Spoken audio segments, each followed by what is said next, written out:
Good morning, good evening, and good afternoon, wherever you may be, and welcome to the final 6 hours of the third split of the Majors 24. It's been 22 grueling hours for 3 classes out here on the track. Much a grueling one for the GT3 leading the race we just caught the onboard of. And we'll be catching up with plenty of the teams to find out what happened over the course of their race stories. And to bring you the grand finale over the line in just 6 hours' time. As you may be able to surmise, it's a very wet and wild track out there. As the Majors 24 team have done their absolute best to make sure that every driver has to deal with inclement conditions every couple hours of the day. We're in rain for the next hour before it cools off and comes back just in time for the end. There's been a number of safety cars, there's been a number of incidents all over the grid, and we're going to spend a lot of the next 4 hours catching up with the teams, listening in, and having a little talk along with them. I'm Howie Burrows, however, and I'll be here with you for the ride up to now at the very least. Apologies for the late and quiet start to the show. Getting any show like this together is, as they say, a little bit of a trial and a tribulation. But we're here together now. I believe I have authorization to talk to any of the teams. I will need to double check this before I come in and listen in, because I would quite like to jump in on some without them even quite knowing. There's a couple around in the Discord. As it stands right now, across our 3 classes, Team Unknown are leading the GTP class, and they were leading them several hours ago when I checked in on the field. In the LMP2s, Impact Sim Sport Black has a close lead, but there has been some good battling along this pack. And upon the class that some will call the GT3s and others will call the McLarens, it's MRSS Racing Sapphire currently out here on top. Plenty more entries made it into the lobby. 57 started this race. 35 now remain as a result of the long attrition of 24 hours.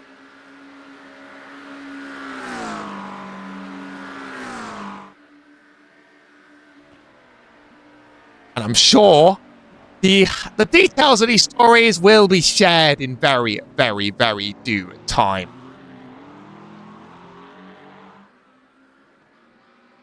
I was prepared to run this show solo today, so I'm going to do my absolute best, but thankfully many of the teams are going to help us along the ride, and we're going to have a full commentary suite in for the final 2 hours of the show as we round off our finale. So there are teams expecting me now at this point. In the words I've been told, are teams expecting me. So let's take a little look down the field and see quite who we have. 3, it looks like 4 teams available. Given Maple Freedom Racing, who, they're in the pits. They've got a meatball to serve, and I think we might be able to leave them to it. Accidentally hopping into Neon Knights Racing, I might as well commit to it at this point.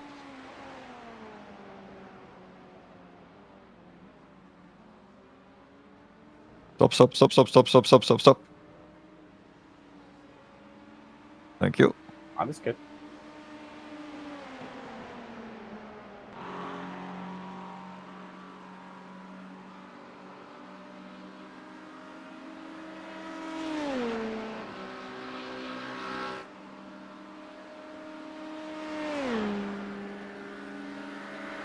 I mean, it looks like blue skies at the moment in my sim. Yeah, it's oh god, it's mostly cloudy, it says, but there's still rain.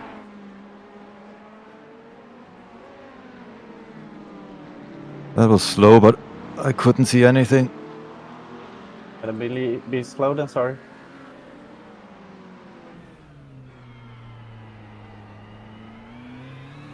You're doing good, mate. Pick it up.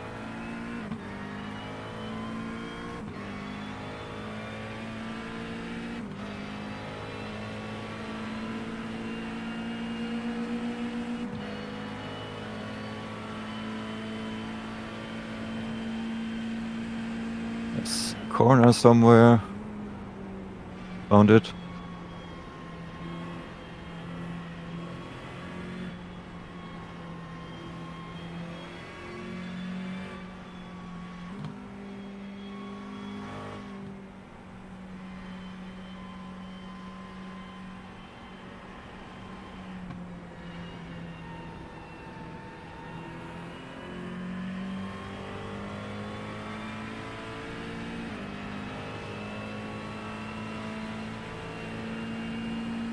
Okay, if you're waiting, good.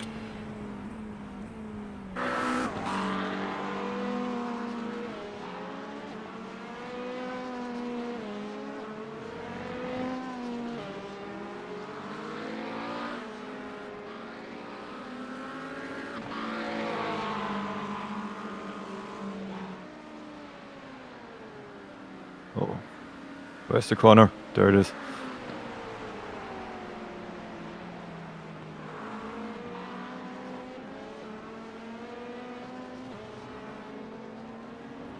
The spray is still crazy. Yeah. Makes it more difficult.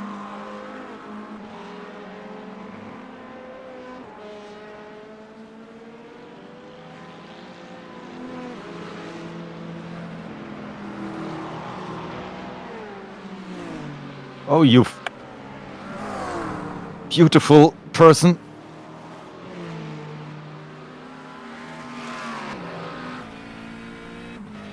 Of course, some 10th position guy sends it. Yeah. Of course. They need to.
Neon Knights Racing, you're the first team I get to talk to on the entire broadcast because the first one was sitting in the pit. How has your race been up to now? It's been a difficult one so far. Was a bit of a rough night with all the rain, some hectic periods, some small spins, little damage. I think a lot of people have absolutely struggled and suffered in this rain, and it's not quite over, but have you just about gotten into the groove of it by now? Kind of finding the groove. Maybe we should have opted for a little bit more of a wet setup, but we are currently staying on track for the last few hours. Hopefully after the last shower we are getting into the rhythm on the dries again. I think every team I talk to is going to have something to say about other classes today. How has your experience with them been across the board? I have to say, there's always a few instances where it can be much better or they should wait. But overall, I think it's pretty fine so far this race. They are behaving quite okay with the traffic. So no big complaints from our side. Just as the overall story of your race so far, I see you in 6th now. I've obviously jumped in the last 6 hours for you. Is this about the best you've done? Is this about where you've been the whole race? What are your ambitions for the end of this? At the beginning of the race, we were fighting for P1, but obviously with some incidents, we were falling back to around P15, I think, and now slowly crawling back. But top 2 guys are really flying at the moment in the wet, so hard to keep up with them. But yeah, it's a long race still, so let's see where we end up. There's a lot going on around the field, and I will probably be back with you guys soon. But I do notice a possibly a very, very close battle quite far up the grid that it might be worth taking a look on. So it's good to hear from you, and I'm sure we'll catch up later. Yeah, thank you. Good luck with the broadcast. Taking a quick look at MRSS Racing Sapphire, who, yes, are in a battle for the lead of GT3 right now.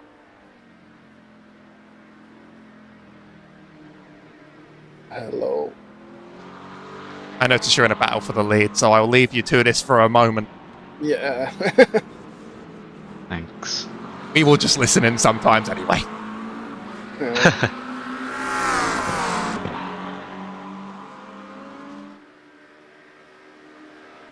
Yeah, we are both on the same strategy, both a dedicated rain driver, so...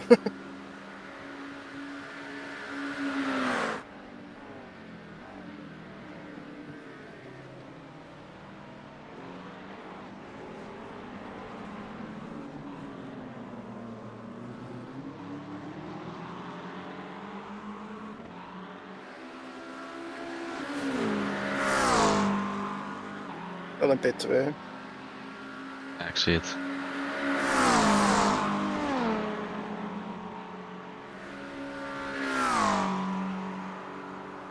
Pas op voor de slipstream.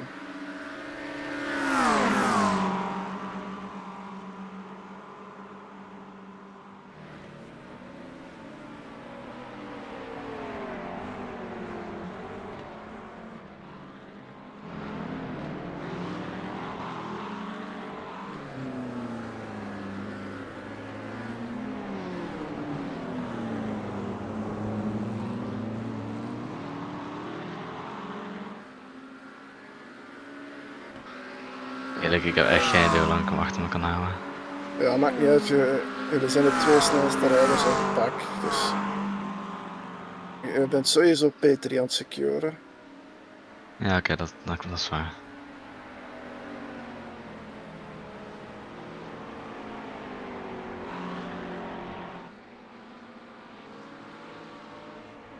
Hij heeft gewoon last van dirty air. Dus gewoon die lijnen rijden.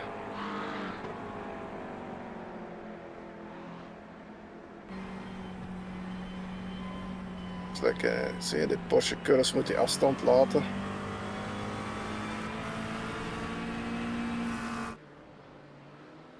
Oh my god. Ja. Dat was not ideal. Ja.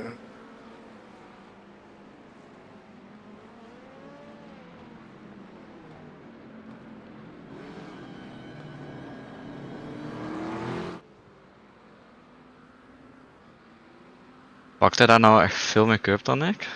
Nee, Of lijkt het me zo? dat lijkt zo. Jij pakt ook weer nog 7 minuten in de regen stopt. Ja, oké, dus dan ziet hij mij zo Oh voorbij. ja. Nee, nog 20 minuten. Sorry, 20 minuten en dan stopt de regen. Het zal nat 20 blijven. minuten aan entertainment. Ja. Het gaat nat blijven, denk ik. Ik hoop het. Je hebt de eigenlijke regenbanden dubbelstunten. Kan. Waar je niet meer koop aan de buitenkant. Even kijken, aan de vorige banden zo. Kijk, de vorige stint waren ze rond de 90, dus dat kan 90. makkelijk. Ja, ik zou ze dubbelstunten dan. Ja, dan heb je dat koude gedoe niet inderdaad. Wat blieft? Dan heb je inderdaad het koude gedoe niet. Ja. En ze zullen toch wel gesloopt worden wanneer het Mhm. droog wordt.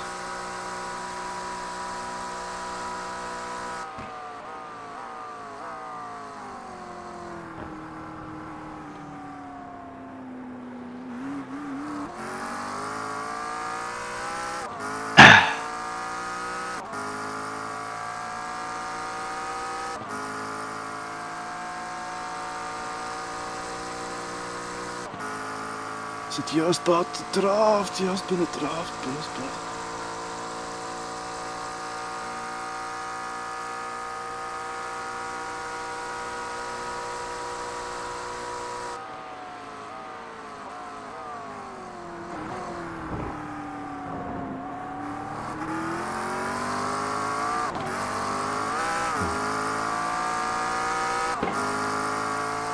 A live battle between two as it stands for the lead of the GT3. I have been roving around in the chat while we're listening to teams and all, but just to follow up on the question, a couple BMWs did enter this in class, but by a couple I mean a couple other cars. I saw one Lamborghini on the entry list, one BMW on the entry list. Neither are on the track right now. So actually, I lie. Liper Esports in the number 10 car. You're going to like to see this. That's a Mercedes. That's the only one. We found one on the grid. Because everything about battling here is so compromised by the traffic, as not only are GTPs going to try and get through and LMP2's trying to get through, but at the same time, you're getting past lap traffic. At the same time, further down the grid, Spin and Tow Motorsport are engaged in a battle. And we can have a listening on them now.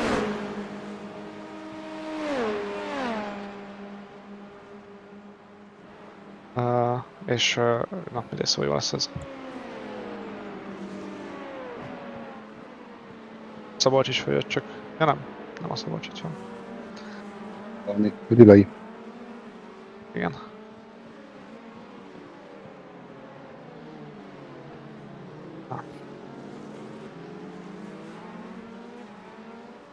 De a közvetítésben benn vagyunk. Jó van. Ők jöttek be. Akkor pit majd. Be van állítva minden. Szuper, megyek.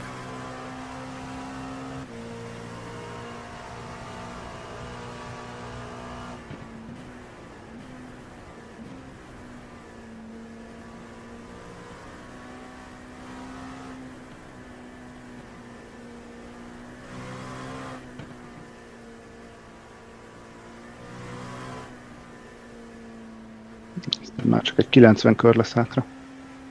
Az semmi. De azt éjszaka majdnem letoltam. Aha. Azért nem, de... 62 kört mentem. Pit. Pit.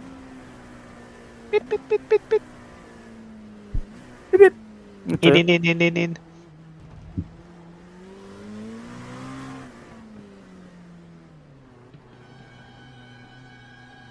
Szép Tibi, jó tempót mentél. Köszönöm, próbáltam. Entering pit lane, man. Now might be a good time to talk. Do you have a copy? Yep. Yeah. Yeah. Yeah, we're... First LMP2 team I've talked to and, well, caught in a battle, right, entering the pit lane. How's your day been? We had a tricky night. We were true to our brand and we had our spins and toes. But yeah, we're still in the race. Hopefully have better luck. The last safety car didn't come in handy. We just left the pit when the safety car was cold, so lost some time there. Especially we were on the dry tires, so had to pit again for wet. But it is what it is. This is racing. We're still ready for the checkered flag. I think a lot of people are going to rue the rain. How high have you been and how low have you been? What are you looking for at the end of this? Hopefully top 5. Could have been top 3, but I let the others talk too. Well, it depends on the rain as well, right? Because so many people are just going in and out, so as we do. So yeah, we will see. We still have like 5.5 hours, so we have our true wet expert now on the track, so we have high hopes for that. Yeah. Quite sadistic. Let's try not to spin on air. Yeah. It's quite a sadistic weather schedule, I'll have to say. It seems to be deliberately on and off every couple hours from what I can see from my end. I've only dropped in for these last 6 hours, though. Has it been about the same? We'll stick Indeed. to the we'll stick to the weather radar, and we'll try to figure out when to come out. And so it's quite tricky to be safe. Well, there's only a couple teams around in channels here, so I'm sure I will hear from all of you again at some point soon. Best of luck out there. Sounds good. Yeah, Thank thanks, you. mate. Thank you. Thanks for checking in. Final team that has a voice channel before I start jumping between them, making them wait, and having to film myself, which is the most terrifying thought of them all, is Maple Freedom Racing, who are sent out of the pits.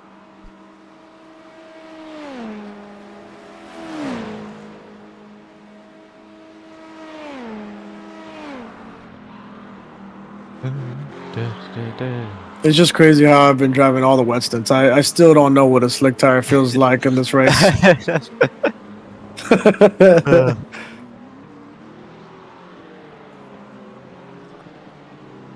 I was gonna do the last one, and then I just felt myself falling asleep at the wheel.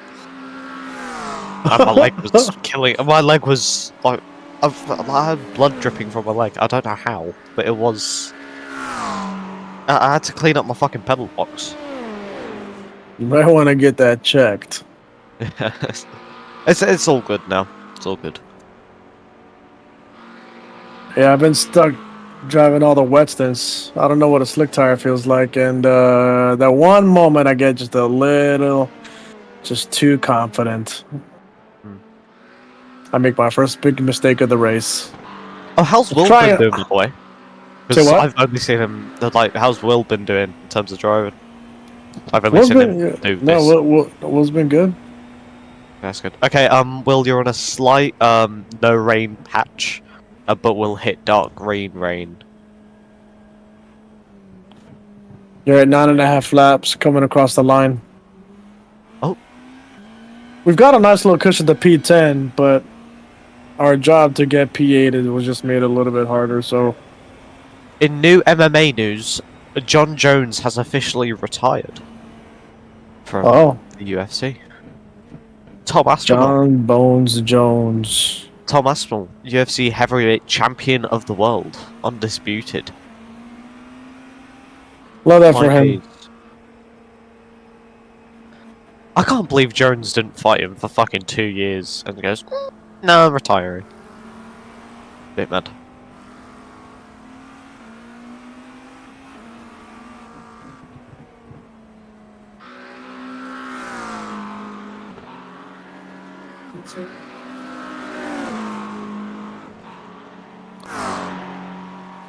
Doing good, Dan. Keep it up. Alright, hitting dark green rain now.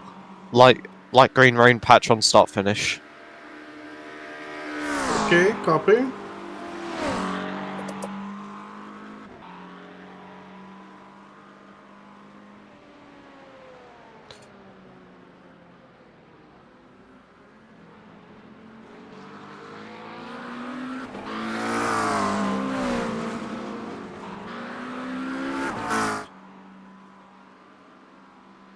I'm curious who's been reported for sandbagging. There has to be some people reported, but I peeked at the That's chat all earlier, and it was quite the interesting conversation that was being had in there. uh-oh.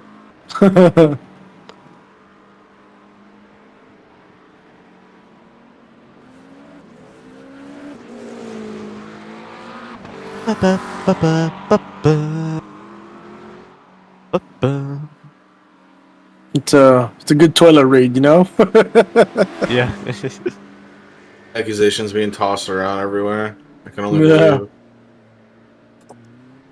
I mean, I think they were saying there was like a 9K driver and like split 8 or something along that line, and it's like, yeah, okay, I could be a 9K driver, and and all my buddies could be slow 1K drivers. But it's like, Oh, I wish One I of had those- a soundboard from Maple Tea. Makes me sad. I am a cat, and you will respect my authority. FYI, we have a broadcast in here, so they're listening in. Alright, I we're think you've boxing busted for the spy. tries now. You've busted the spy. Boxing, going for slicks, going for slicks.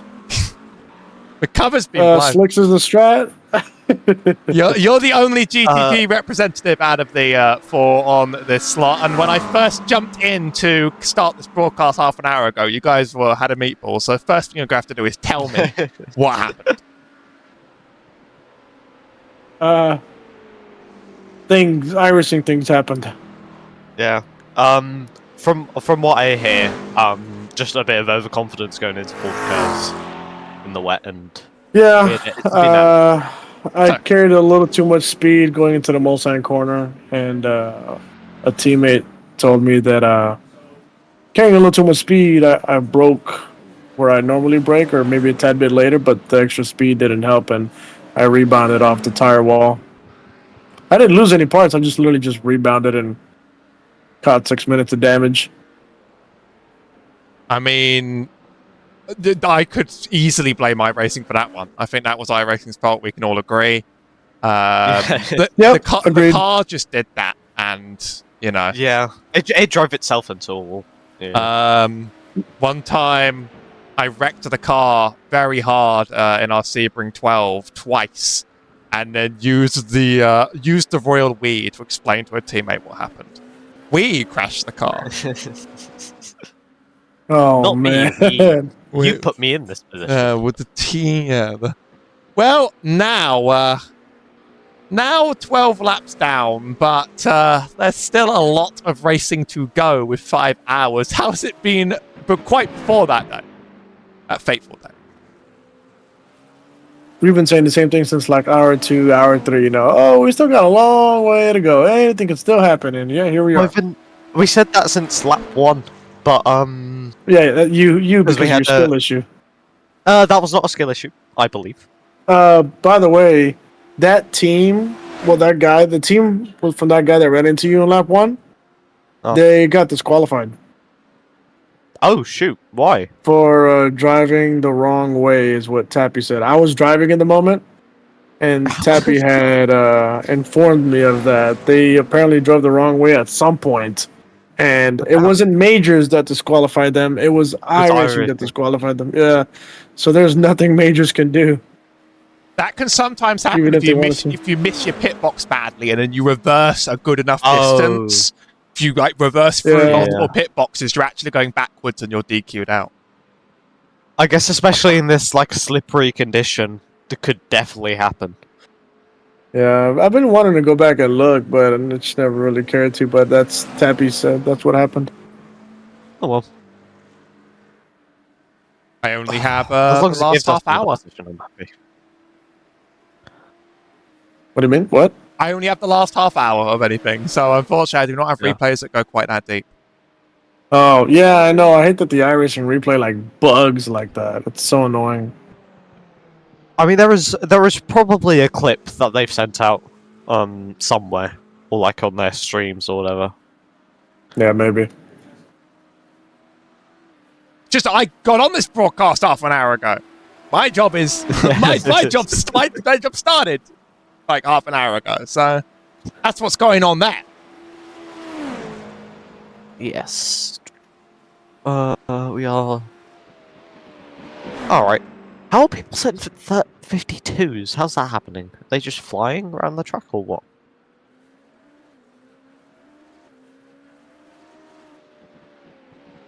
Yeah, I think they should be banned for being too fast. That's not allowed. That's how I feel. All the time. Yeah, I feel like you missed all of the death, though. That's Probably. the problem, Oh yeah, most of the death happened overnight. This channel caught the first 6 hours, we catch the last 6. And the middle is like a shroud. Who knows what happened? I like your... Tree falls in the forest. Did a tree really fall? I like the broadcast of the first safety car. Oh my gosh, a giant accident in the safety car. I wasn't even there for that, so I I need to get on chase cam here to take a quick little look at what's really going on around that car design, because it certainly looks interesting, but I need to investigate. I think you should too. I've forgotten. There's no way I've forgotten the key. I got this. There we go. It doesn't really matter though. Nothing else matters because iRacing gave us our car number, and that was 69. So we automatically won the race because we're car 69. I don't care what anybody says. Well, I think this is Tappy's just normal racing number, which he put us under. He's a child. He is. Coming from the child himself. Yeah. No, we're car.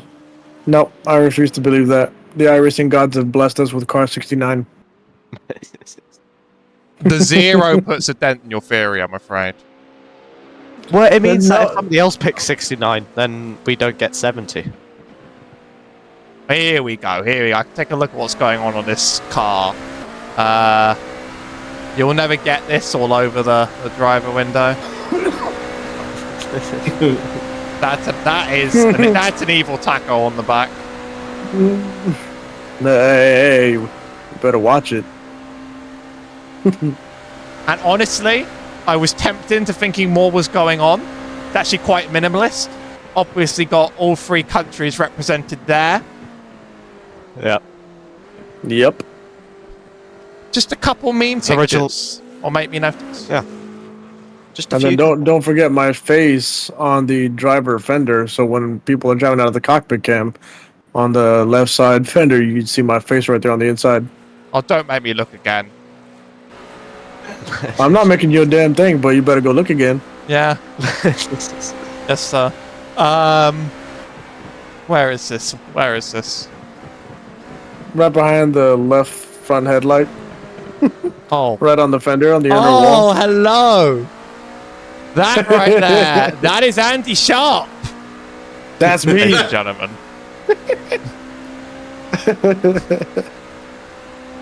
There's always something hidden there. There is normally on these cars. There is normally a child on board sticker just to caution other drivers. I need to put a baby on board on my cars. I'm just saying, whenever the sun shines right on the car, so does my forehead. It blinds the other drivers. My face was on one of those like Red Bull F1 cars back in the day that like you could donate to charity to put your face on. It was on David Coulthard's the first time they did it, and it was crashed on like the second lap. Classic. Oh, So he didn't really like you. David saw your face like, I don't want to it's drive an this thing anymore. It was back when like you donated to their charity and like little tiny pictures of the faces were all over the side, like hundreds and hundreds. Yeah. I'm no celebrity. It's all your fault, mate. Yeah, probably was. Well, I should be sure to be checking back in with this team. There's only a few around to really be dropping in and out of, and I quite like the entertainment of listening, but good to catch up. appreciate you stopping by. We'll catch you later. Bye-bye. Appreciate it. Left alone with my own thoughts. We'll be obviously dropping in to see some of those teams time and time again. That's sort of what they want from us. Let's keep another eye out on the rest of the field. Team Unknown are making their pit stop from the lead. Only 12 laps into the stint, to me, suggests they think it's time for the changeover on tyres. I can keep an eye on what they come out with. Unless my data is flawed, which, you know, it can be, they may have only been running 12 laps on those.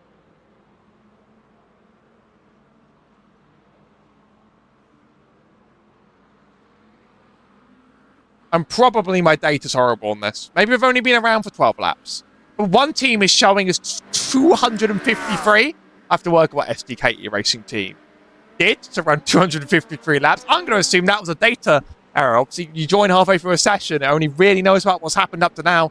Team Unknown leave again in the lead, in range of our friends at Maple Freed. I joined many hours before my this broadcast just to keep an eye on things, make sure the stream was the race was ticking over, and Team Unknown were in the lead again.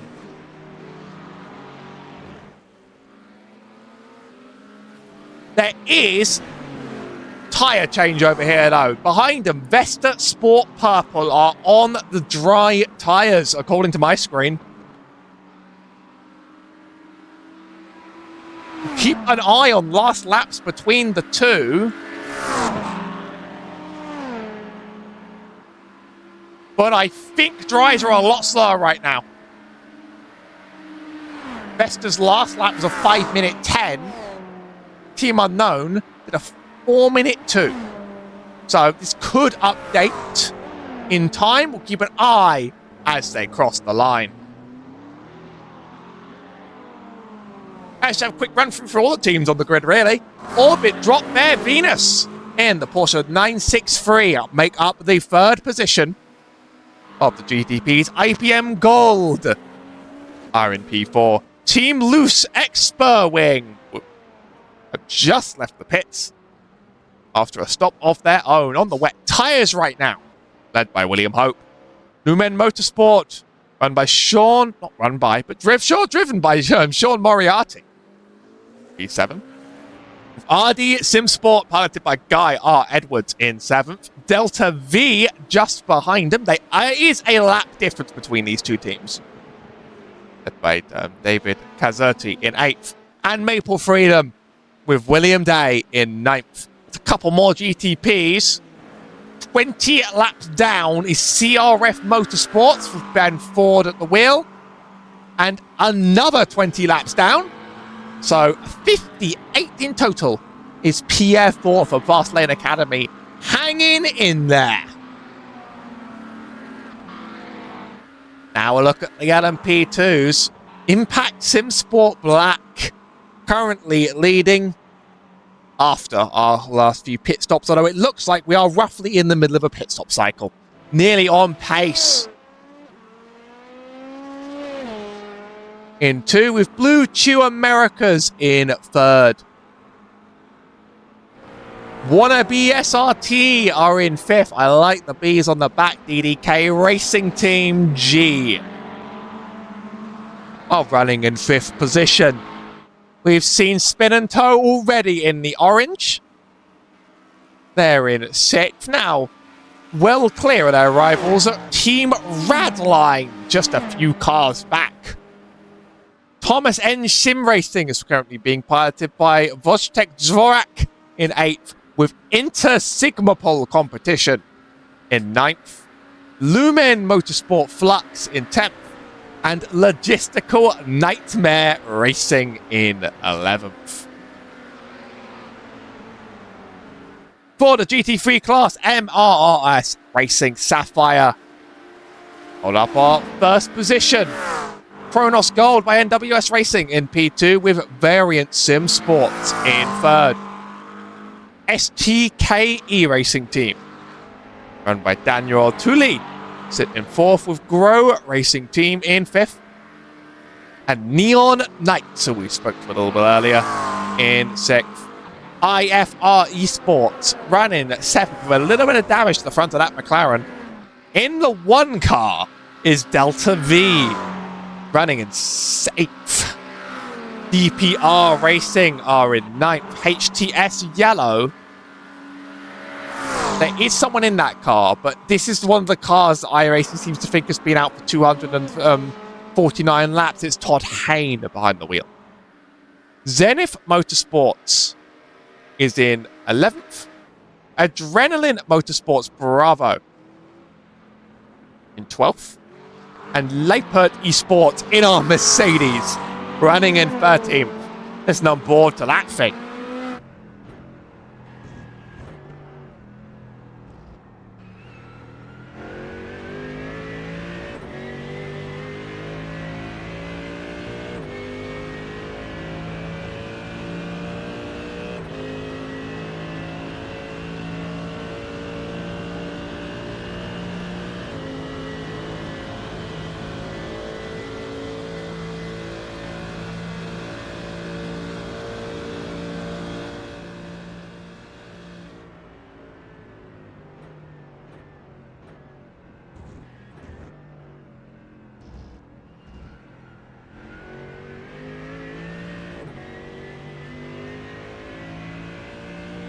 I might have to get used to that, crank it up as long as they're still on the track. A very quick run through of names for teams that are no longer with us in order of most recently eliminated. Pushrod Beast Racing in the LMP2, Tupai Racing Team and Simrace Sweden Blue in the GTPs, GTMR Endurance in the GT3, Drapogi Sim Sports in the GTP, Composite Performance in the GT3, Arctic Sim Racing and Racing on my screen in P's, Red Panda in a McLaren, Tartan Haggis, Delta V and Racing Platinum all in GTPs, Fury Sim Sport in the GT3, Nomad, one of our only 2 LMP2 teams that are out, Walk Racing Esports, Manti Racing Purple, Orion Race Team, Blocko Motor, Fast Repair Motorsports, and Kude Motorsports, all in the GT3. Our first 2 eliminated teams were Sim Race Sweden Esports, Purple, and Aerokinetics. Aerokinetics only make it 75 laps. We're on lap 284 right now.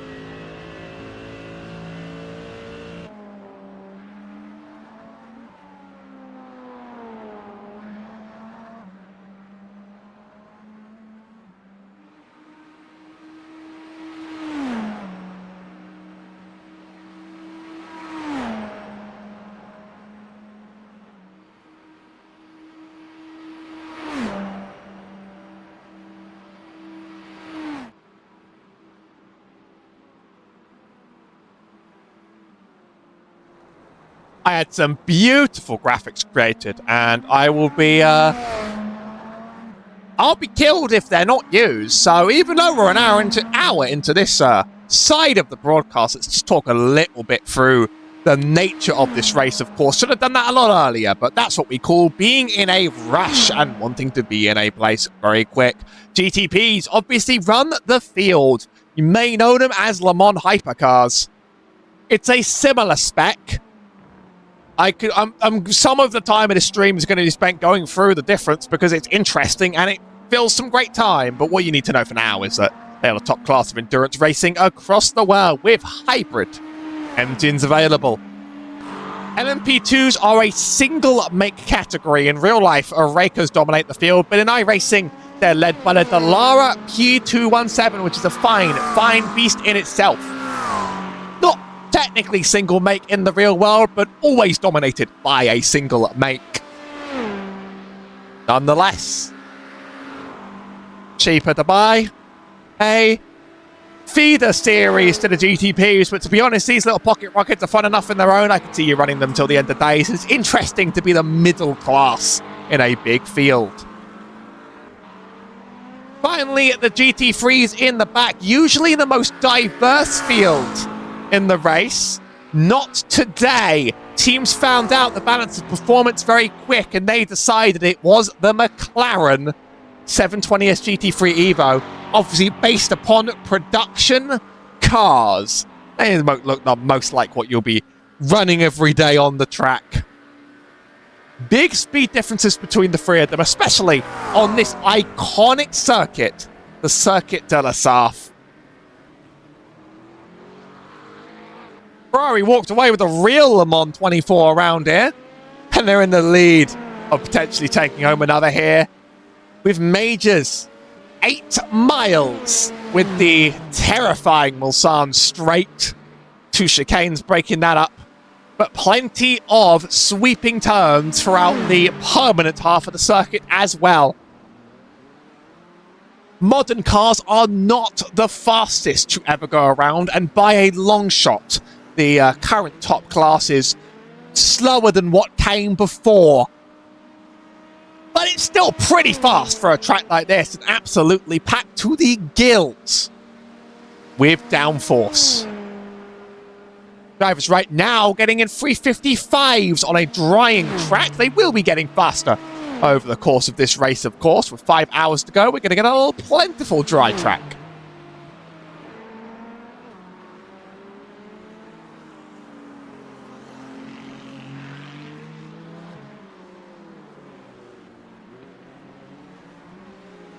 Here's our leading team. GTPs have the best car variety on the field, led by Ferrari 499P, but there's a BMW behind. Porsche is the most popular car on the track. But it's by no means exclusive. The Porsche 963 is run by Porsche Penske in real life. Plenty of those as far as the eye can see, but still one Cadillac. People love this thing, and so do broadcasters, because it lets you just crank it up for a bit.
I'm sure I'm going to be peppering you with many a fun fact about the GTP class over the course of the next 5 hours you have with me, although it won't entirely be a lot.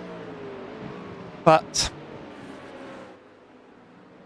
the thing that the IMSA YouTube chat seems to fail to answer every single time is quite what the difference is between these and the hypercars. Well, for a very long time, the Le Mans circuit, most defined by the World Endurance Championship, of course, and the IMSA sports car series ran very, very different classes of car. When Le Mans moved away from the LMP1 to the hypercar, they decided to work with IMSA to create shared rules that would allow the cars to be balanced relative to each other. Le Mans runs the LMH. That's the Le Mans hypercar. This Ferrari 499P counts as the Le Mans hypercar. IMSA runs the LMDH, which amazingly stands for Le Mans Daytona H. I wish that was a joke too. That just seems like there's no way that it doesn't stand for hybrid or hypercar. No, it stands for Le Mans Daytona H. No more questions.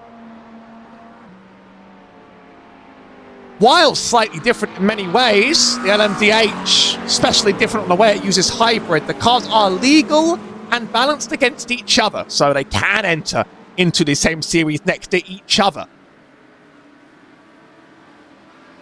And that's the last time I might have to repeat that fun fact of the day. I'm already starting to run out. Obviously, iRacing is an IMSA sim, first and foremost, and got the Ferrari as a bit of a treat. As that is not quite the direction that that car wanted to go. That's wannabe SRT, I believe. The rain does things to all of us. Unfortunately, I have replays, and you'll be shamed for your crimes.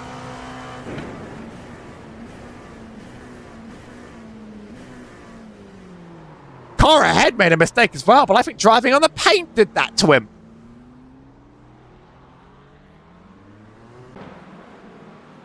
This league uses safety cars that can be triggered based on incidents on the track. If they're severe enough, we might see another one before the end of this race. There have been plenty.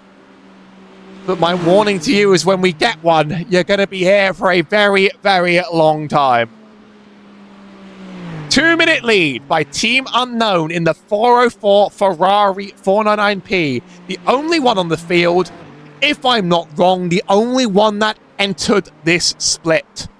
There's countless splits going down, all with live race control all at once. Bless the Majors race control. But all they do, there's threads popping up constant in their race control protest channel on Discord. They're doing so much work.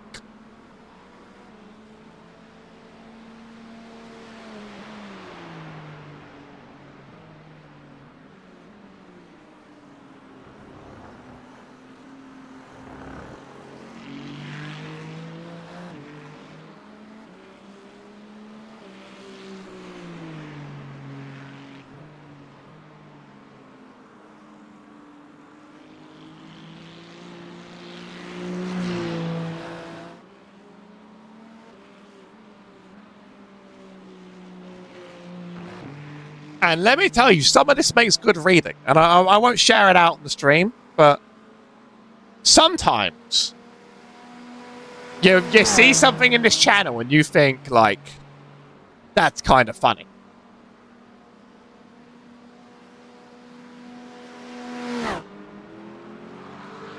Sometimes the teams argue it out among themselves.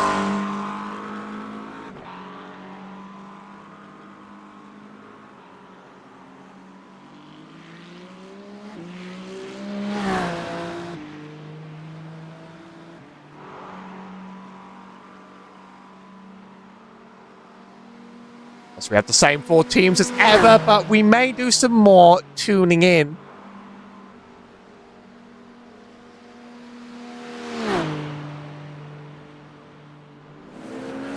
Neon Knights are in the thick of it in their McLaren. We talked to them first. We'll listen to them for a while to go.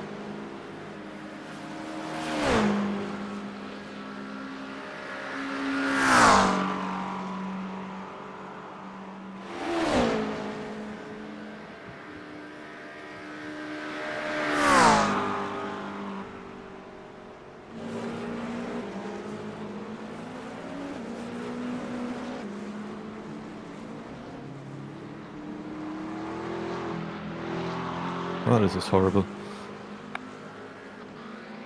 P8 is on dries, so I will see. Let me know when you're entering the pit. I will see how his pace is. I'm approaching Mulsanne.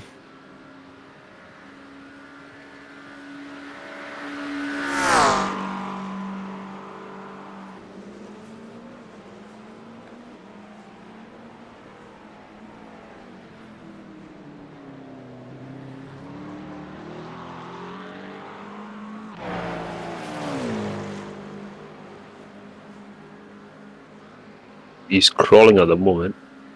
Yeah, definitely not Price. Okay.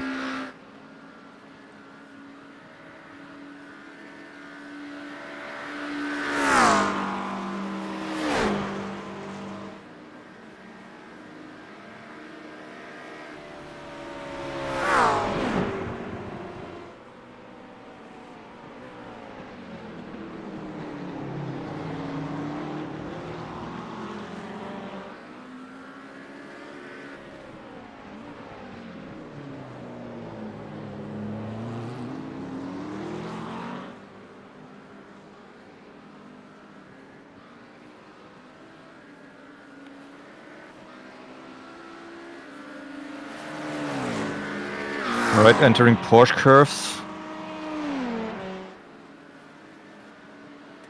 Copy.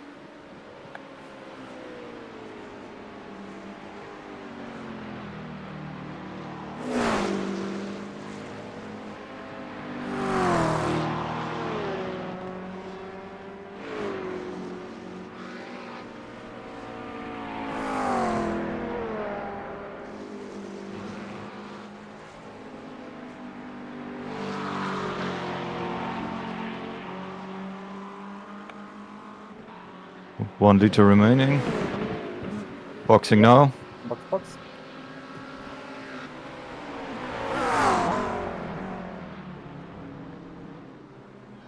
Yeah, drive's definitely not worth it. They are losing seconds in every corner. Oh, that was a slow pit entry, okay. Oh, we're pretty at the beginning, so no problem. Great job on the field as well. Yeah, good job, Seb. 6 seconds remaining on the repairs. 16. Alright. Yeah, felt good. Thank you.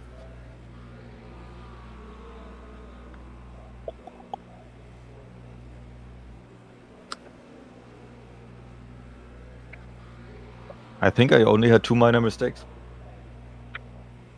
Yeah. That's good. Good.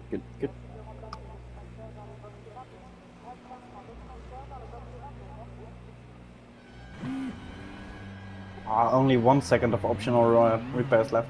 I was doubting to stay stationary for 1 second. Nah, it's probably not worth it. No.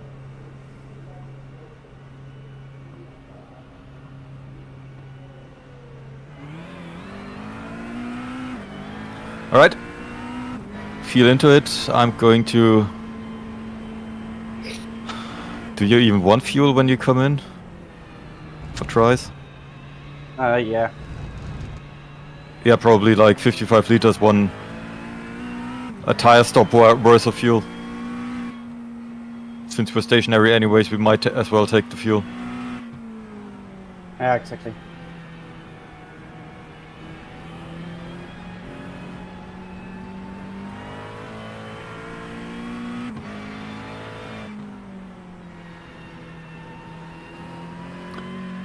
Yeah, I can see in the top left corner of the radar. I can see the next rain band coming.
Alright, I'm going to fix myself a breakfast really quick. Yeah, copy.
A meatball flag for Inter Sigma Pole competition.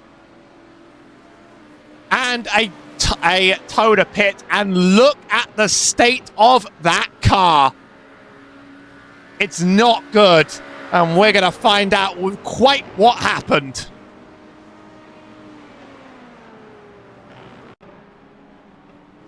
Wasn't quite that. be going back. How long ago was this? It was a minute ago. iRacing still isn't really behaving, so... Here we go. Oh, no. Oh, no. Not like this. I'm going to get the replay transition set up in a minute. When you work between channels, you have to make sure not to show someone else's logo. Oh, it's not the run into the back of that GT3. It's something a whole lot more heartbreaking, I think. I think it's just an errant lockup.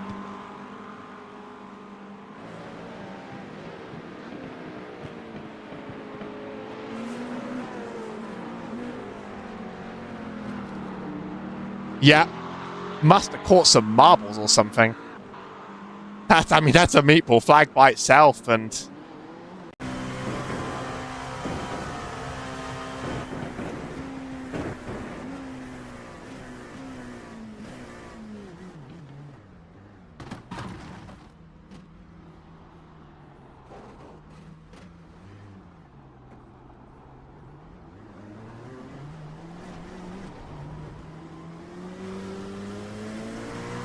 And that's a meatball, and that's going to be a little bit more damage to serve in the pits. Oh, yeah, the car just doesn't turn. He does try to make one more corner, David, and it doesn't.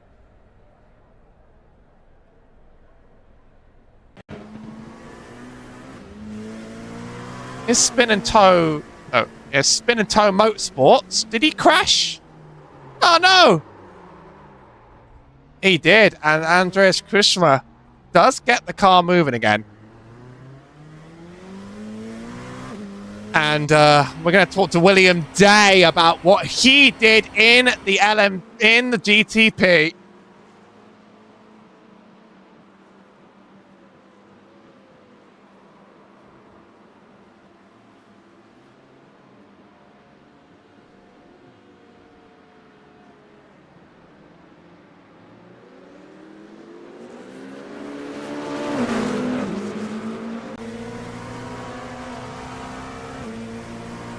It's not quite bad enough for me to make fun of him for, I'm afraid.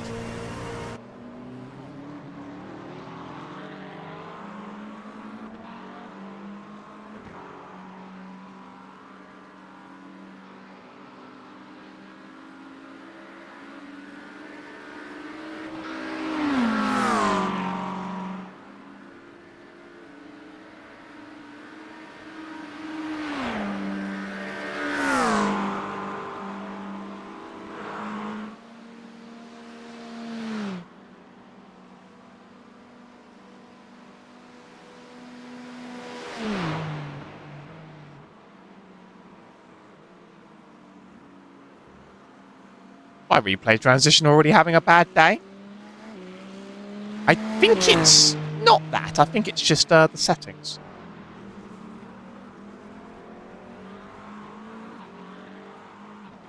Just to prove me right.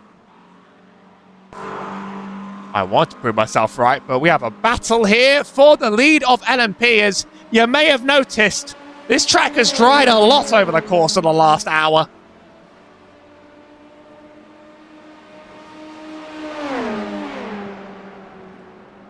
Impact Sim Sport Black on the inside of the Porsche curves. Nearly on pace, further out ahead, and they're being watched, I believe, by Spin and Toe, who aren't a part of this, but might provide us a good view. We'll listen in as they get to watch. Aha. Lehet. De nem, hagyjad. Megelőzöm majd a pad tracken. Jó. Vagy itt a pitbe járod, olyan Verstappenesen. Nearly on pace, stay out. Impact Sim Sport coming to the pit alongside Spin and Toe.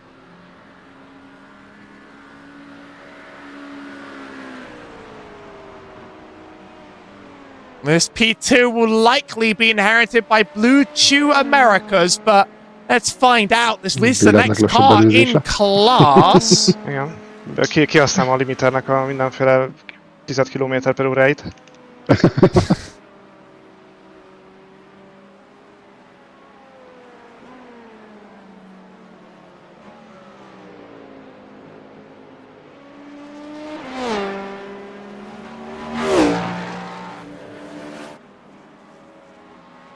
Jó, beszéljünk a Plunga? Van ilyen? Igen. De nem tudom, hogy esőben melyen kell.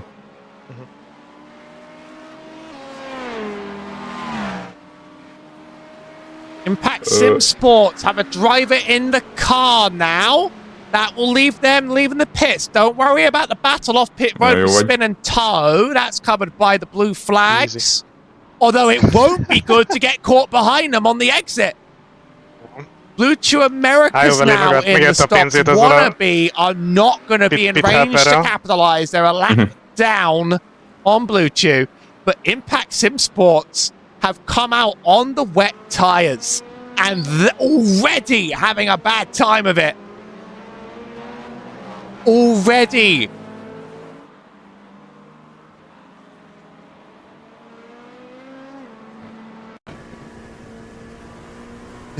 Impact Sim Sport Black, and yeah, they just don't make the turn into the first turn. Marbles, a real gremlin everywhere. A kerekes cserélt friss vizesre Dexter is. Okay. Had to keep an eye on how close the battles are around spin and toe before I talk to them, because it might be a good idea to ask quite what they're doing on their tyres.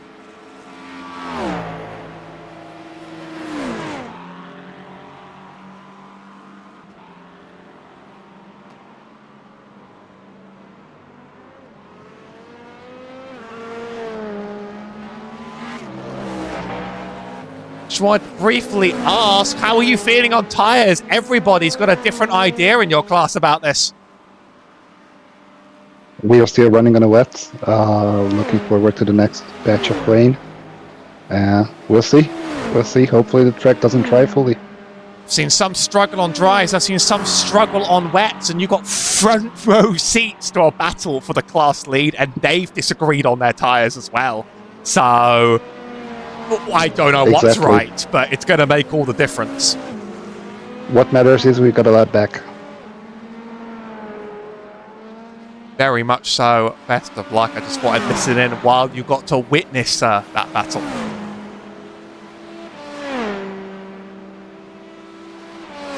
Jó. Mennyi még az eső? Maybe now's a good time to talk to other classes about it. Nem tudjuk, hogy pontosan mikor. Szerintem olyan 25 perc nagyjából.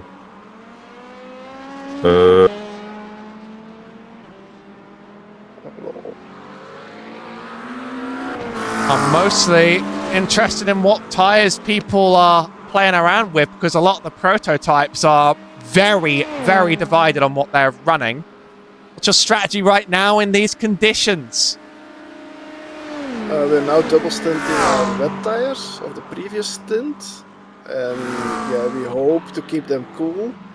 So we're not steering the car a lot in the corners, so we circumvent the understeering of the car.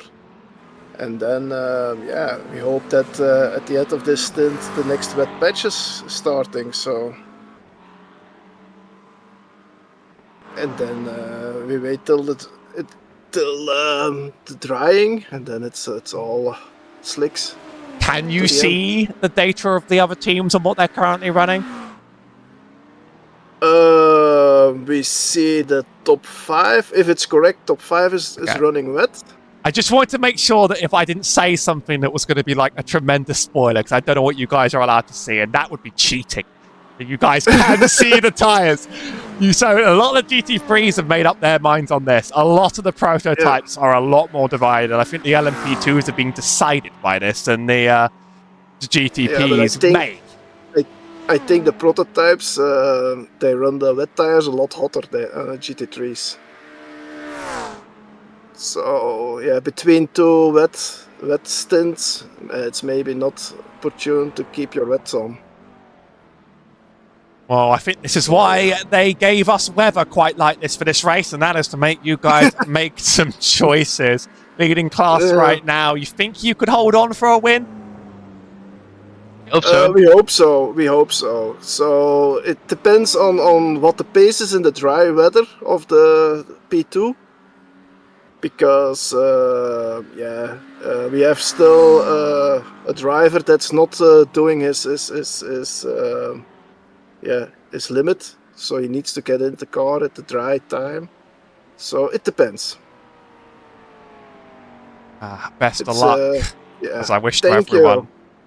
I need to thank talk you for the organization of this race. It's quite fun. I just sit here on the broadcast. I was told with 6 hours to go, you've got to stick a camera at them. And there's a lot of people in majors to thank for putting this one on. Yeah. They've done a bit too much between them, but it holds together. Yeah, and the weather forecast was was a handful. They do it on purpose. They do it on purpose. Yeah. Thank you for the broadcast, and see you around. Maybe for a good interview at the end.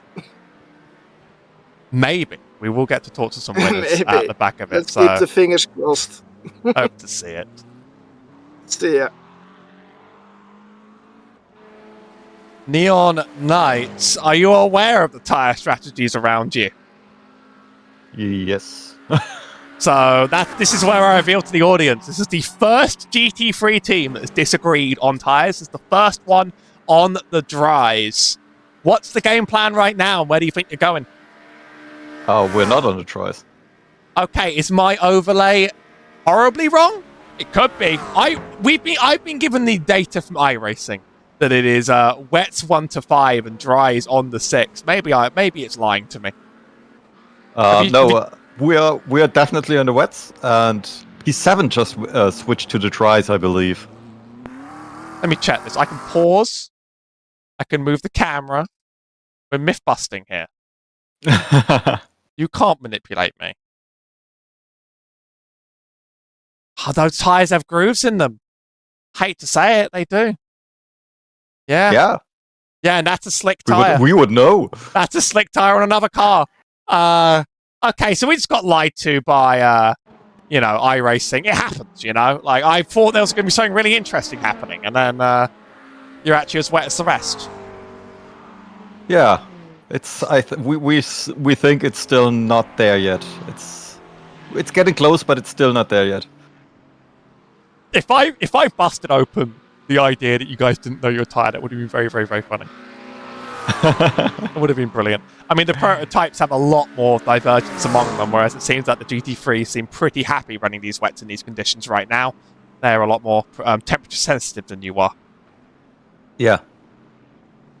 And right now, looking at the cars that are on dry tires, they seem to be struggling a bit more. Are we saying that I believe I did check the tyre on IFR and they are definitely dry? Like, actually dry, I didn't get lied to. After looking at them in the last few corners, I'm pretty certain they are on tries. The lap time's also quite a bit off, so I'm going to believe your UI over my UI. I'll see what I can do to repair that one in the meantime. But, Rachel, you think it's going to... You don't have to share, obviously, but, like, do you have a long-term plan for these? Do you plan on waiting for a changeover? Do you plan on just trying to run wet stubble because more rain? It obviously do. I mean, the rain isn't far away. It's pretty close. And the track's not quite there yet. So there is the option to just try to stick it out on the wets. I'm obviously not going to share what we are going to do. But I think the option is there. Yeah, there's no quite obligation to share all the private details. I hope you guys have planned that out very, very well. There's only 4 teams for me to hop between on the split, by the way, which is why, I'm going to be doing quite a bit of jumping in between my commentary. So quite a bit around. So I always welcome here. I appreciate every team that gives me a chance to even listen in. Roger.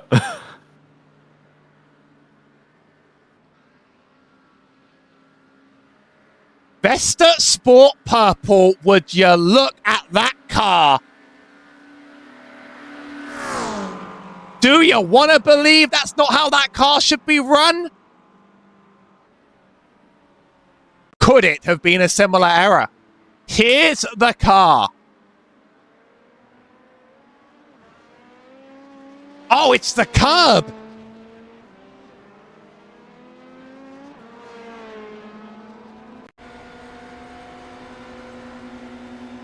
they are again.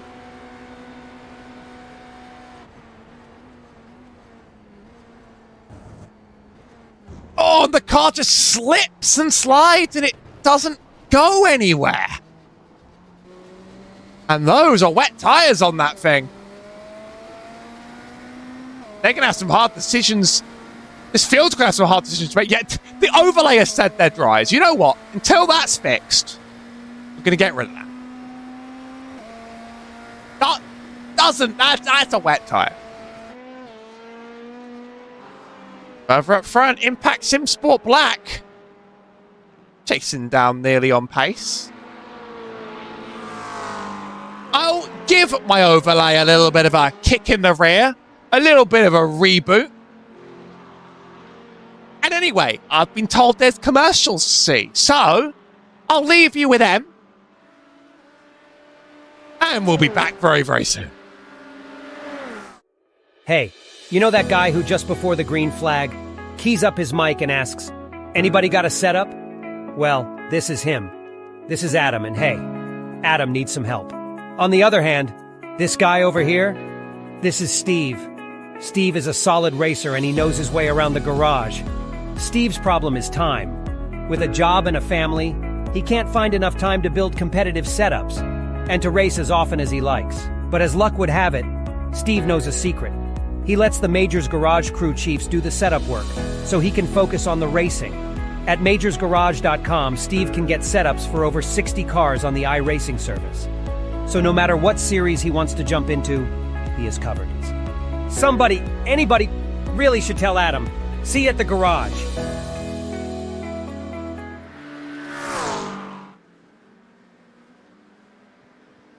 I had a line set up about, you know, the guy in the commercial.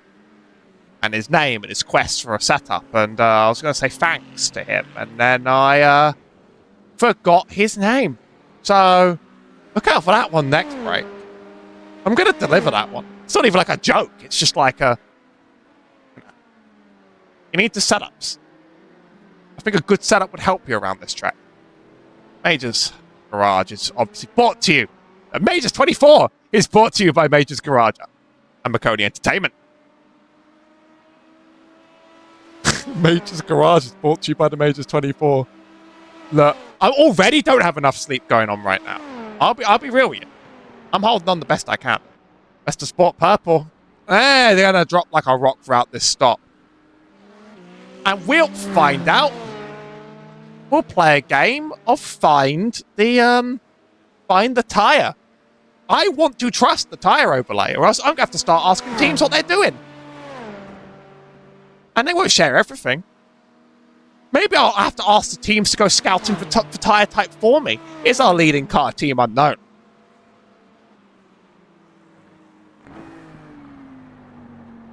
Pause. Oh, I can do this. I pause, and then I bring, like, you can't do this in real life. But in real life, you'd be able to, like, find out through accurate data. There are grooves on that thing. Is that what the... I think the GTP tire just has grooves on the dry. Should we find out? This is a lapped car in front of Orbit Drop there, Venus. This is not how I'm bringing you a lead battle.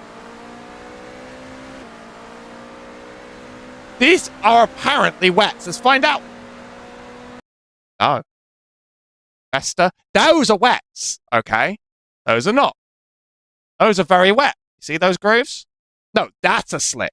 So that's a wet. They look different in motion. That's a wet, and then that's a slick. So who really knows, like, why these things are sometimes wrong, you know? We never really have a good reason. And there's a race still going on here.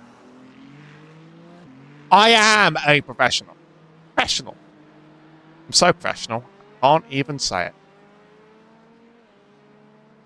That didn't fix it. Perhaps iRacing just, like, is a habitual liar. The battle for the lead of LMP2 continues, though. Consistent tyres or not, near Impact Sim Sport Black are on the rear of nearly on pace, and I think they want to get this one settled out on track.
The weather of this race very much turns on and off like a tap. I believe on the hours.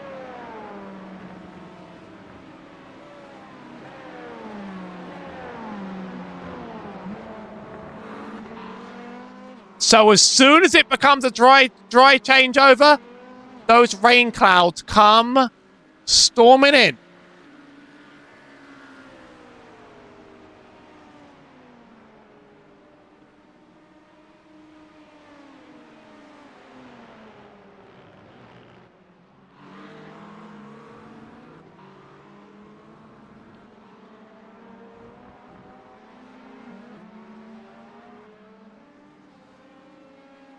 Lap traffic. These two drivers make up themselves. And that slows down Impact's in sport a bit, but it's going to slow up nearly on pace just as much. Which car is that? It's the BMW that's not in the pits. That would make it Fast Lane Academy.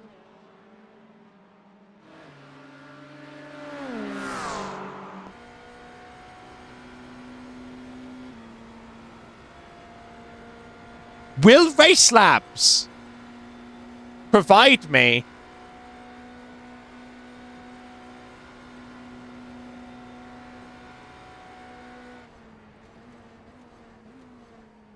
find out? So I could use Race Labs to tell me the tire. I think there's an incident with GT3 on the track. Listen, I get a voice chat, and in my ear, sometimes you do sort of hear someone complaining. Here's Ben Ford of CRF Motorsports. Nope, that's him leaving the pits. Which overlays very often think is a crash. Here's Vesta Sport Purple towing to the pits. Or it was them towing to the pits. Something happened. There's a story there. And I won't quit until we found it. No, that is the BMW. Oh, they're arguing.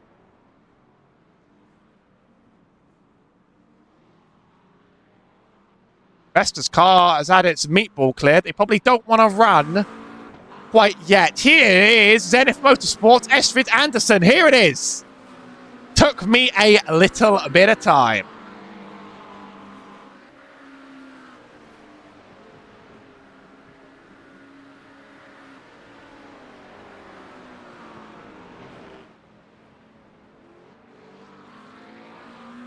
And the thing's notable about the weather for this race as well is it's not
I am still getting inconsistent tire data. I'm afraid to tell you guys.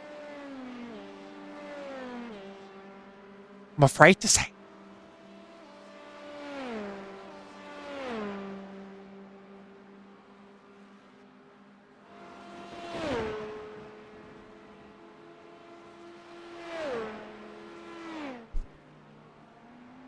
Well, it's been fun doing this show solo, and I'll still be with you for the entire race distance, whether you like it or not.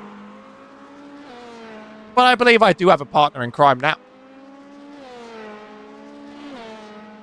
Or very much on the way.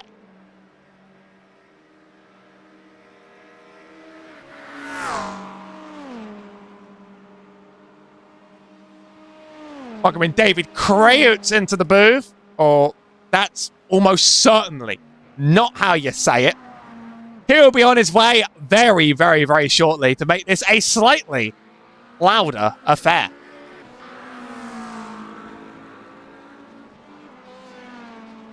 Approaching 4 hours to go. The time has flown for me at the very, very least.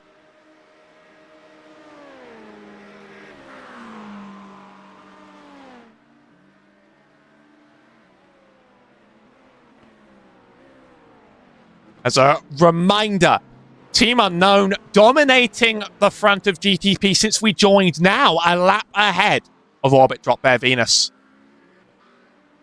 Nearly on pace, on a battle with Impact Sim Sport Black still for the lead of LMP2. They hold the lead for now. And MRRS Racing Sapphire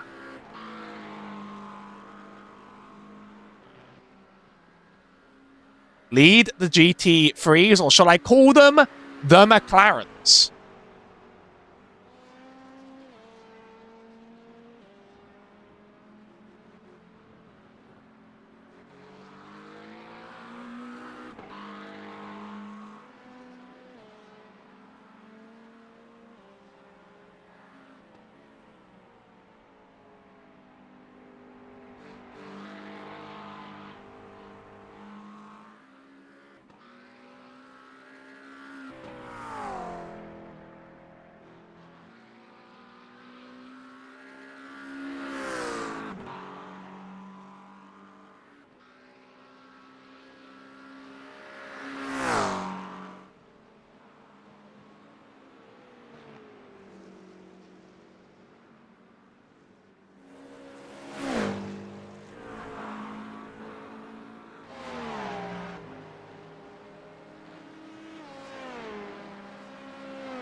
Still, the gap between these two hasn't really closed up terribly much. Impact Sim Sport, 1.2 seconds on the rear of Nearly on Pace. Traffic's kind of giveth and taketh away bit by bit. Not a huge amount has changed.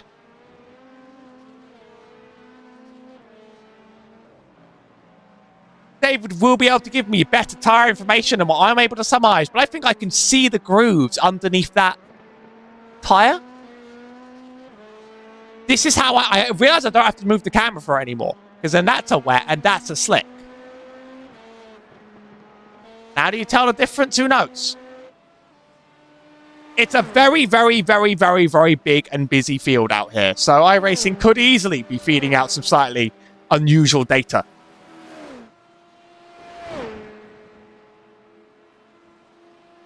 Dave will be here with us soon. I preempted his arrival, I'm afraid.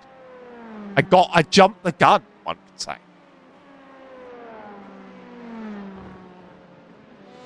Of course, not the only split of the Majors 24 going on. Other channels are covering the other top three. But I just think you came to the right place.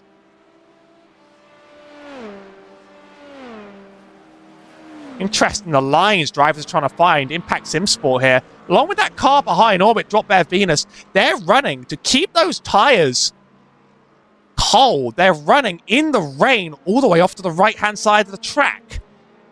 They need to stop those wets from overheating if they're going to run them. Now the track is very dry. Everybody's anticipating a rain front. You might see them do it again. Or it might just be letting a faster GTP through. Now get that pace difference.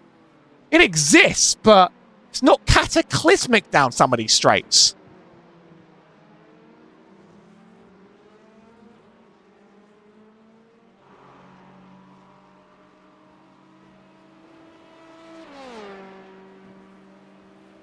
Back Sim Sport held up by the Orbit Drop Bear Venus Porsche for a bit. Now that Porsche is looking to make its next pass, running on the wet paint. Big puddles behind.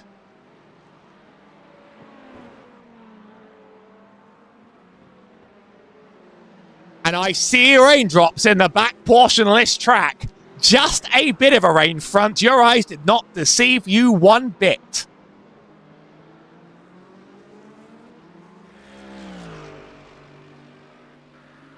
So the front is coming. The teams did warn each other and themselves. Big splash through the puddles there for that Porsche GTP. Pace dropping off a cliff, though, I'll say. 15 seconds slower than an average lap.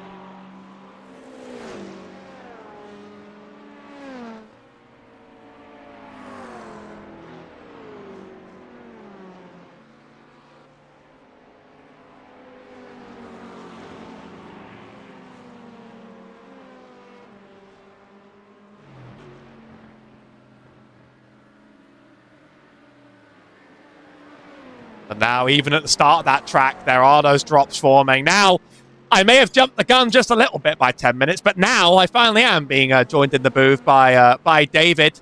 David Kreutz, how do I best say this? David Kreutz. Kreutz, I am miles off. We are just under 2 hours into this show, and well, we have seen a few battles, we've seen a few chases, but a lot of the worst of the attrition has been worn off. A very on and off rain race. It's been a front of rain and it goes, and a front of rain and it goes, and we are about to hit our next rain front.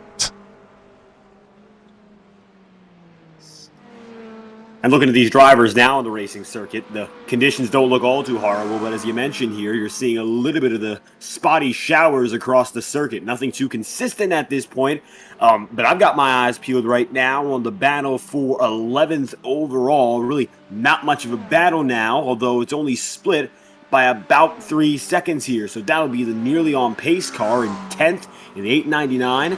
Currently we have Fabian Schmidberger in that car, and the Impact Sim Sport number 6, Dexter Castro in 11th place here.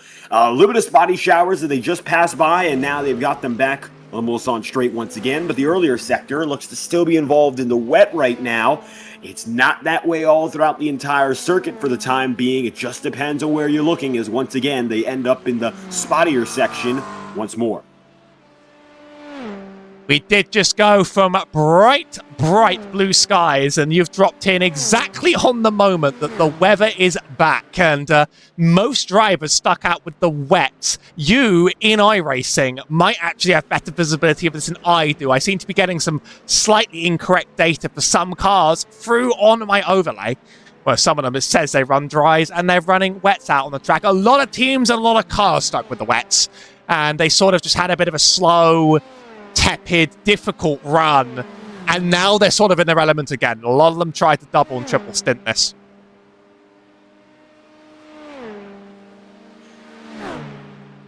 So looking at the radar here in iRacing, perhaps looking at spottier showers over the next, give or take, 30 minutes in sim. I think that would be a realistic estimate. And I'm wondering right now if you're going to see any real-time switches in the strategy, because it's getting tighter now between these drivers at the upper portion, of course, just on track position. And we're looking right now as it looks like Edward Hope, 5th overall, making it to pit road. Same goes now for Emil Madsen, 28th overall. And it looks again that we got drivers heading into pit road here. And speaking of that Hope car, getting on the way once more. So might be looking at some switches up on tire as we're looking toward that next wave. They would have gotten pretty cooked to bits if you were running a wet tyre on the dry track in these conditions, even if it worked out on the long run of the strategy. I had a talk to a few of the teams, and I'm sure we'll be back to revisit them later. Not heard many stories between them of misbehaviour between the classes, although I'm sure with an attrition rate of about 20 cars that there have been a few incidents here or there. Every incident I've seen on the track has been one of someone making a mistake on the odd patches, a lock up here or there, even on the sort of drying track has been the cause of troubles. But some of those giant puddles have not disappeared. Some have been deliberately using them to cool the tyres down. Now the rain is back, and I've heard some drivers have just really wanted their dry stints and just haven't got them. Has been very binary, this weather state. Maybe as we come toward that 21st hour of the race, we'll get a little bit of that drier condition. Right now, not at all. We're starting to see wet spots forming throughout the entire circuit. Eyes peeled now. The Impact Sim Sport 161. Second overall right now in the Dallara P217 class here. And you can see right now only a second difference in the class. Not a lot of time, not a lot of distance to make up, but when we're so far to this race and we're experiencing that front of weather again, do you see a little bit less aggression as drivers come toward trickier weather? Still slightly a breakup and a driver to work through as well. That's lap traffic getting out of the way for Dexter Castro, who's in a chasing position here. Is it too much of a risk now to let those conditions be the deterrent to passing? Wondering if that's the case now, with still a lot of time to spare race-wise and a second to make up. Still trying to get closer to that nearly on pace leading car in the class. Here's another lapper just in the way, and you'll see Castro slide just within. But I wonder if this could actually go either way, in fact, because they've been stuck in this sort of second long bubble all throughout the dry run. Now, I sort of came in to starting the show as the track dried out. Now we're going to wet again. Could also be the fact that just a big skill difference between these drivers and this time, based on this stint plan.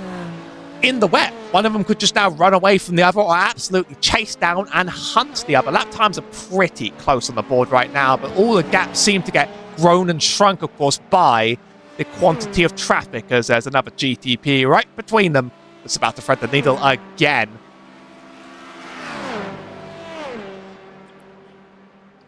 And so quickly that GTP gets out of the way, so at least no trouble now for the chasing driver of Castro here as we ride on board once again. The speeds even in the wet are ridiculous here, as taking a look once more for Castro, backing the speed down to just under 60 miles an hour. But when they're kicking it through, back on the exit of the Mulchamp chicane here once again, we'll be seeing north of 150 so fast, and lap times are still, for all intents and purposes, rather quick for a nearly 9-mile circuit. Last time around was 4 minutes, 2 seconds, .935 for the Castro team. All the while it was a 4:02.579 for nearly on pace and Fabian Schmidberger. So Fabian being about a half second quicker than the previous time. And it looks like we'll get a better indicator of who's got the wet pace next time through. Here comes the GTP, as you mentioned, and sweeping to the inside. That will be Ben Ford, 18th overall, and it looks like far off the class leaders, 20 laps down. So making these passes on the GTPs matter for an opportunity at a top 15 overall for this team. That's what they're chasing. So it looks like Ford again making a swift move. 18th place right now, whereas he just passed the 11th and 10th place drivers overall on the circuit. And for a recovery drive, it is necessary to make those moves up. And you'll see now CRF Motorsports get some clean air. In order to get back with the rest of his class, he'd need to make up, looks like he'd need to make up about 9 laps worth possibly around 7-8 just to get past all the LMP2s in the way, of course, which is more achievable given the pace difference, although I've actually seen it's been not quite as big as I'd expect, especially when the track is a bit changeable. Sometimes they sort of get in each other's way quite a fair bit, seeing a lot of sliding, but right now drivers are keeping it together. Trust me, there have already been instances of those making their mistakes in the rain and losing it out entirely. But I'm hearing that pit siren every time we come on by. It means someone's always dropping in. Ford coming up toward that final section here. The gap for pace, at least comparing Ford to the drivers around him, has been about 20 seconds. That was a particularly slow lap of 4:43.782 as the wet conditions have picked up. Speaking of pit road, right now, 22nd overall and 30 laps down, class leader here for our non-prototype cars. It is Wirati Rumbouts on pit road, 30 laps down here, and it looks like second in class, also there as well, after 269 laps, that will be Clement Bibloc, and it is first and second, 22nd and 23rd overall, coming out on the way, and it looks like once again we got the race off pit road for our GT3 drivers, separate by give or take 10 seconds at the very most. Your top two drivers return again. It'll be Rumbouts with the advantage, and it looks like both drivers have now made it back on their way, as it'll be Clement making it out of pit road immediately after. That leading 70 car from RSS is one of the teams we have the opportunity to listen in on today. A few of them very graciously giving us their radio channel. They didn't give us all the details about their long-term plan, but they're a lovely group of guys. And I'll let you make the calls as we go around, as there will be more listening on some of these teams. Also, teams that have been opening up our Maple Freedom in the last GTP in class before it sort of separated in groups. Alongside Neon Knight Racing, we've been having a solid race in the 6th position of the GT3 class, and Spin and Tow Motorsports in the orange LMP2 that we seem to see everywhere in the background of all of our clips. It's a smaller track than you really realise once you start to view them all together like this. Looking again at that Rumbouts car leading the GT3 class here, it looks like all three of our top two battles in each class are within one lap. Of course, for the GTPs, it's 3+ minutes according to our timing screen, but for the guys further back, particularly for our GT3 and LMP2 classes, the differences are quite different, a lot less. Speaking of the LMP2 battle, however, it is now favoring the nearly on pace team. It looks like the 899 car, driven by Fabian, has gotten away for the better part of 5 seconds over the last 3 laps here. And it looks like now Impact SimSport further behind as the wet conditions have taken over. Last time by for the nearly on pace crew, it was a 4:04.567, whereas a 4:07 second lap for Dexter Castro, and that was 3 seconds lost over the course of the last circuit. Times are slowing down, and it looks like pace is as well, but as you can see, Impact SimSport losing time on both laps 284 and 285, the most recent 2 laps, and losing a big chunk of which last time by, and that's advantageous to the 899 car, and clearly so, as the gap has only widened. And I don't think this one can be blamed on just traffic now. I think there is a very big difference once the rain has come in between the two, and I'm going to keep an eye on the lap times next time around, but that's gone from consistently within 1 second on the drying track to a 5-second gap just over the span of a lap or two, and it grows and it grows and it grows. And as long as Nearly On Pace keep their pace a little bit better than Nearly On Pace, I think, around here today, they might be in for a good finish. Black flag for Thomas Eng Sim Racing. I'm trying to work out what might have caused this. There are manual black flags given out, so it's not always caused by data in iRacing. But it doesn't look... They may have just left the pit stops not too long ago. I'll just see... You have any idea? Perhaps like a slowdown penalty. It looks like he went off the track. That's the only thing that I'm looking at here for about a half minute ago. Well, he's having to stop into the pits, and if he just happened off him going off the track, then my first guess is that it's an incident limit penalty. You do get drive-throughs for exceeding incident limits, and I think that's just what's been racked up again. So this is not going to drop this team for any position, at least for now. 17th place, 18 laps off your leader, but notably in the battle against CRF Motorsports, it will cost a lot of time. That's the GTP car we mentioned that needs to make up more laps than ever, and as you can see, that is a quick drive-through for the Thomas Enge Sim Racing number 34, and just a few moments before heading down the front straight again for the final bend, it looked like just a slide off the circuit was the difference maker. Nothing too serious, was not involved with another car, but quickly to pit road there, and the drive-through has been served once again.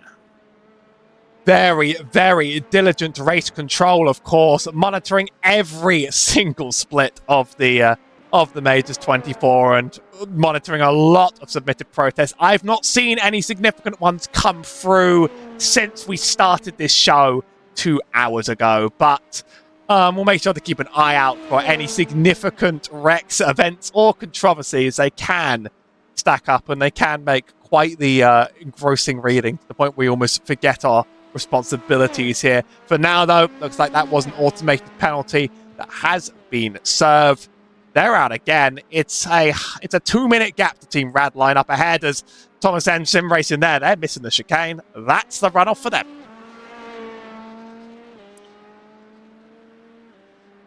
And for the viewers at home, incident penalties after the first 100 incident points are accrued, then after every 50. So takes a lot of time to rack it up, but when we've raced now for just under 20 hours in this session, well, I think it makes more sense to figure that all that time and all that trouble has a reason to it. So looks like you're looking now on the racing screen, the Maple Freedom team. What's going on there? I thought something happened. Have you ever seen that classic trick where it seems to think anyone leaving the pit road has crashed? Yeah, we had another one of those ones today. I'm getting baited every day. I'm just going to give us one more try for HCS Racing Yellow because it doesn't look like they actually exited the pit. Something may have just happened to their car. As indeed, I must point out to you that it is all McLarens. There is one non-McLaren GT3 out on this track in the 10 car of Leipzig Esports. Everybody else, it's a McLaren. It's the McLaren class. And look around, there's very little exception you mentioned. I mean, you can look from the beginning to the end of the class, particularly at the front of it right now. You got 1-2 McLaren separate by still less than 10 seconds here. Last time around, Clement in second, 5:29 second lap. All the while, MRS Racing Sapphire, 5:26. So it looks like the advantage with the leader as Ashley Collins around for a minor slide. Collins having some trouble. And it looks like we're getting that quick replay, so let's watch what happens there. I think that was the replay of the moment, and we are back to live right now. It's a small little spin for Collins. Getting caught out by the wet conditions and making a swift enough recovery to his time.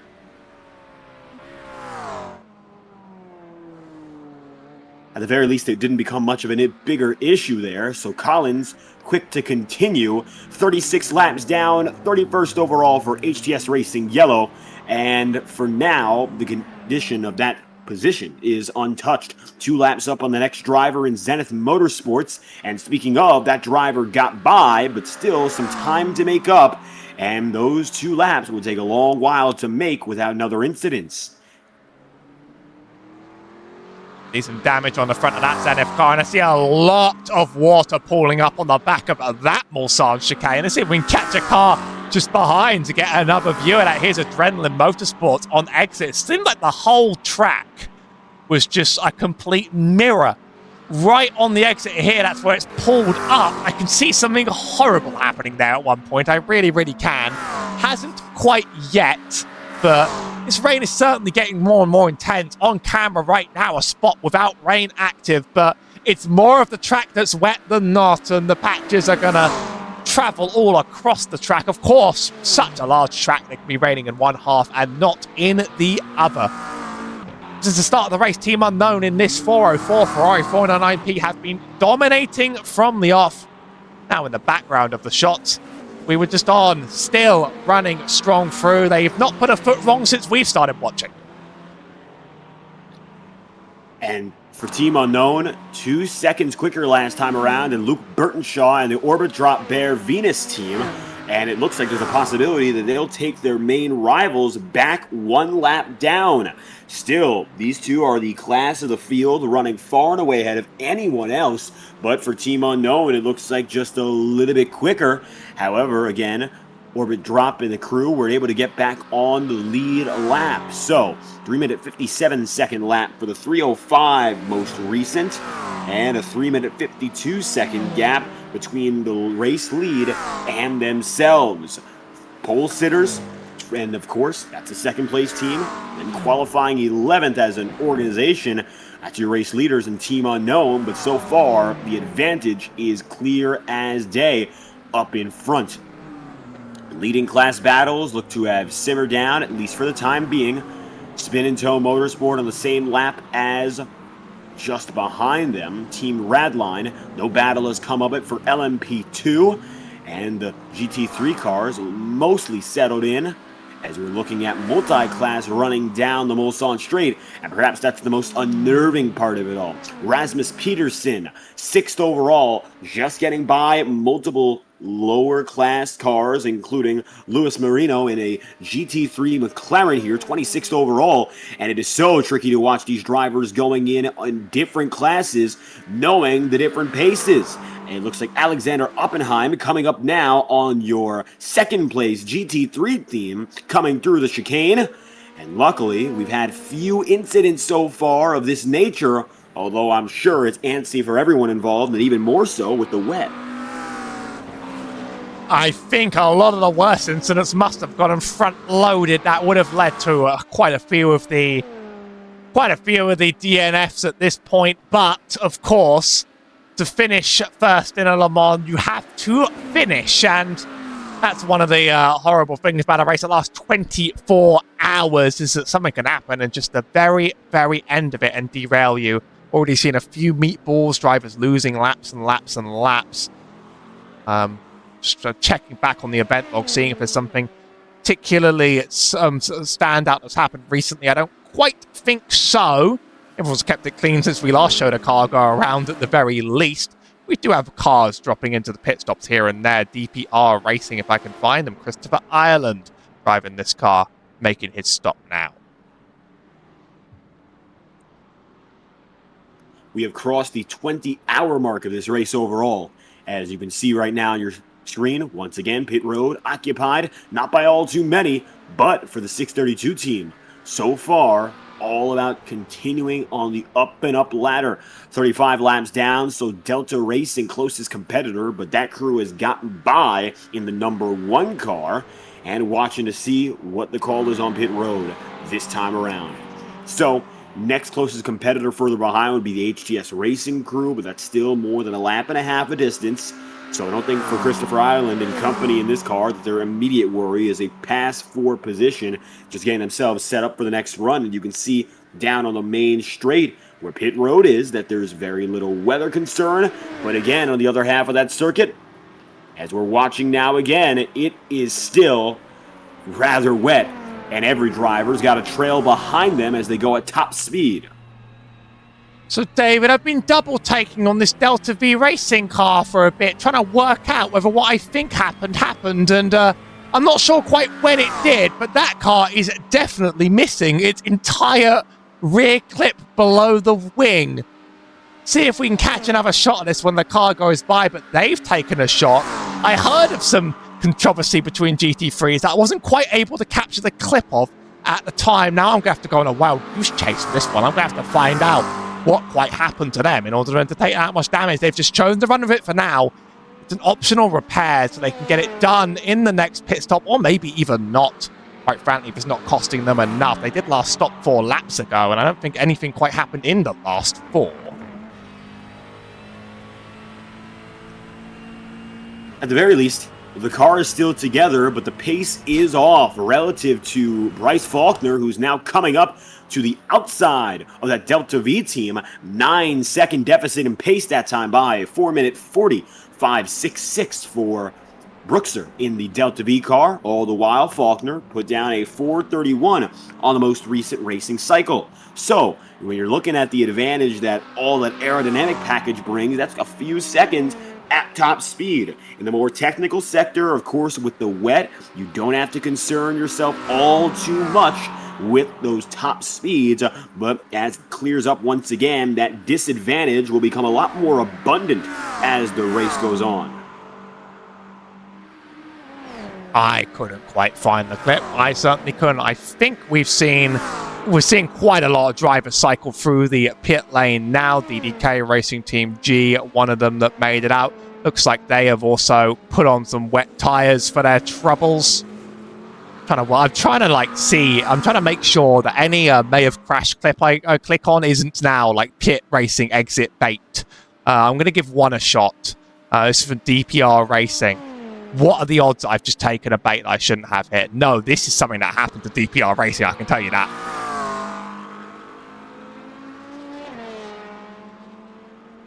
Coming toward the chicane, bobbles, and it looks like a pretty simple half spin. Looks like a quick recovery at the very least, and it looks like the 632 will continue on. So DPR Racing back on the way there. That was a real issue intermittently. Is Kronos Gold. P2 car in class really doesn't want to make some mistakes, but I think that bump on the first turns is going to do it. Get the full 360 done just before you're passed in time. Obviously, marbles, a huge issue in endurance racing after this much racing on the track. Anything off the line, it loses so much grip. And of course, this is just less than a week out of the official introduction of the new GT3 tyre model. These cars are significantly more reactive, significantly more slippery when they're not up to temperature. I felt their bite out on the track. They are not to be underestimated. Still not unbelievably hard cars, but certainly a step up in challenge from what they used to be. And that could have affected plenty of drivers up and down the grid. Could still be doing so going up to today.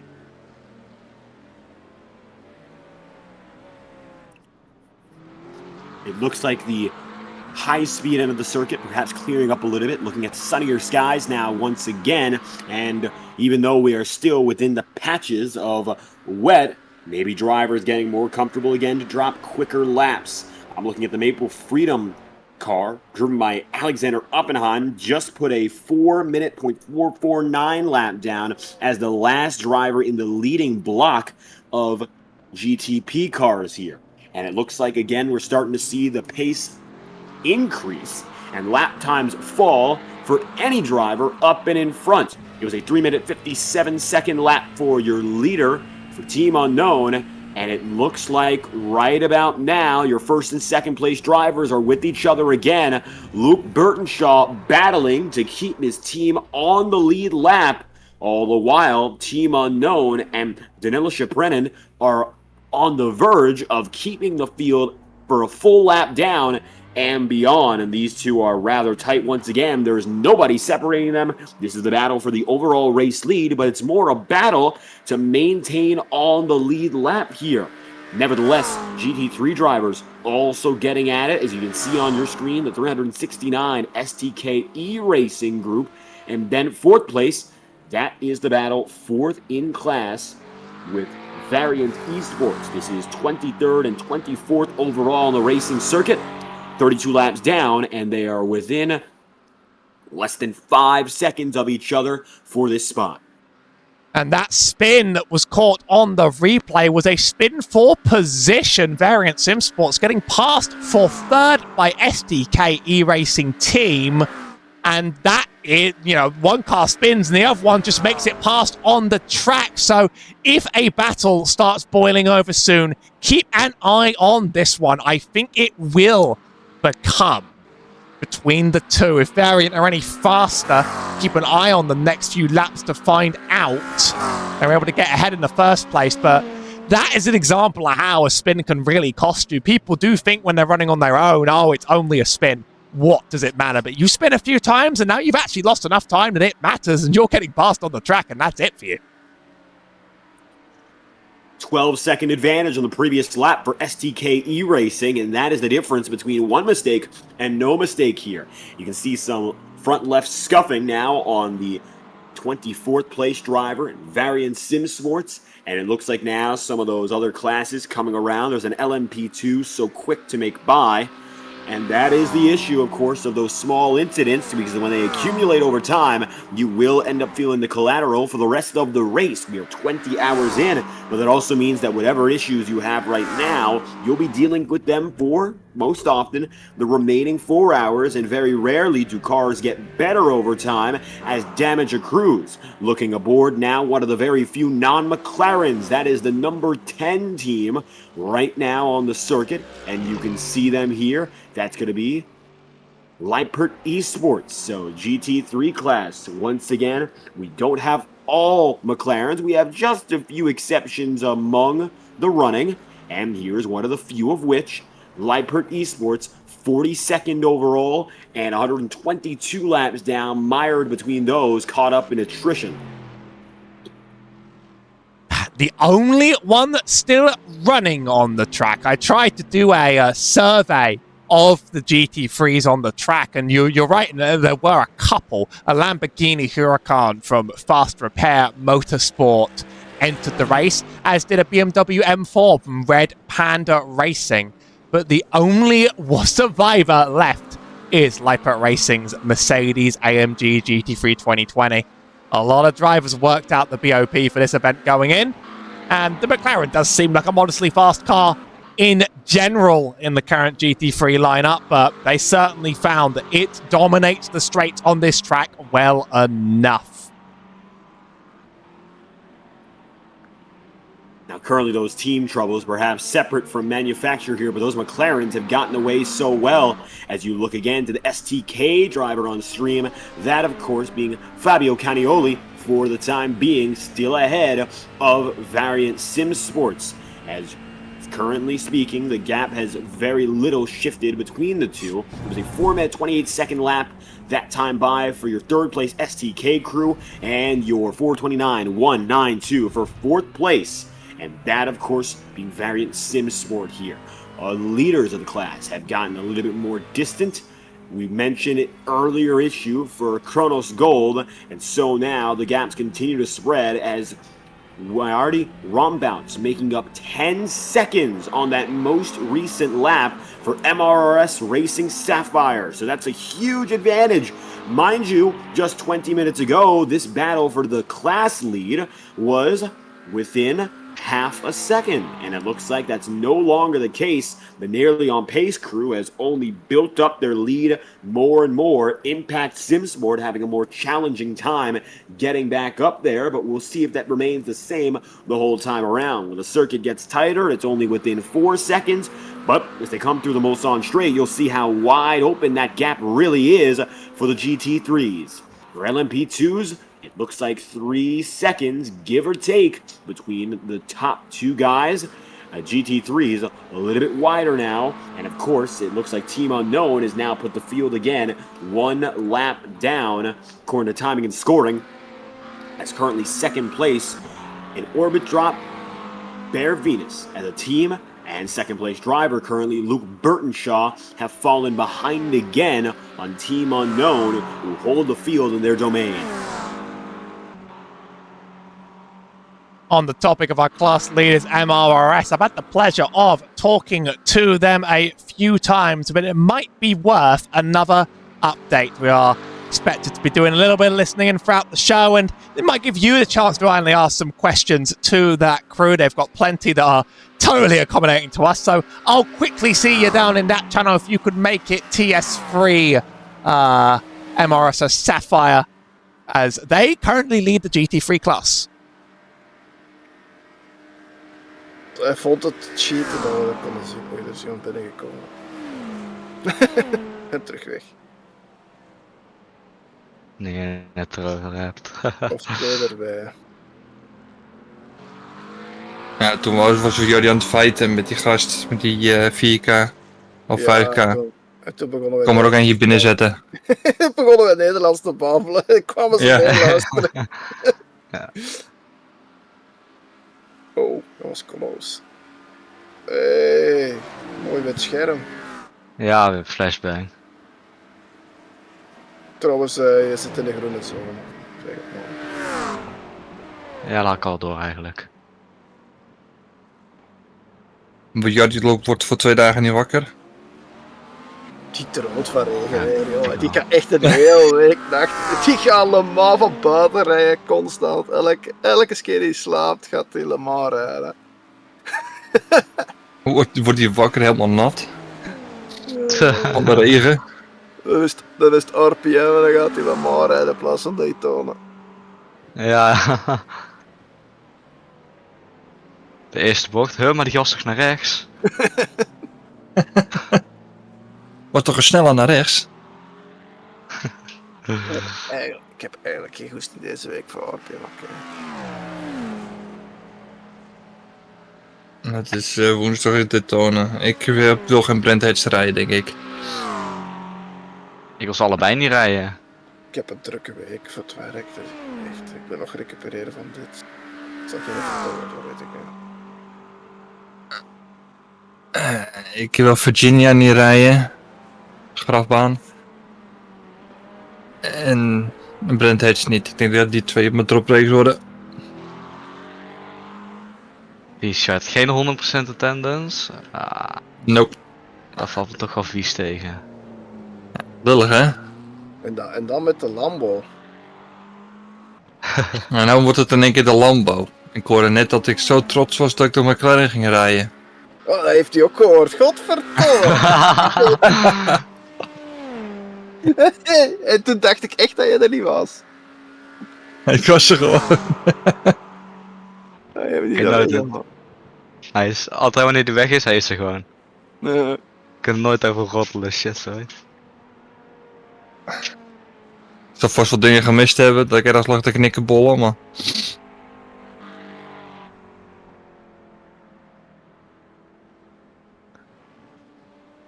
Checking in from the Majors 24 broadcast booth here with MRS Racing. As you can see so far, quite the successful early run, holding the head in the GT3 class here in their number 70 McLaren.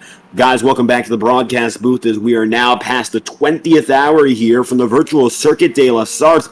How's it going inside the cockpit for the team? As so far, it looks like a pretty confident run through the wet. I think a lot of fun now.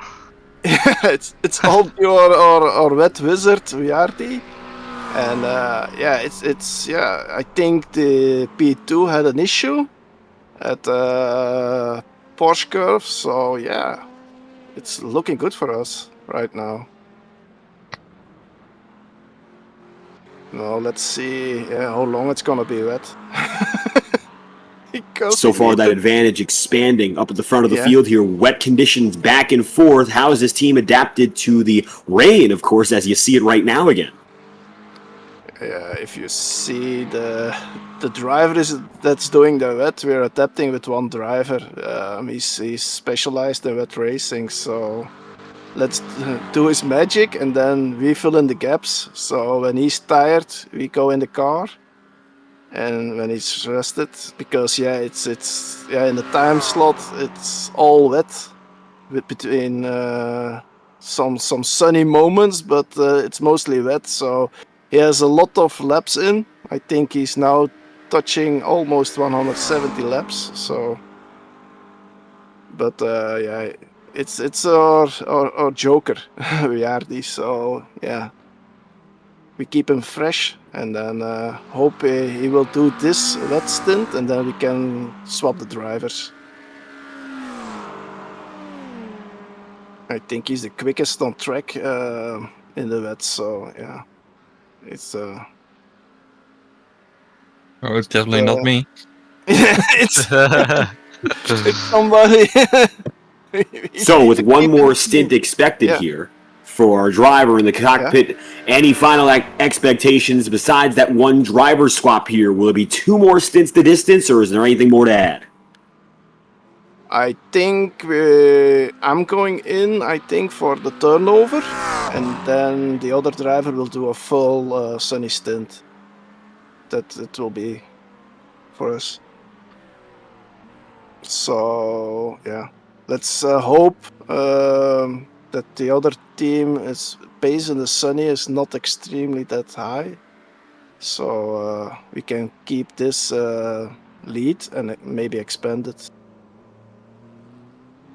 And so far, a solid gap and still building here for MRRS Racing, leading the GT3 class with 3 hours and 39 minutes left on the racing clock. Thank you again, guys, for your time, and good luck for the rest of this one. Thank you. Thank you, man.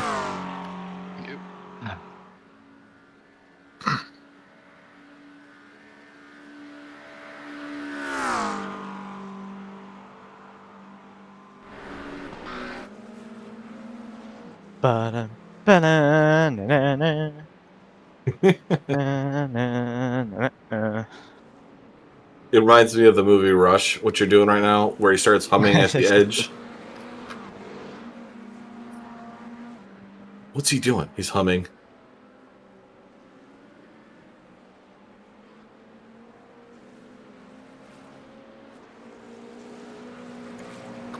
Not to terrify you at all, but you may be on broadcast. Time to cause a massive incident.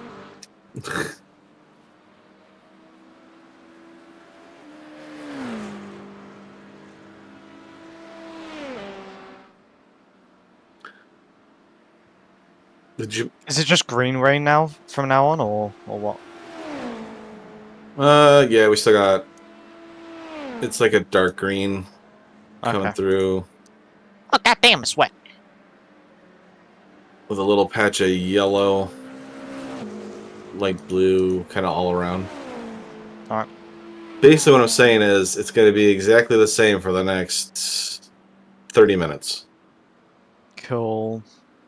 Unless everybody decides to quit, clearing water. Yeah.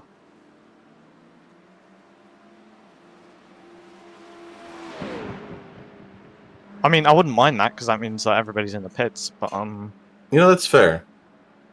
It reminds me of Hungary, where everybody went into the pits. Yeah. Only one driver was on the grid. just Lewis just sitting there like a muppet.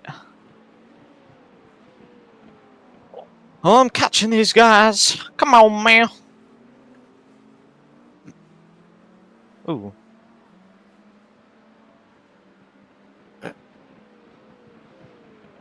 Whoopa. So remember, a safe pace. Hopefully the other teams will make the mistakes.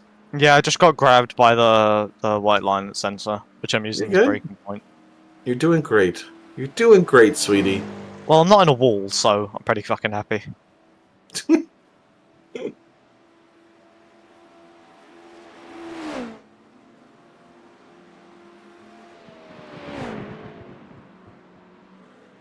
And to trace back on something you guys were talking about just a minute or two ago, welcome back to the broadcast booth here in the Majors 24. 9th place team overall, Maple Freedom Racing. How's it been going now as we experience this patch of wetness, which looks like it's far from over as we see it?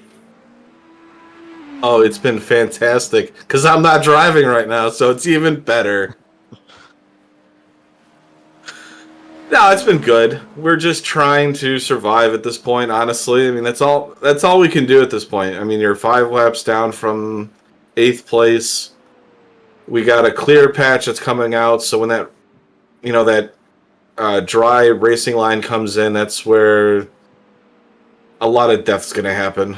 Is going to be the last couple hours here, because trying to pass GT3s on slicks with that very narrow dry line is where a lot of death happens. So far, 9th overall, 9th in class as we've seen it, and in a comfortable position to maintain this spot relative to those behind you here. So it looks like the end goal is just going to be that position maintenance here. Wet strategy, dry strategy. We've once again come to a point where the weather is playing a role. Even as the sun shines down the main straight, it is far from dry across the entirety of the circuit here. Have there been any plans shifting with regards to track conditions now, or is everything pretty much set in stone as you see it? I wish. Yeah, no, go ahead. All of you. I think we're just right now in this rain stint, we're just trying to be on pace, not keep out the wall. And then as it slowly turns into the dry, I'm going to try and push a tiny bit more, because I know what this car can do, especially in that intermediate phase of the weather. So we're going to try and push on, hope for some mistakes up ahead for some free positions, but we'll see. I just like how you're like, I'm going to slightly start pushing, and then you get the Tetris exit curve, and I'm like, oh yeah, this is great. Oh, wonderful.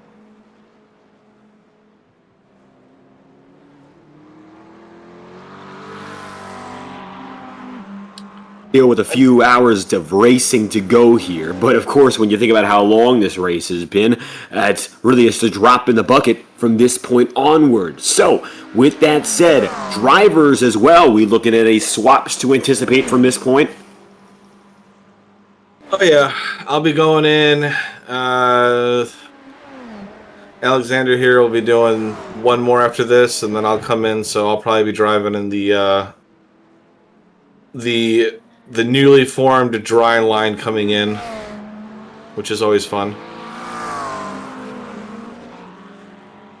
And then beyond that, I'm not entirely sure. We'll see. It'll probably be Alexander and I to the end. And yeah, I mean, we got to hope for some death up front.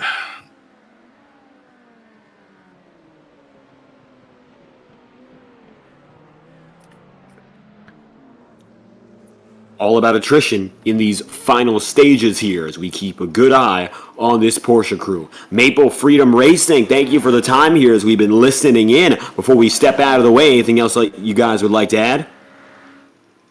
I would like for everybody in front of us to give us their positions. And yeah, that's kind of it. If that could happen, that'd be wonderful. Just pass on the word. Just wanted to say hi to my fans out there. Thank you for coming in to interview us. It's actually been really cool. And once again, thanks to the majors, another well-run, they've been innovating a lot of new stuff, so it's been great. So thanks to you guys, and also thanks to the majors. Maple Freedom Racing, thank you again for your time. Thank you. Thank you.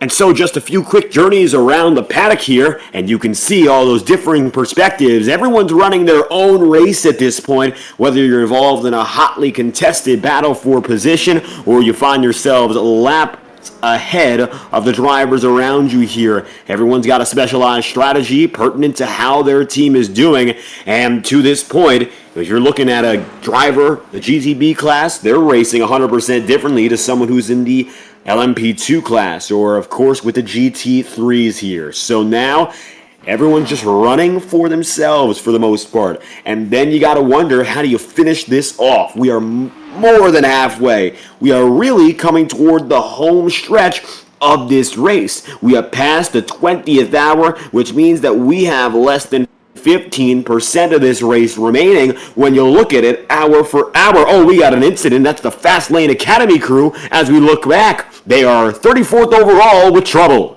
and still recovering. And taking a watch at the incident, that was just as it looks. watching the next Viper Esports. Oh, they just blinked out of existence. Another one for... Oh, no, there it is. There's another one. I'm just going for everything that's just been happening while we've been doing some interviews. It's been quite a few spins. Viper Esports with another issue here. A small one once again, but nevertheless, another brief problem. It's fast lane again, by the way. And here's that look at the fast lane GTP. Catching a bit of the curb. And it looks like going up and down. Wobbles. And luckily it wasn't anything too major. And fast lane continues. Isn't going to cost any points. 59 laps down on your leader. 40 laps up on the next driver and team. And 19 behind on the big block of GT3 cars. With that much time to make up, I don't believe that there's a lot of potential left to gain spots for the Fast Lane Academy crew. So as long as they keep themselves out of errors, maybe attrition will give way. There's Neon Knights Racing. The 808 with an issue, and that's a team that is actively contending in their class for position. Not something you can afford in a moment like this. It's Blue Chew America's Dan Neese behind the wheel of this car. And I think the weather's just increased attrition across the board. That's one lock-up right into the gravel. You've not seen the meatballs come out yet, thankfully.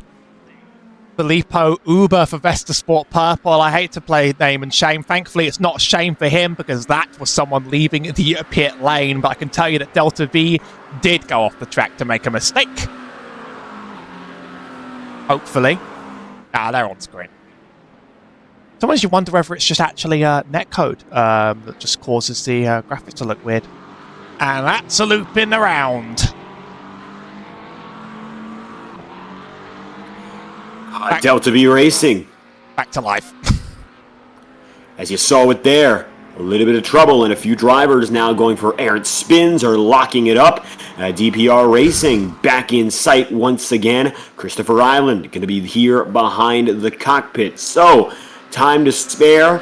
Overall, your leading battles in the classes have spread out, while the LMP2s have only been separated by within 5 seconds for the better part of this race. The GT3s have a leader by about a minute, and Team Unknown leads this race by a full lap for the time being. It's the 632 watching Christopher Island in 8th place in the class for the time being. And it looks like right now trying to get back up to Delta V Racing. And with that Delta V issue and, of course, the damage, it looks like Christopher Island with a pass for position. And that will be reflected as they come across the timing and scoring loop next time by. 29th place going to 28th for Christopher Island and Delta V. As it looks like it's going to be another driver with some damage, Rasmus Peterson, 27th overall, who just got by the Delta V car, and the front end is a little bit more banged up here for this number 718 McLaren, although it isn't going to be as severe an issue as it looks like just a little bit quicker on the ways around.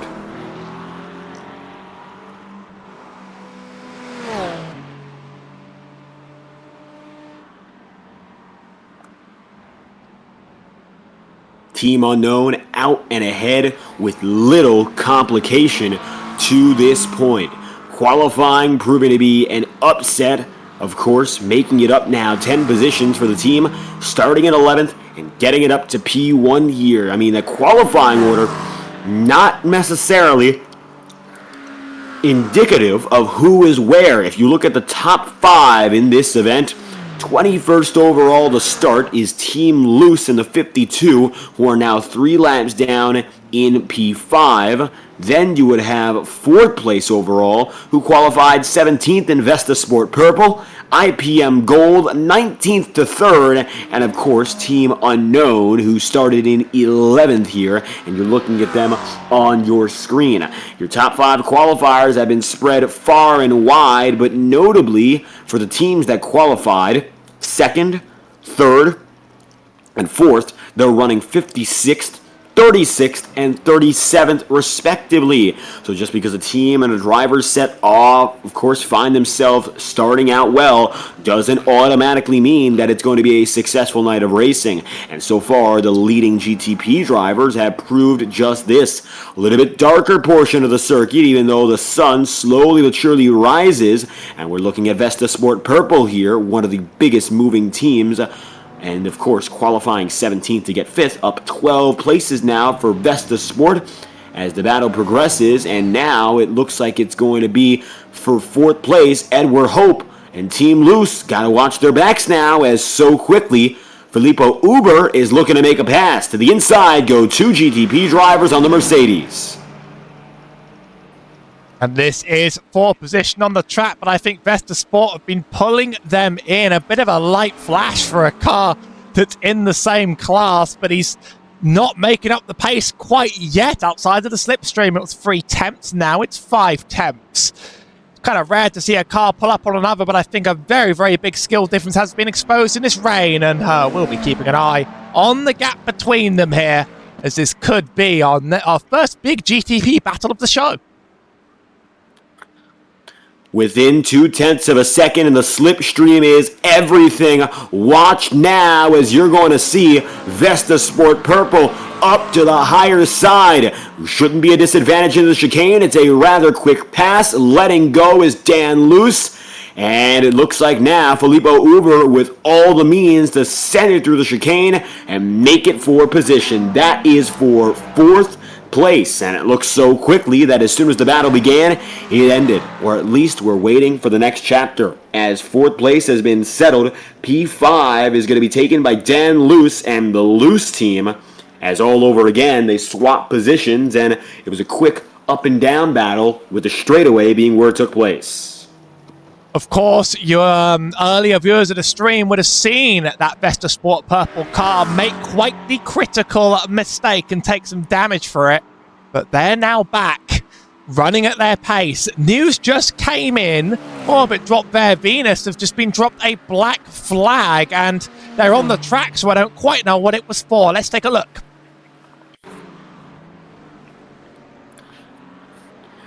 Perhaps for your second overall team, maybe something like what we saw previously, where the incident points are coming into play again. It's 50 incident points, every 50 incident points after the first 100. And taking a look back and forth, even though this car is on track, it could have been a minor off track there. Maybe that was the offense, avoiding an incident. I think you go a little bit wide on that turn, and you're given that they're often a slowdown and very rarely the 1X. We did also see a GT3 just parked off the track in the meantime. Wrong place, wrong time. Might keep an eye on some protest channels to see if there's something to do with that may have happened. But they are going to have to serve that penalty. That is detrimental for a team that's been trying desperately to get back on the lead lap over the past hour. They were 1 lap down, then they got back on the lead lap, only to be put 1 down again. And it looks like disadvantage for Dominic Ferraris and the team in second place, as they will fall further. And maybe this gives way for IPM Gold. That's an off track if the other one wasn't, that's for sure.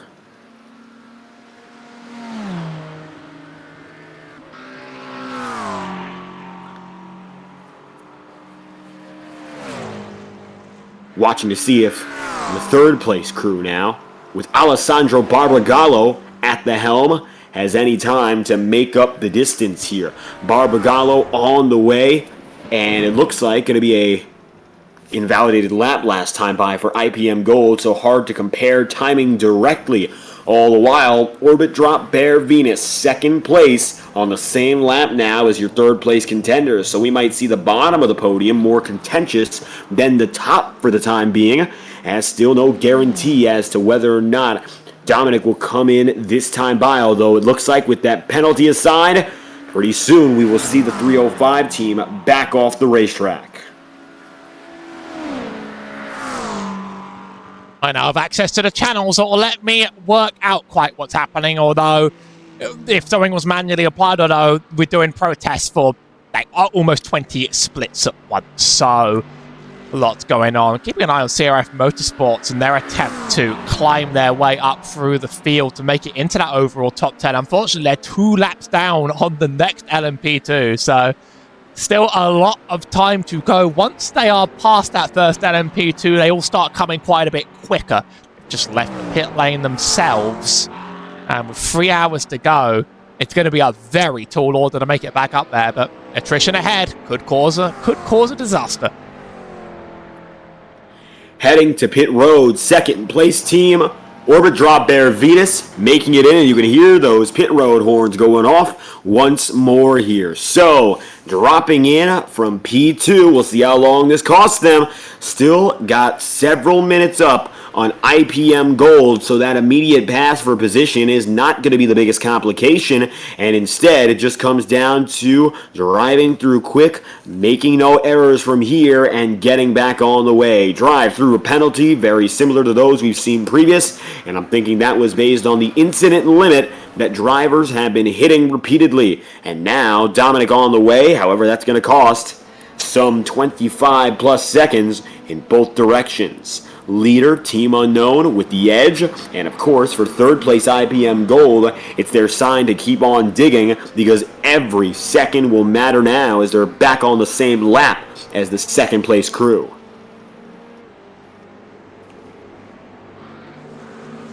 Gaps all spread out quite a bit in the meantime. Now Best of Sport Purple in that P4, making up over a minute over the team loose car behind, so they're trying to use every last bit of that pace they have. We missed the nighttime hours, probably the most electric for carnage on the track, but this is not the last front of rain. It's been dying off for now. The track's going to dry a bit, and then right on cue we're going to get one more just in time for the end. You might have some more detailed information on that weather than I can possibly disrupt the stream for. Keeping it, I mean, Team Unknown have been absolutely extraordinary today. Absolutely unbelievable in that they've managed to pull a whole lap ahead of the next car. They can probably just relax now. Let's see if I can get that name right.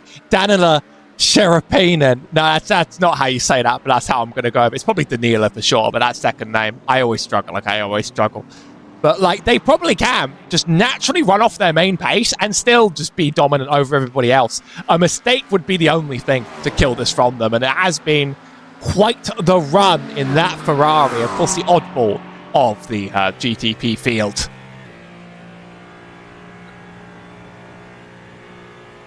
Under the hypothetical circumstance where this team ended up losing 1 second per lap, it would take them upwards of 180 laps to lose the race lead.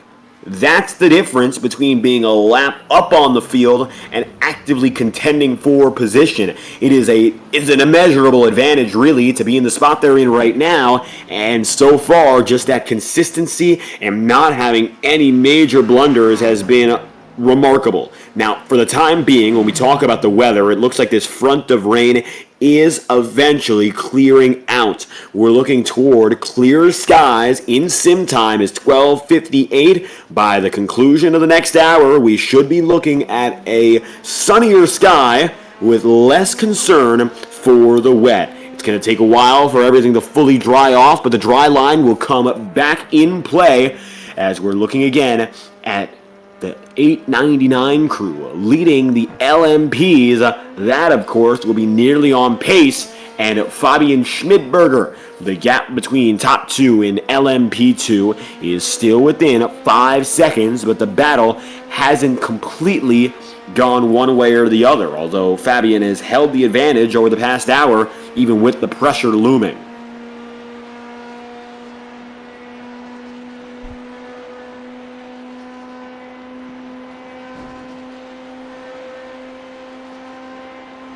Still taking that ride on the right front here for the 899. Speeds of over 150 miles an hour to back it down for one of our quickest speed differentials. And oh, just behind, Dexter Castro. Gonna have to slow her down. It looked like Castro went to the inside of the chicane curbing. And just like that, falling back, it'll be Peter Sitdar, who is a GTP driver who got through, but it did not look like the best of runs there for Castro, making his way through the chicane so quickly. Just like that, the gap has expanded for Fabian Schmidberger. You're watching coverage of the Majors 24 live on Maconi Entertainment. Here's a look again. It looks like Castro getting away, but you can see that distance expanding ever so, as now the GTP makes it by. Coverage of the Majors 2025 running. Of the Majors 2020, of course, 25, Majors 24, third split. Brought to you on Maconi Entertainment. And we've still got ourselves 3 hours of action and excitement to this point. Oh, Impact Sim Sport and Dexter Castro off the circuit.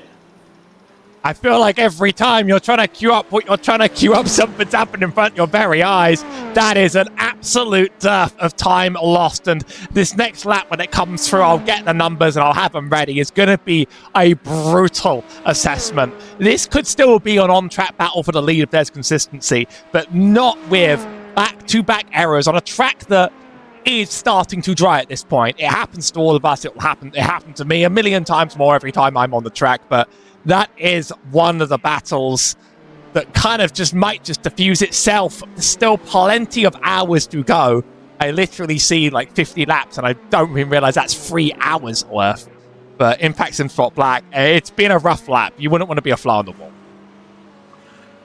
For Dexter Castro, both of those mistakes are going to be critical, and most likely at the next timing and scoring loop will cost upwards of 3 seconds. That is to be determined, though, as they'll come across the line once again for these Dallara P217s of the LMP2 class. They'll find out at the end of lap 298 toward their 299th lap. You're watching coverage of the Majors 24 in 2025, and we'd like to thank our premier partner at Majors Garage for bringing the action to you. We'll take a brief step aside for the next minute and let you know a little bit more about our friends at Majors, and we'll return after this. You're watching Maconi Entertainment.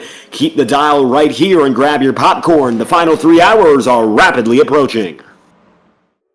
Hey, you know that guy who just before the green flag keys up his mic and asks, "Anybody got a setup?" Well, this is him. This is Adam, and hey, Adam needs some help. On the other hand, this guy over here, this is Steve. Steve is a solid racer and he knows his way around the garage. Steve's problem is time. With a job and a family, he can't find enough time to build competitive setups and to race as often as he likes. But as luck would have it, Steve knows a secret. He lets the Majors Garage crew chiefs do the setup work, so he can focus on the racing. At majorsgarage.com, Steve can get setups for over 60 cars on the iRacing service. So no matter what series he wants to jump into, he is covered. Somebody, anybody, really should tell Adam. See you at the garage.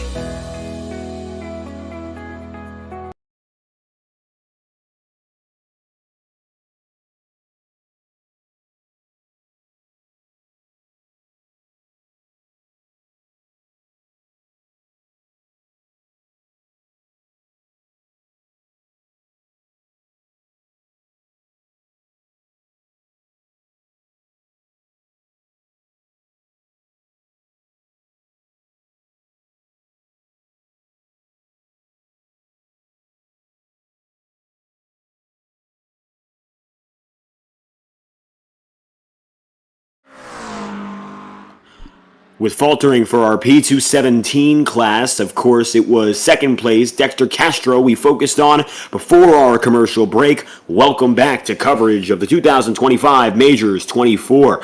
Impact Sim Sport, notably, it looks like you're seeing some driver changes here. If we're looking at the timing correctly, Impact now sees Corbin Lenaway inside of the cockpit for lap 299, so it looks like Dexter Castro being subbed out for our 299th lap here. So that's going to be a critical change. And just like that, we're starting to see some of those final swaps put in place to benefit the battle. There's Corbin Lenaway falling to the number 007. That is Jacques Vermeulen, 20th place overall and 28 laps down. So one of the back half guys in this LMP class. Doesn't look like an active competitor for the leaders. Nevertheless, for the time being here, just making that pass on the racing circuit, looks like good pace for these guys. Differentials across of the main battles have become pretty far spread out. Again, nearly on pace, and Fabian Schmidberger have held so constant that it has become everyone else's job to get back up to them. And so far, nobody's done a particularly good job of getting through. You'll look at the bottom of your screen, and that timing info is so critical to understanding what's going on here. A 4-minute 16-second lap for Impact Sim Sport, whereas it was a 4:09 for Nearly on Pace.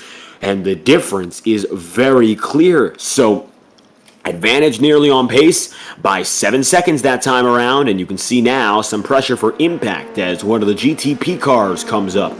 That is Dominic Ferraris, second place overall. These two are second place in their respective classes. And to the outside, Dominic takes it. Recently, just about 4 laps ago, Dominic taking a drive-through incident penalty, and that was the nail in the coffin for the fight to keep P2 on the lead lap. No longer the case, and it looks like it's all team unknown on the lead lap after 20 hours and now 20 hours and 50 minutes. Getting back to business here as we settle ourselves in once again, and so far, looks pretty solid for the race leaders. Conditions drying up eventually. Team Radline coming up quickly on the DDK Racing team. This is the battle, which is for 14th place overall. And in the class, this is for 4th. And they're separate now by less than half of a second. It looks like you've got yourselves another tight battle between DDK and Team Radline. John McCutchinson on the offensive, Tom Farr on defense here, as they're going quicker and quicker. Trouble for Fastlane Academy, it looked like, as this battle for 4th in the LMP class rages on. I'll get the replay of quite what happened to them.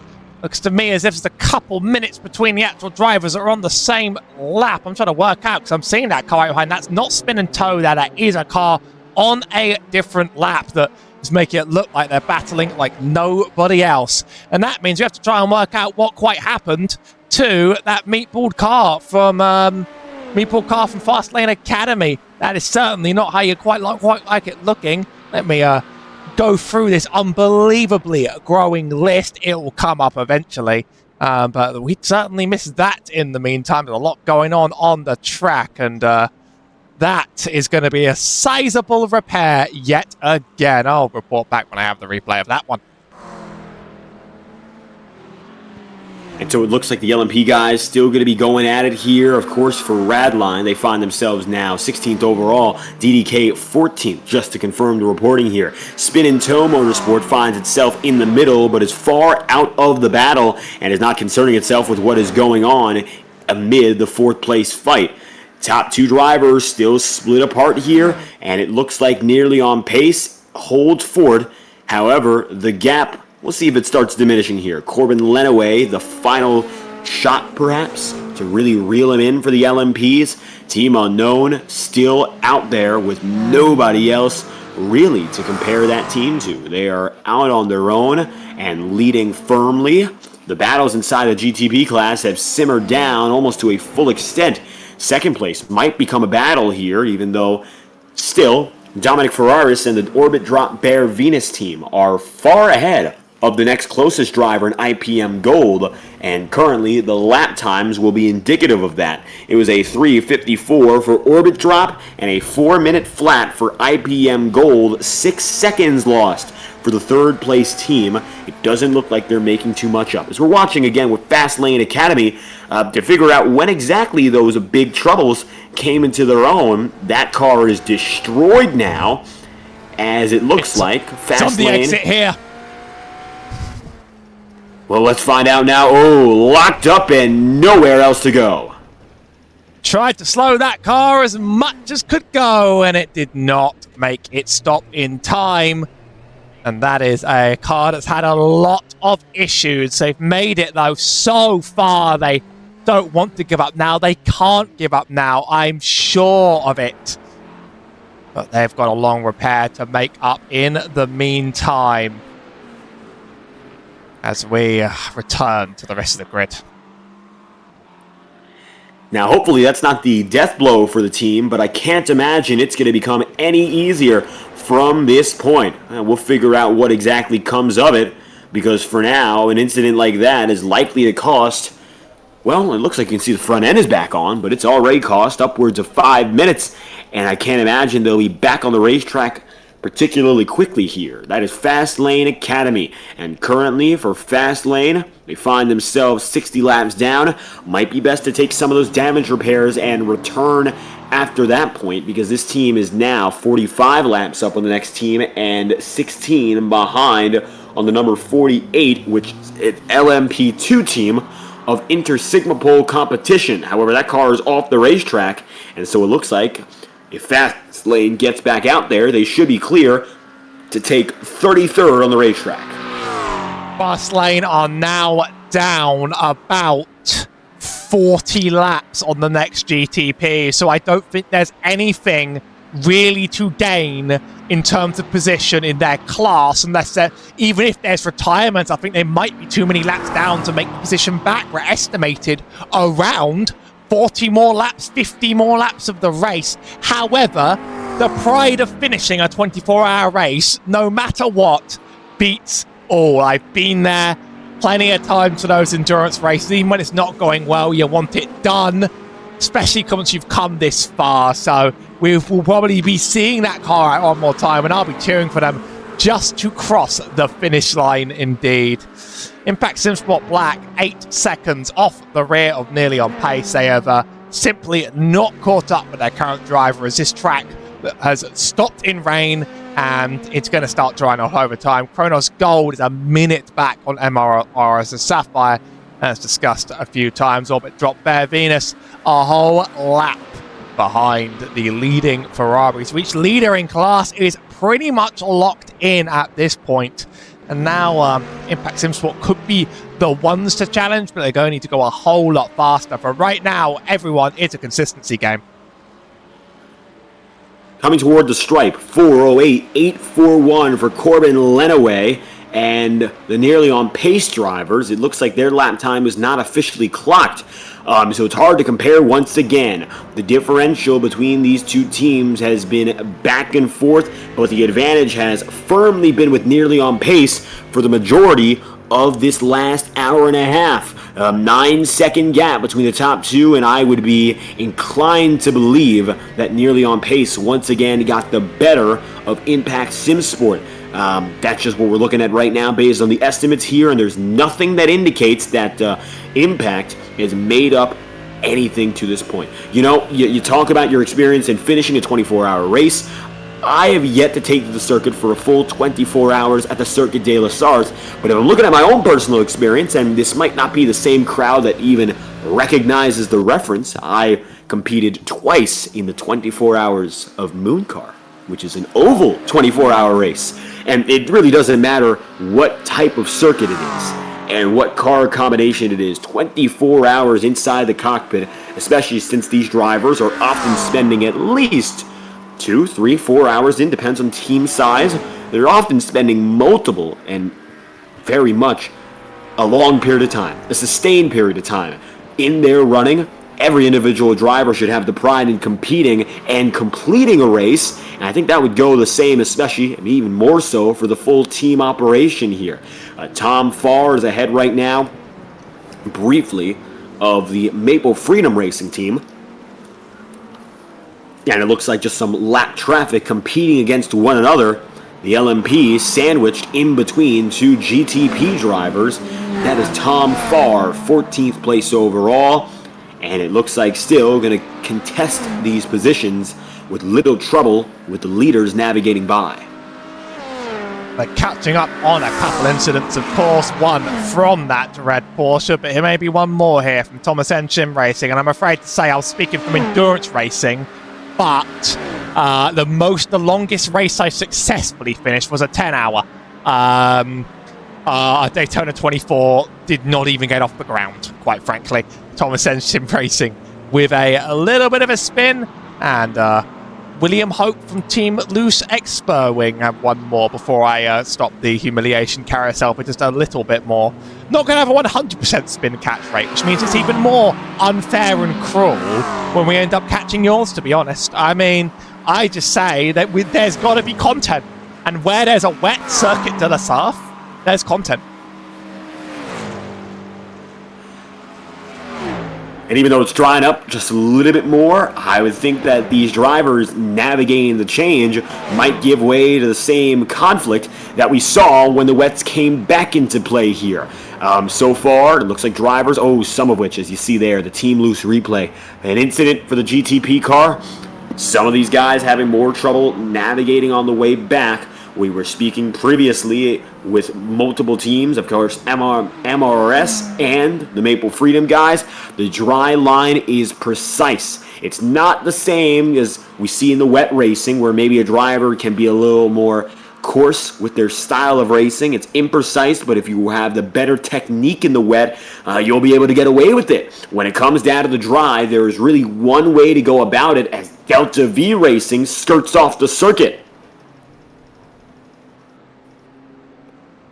Just another small mistake in a race where probably everybody's making a million. Probably the driver of Team Unknown is probably making micro errors, very much frustrating them. I mean, there's so much that happens out on the track. I've even seen a spin from Lumen Motorsport that I'm actually going to save them from this time, because I'd quite like to once change the subject away from spins and wrecks on the track.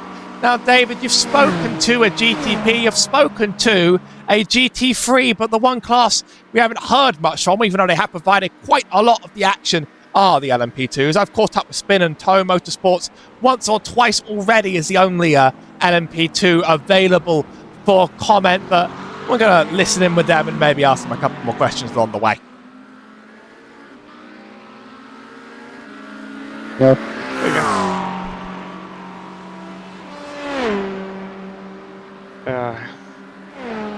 Beugottak megint hozzánk.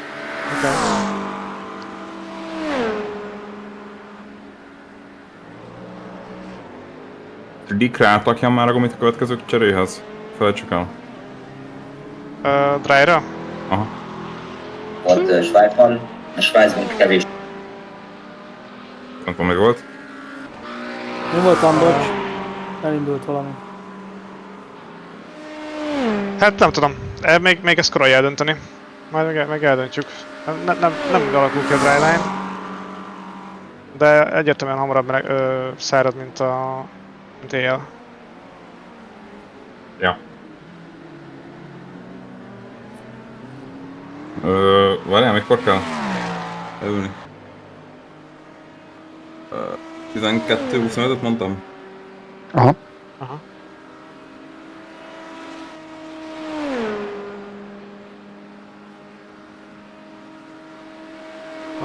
Az negyed óra, az esélytelen.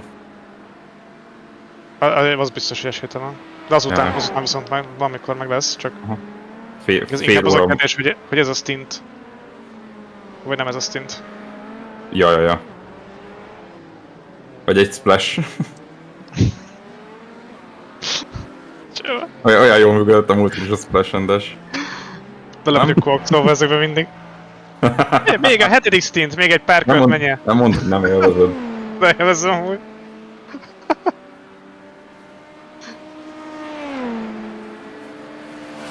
Amúgy lassan viszont... Hát... 1 óra 6 az következő váltópont. Tehát az most 55 perc múlva. Talán 1 óra is már belefér, mert ugye lassú lesz még a stint eleje. Az 50 perc. Még egy teljes stint nyit vajon el lehetne menni? Nem merek semmit mondani. Múltkor is azt gondoltuk, hogy nem, aztán de mégis. Ja.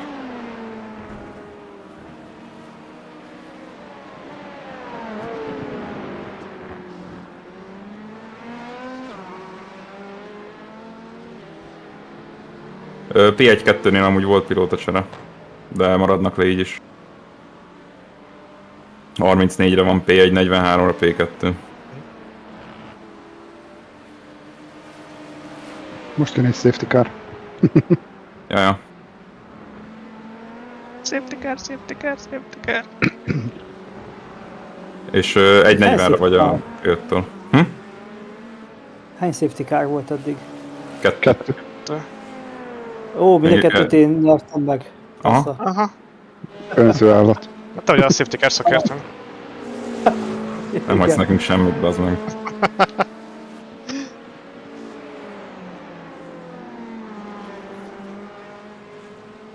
Tibivel elhapoltuk az esőt.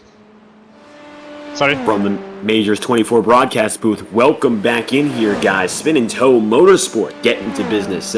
Currently, looks like a very solid run for you guys in class. 15th place overall, eyeing maybe a top 5 in class when it's all said and done. And to this point, we're getting back to drier conditions, track cooling off, drying off, and the sunlight. Maybe it's going to come out again. Less than 3 hours remaining in the race, and how's it gone for you guys at this point?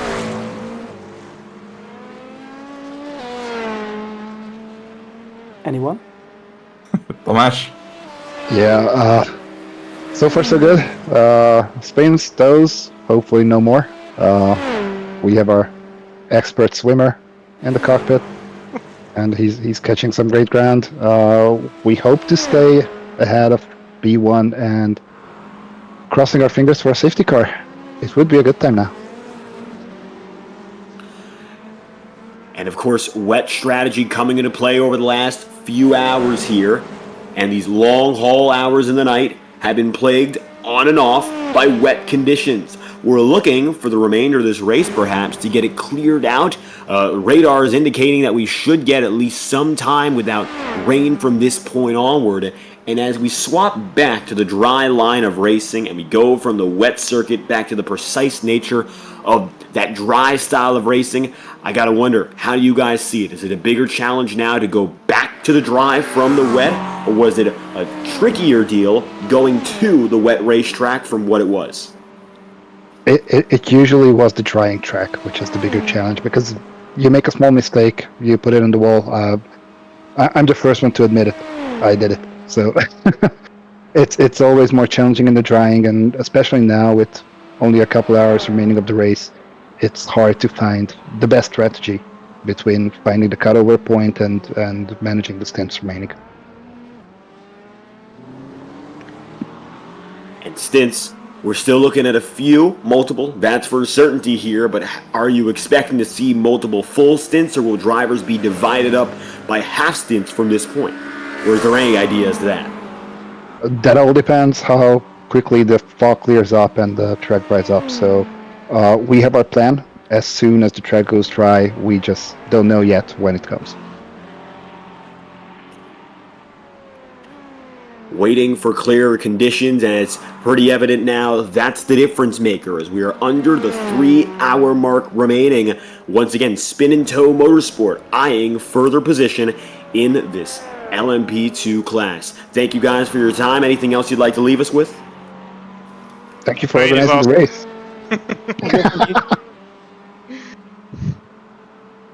Thank you.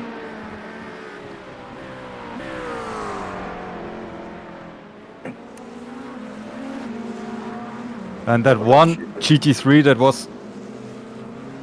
one moment.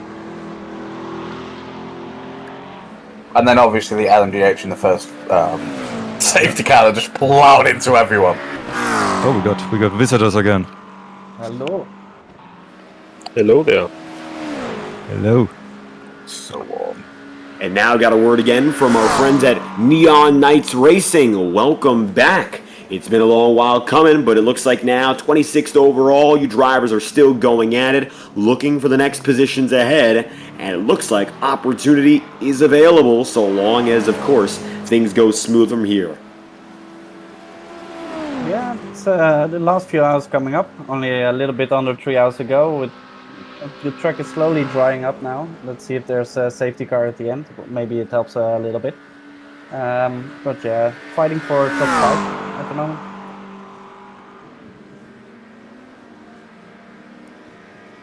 And currently, when you talk about the immediate battle, we have 3 drivers on the same lap, and that would be 24th down to 26th, where you guys currently stand.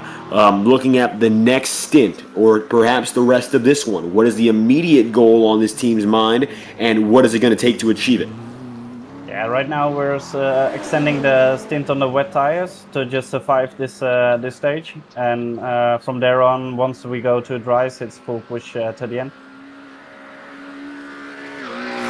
Dry track coming right our way here. A lot of drivers discussing the challenge of heading back toward the dry here. And to an additional note, it looks like most teams have themselves a preferred driver for these wet conditions as we make our way back to the dry. Well, I'd have to ask, when it comes to drivers, do you think you guys have one equipped for the task to handle it when we get back to the speedier track? Sebastian in the car right now is doing a really good job in the wets as well. We all get a little bit of wet time in, so we didn't had a special wet driver in. But I have to say, hats off to P1 doing 5 stints in a row now on the wet track. So he's really getting the habit down. That guy's insane. Oh my god. It looks like so far this stint, making progress and keeping the fight alive to get toward the top 25 overall here. Now, of course, it's been a long race to this point, and these last few hours are almost a drop in the bucket. How's it been like maintaining that endurance? That's the biggest deal. Of course, these are team races. It's not just one driver the whole distance, but every driver gets a lot of seat time, and it's across a full day's worth of action. So what's kept you guys so active and alive here is it looks like there's still quite the fight for this team. Yeah, we had Harley in the car throughout the night. He really did a good job. So we had a good schedule planning it out. And luckily we have 5 drivers this year, so we can spread it out quite evenly and have some rest in between.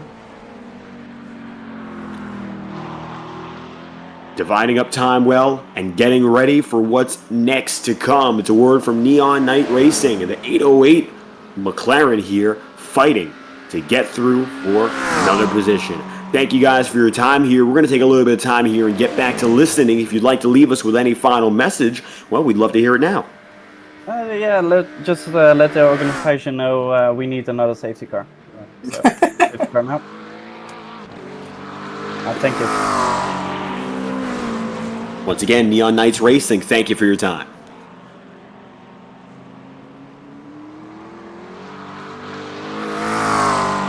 That starting to appear a little bit. Yeah, I don't know if you can see it, but the tires are starting to struggle a bit.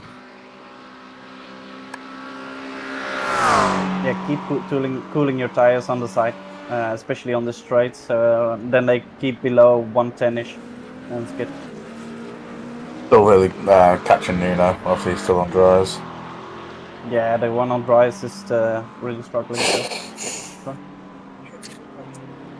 As long as he survives, they still have a pit stop ahead of us.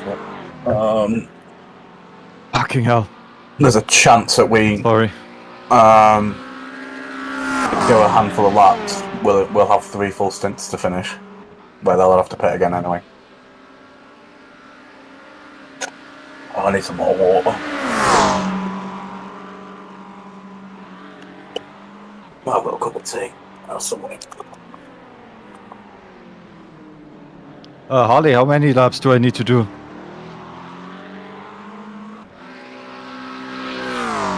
And he's gone. What do you mean? How many laps do you need to do? Yeah, for us to only do... Schedule was 4 laps on this stint at least. I mean, I imagine you'll probably do more than 4 with how the track's looking, but... I mean, that's if the schedule is correct anyway.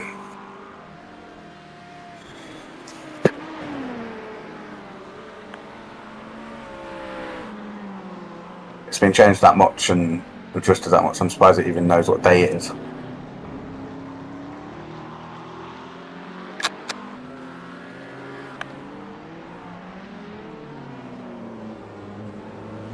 I should have opened the race option. That would help. Be careful with the painted part here. It can be very slippery still. I know. Just stay on the edge. Track. Ready.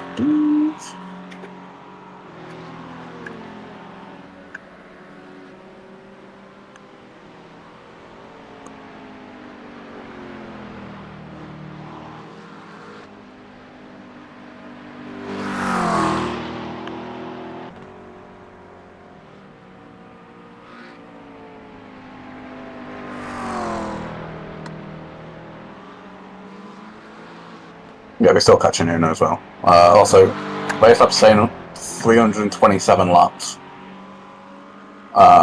So I would say at least 3.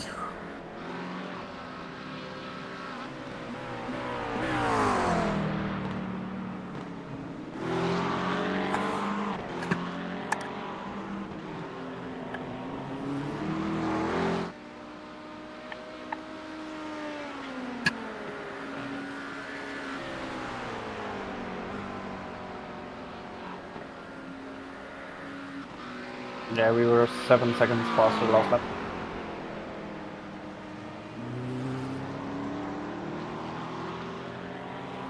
And that's a listen around some of the other drivers that we have not gotten to as the track has dried up. Most recently, the 808 of Neon Knights Racing, and of course some LMP2 action as well. Seeing multiple classes, and of course that was, in this instance, the Spin and Toe Motorsport guys who still run 15th here.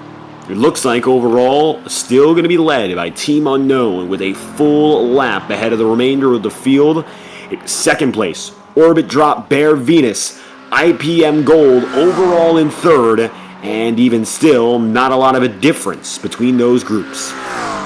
Corbin Lenaway last time by ran a 4:04.3 for second in class, which was 0.3 quicker than Nearly On Pace. Nearly On Pace has swapped their driver out, Fabian going for several consecutive stints. That is no longer the case, and it'll be Bart Macha inside of the 899. So a new driver taking the helm for the LMP2 leading car as we get back to business with 2 hours and 42 minutes left on the clock here. Nearly On Pace, still holding an advantage of some 7 seconds, but we'll see now if Bart's got the stuff to keep it ahead. Last time by, it looked like the 161 and Corbin Lenaway were the quicker operation.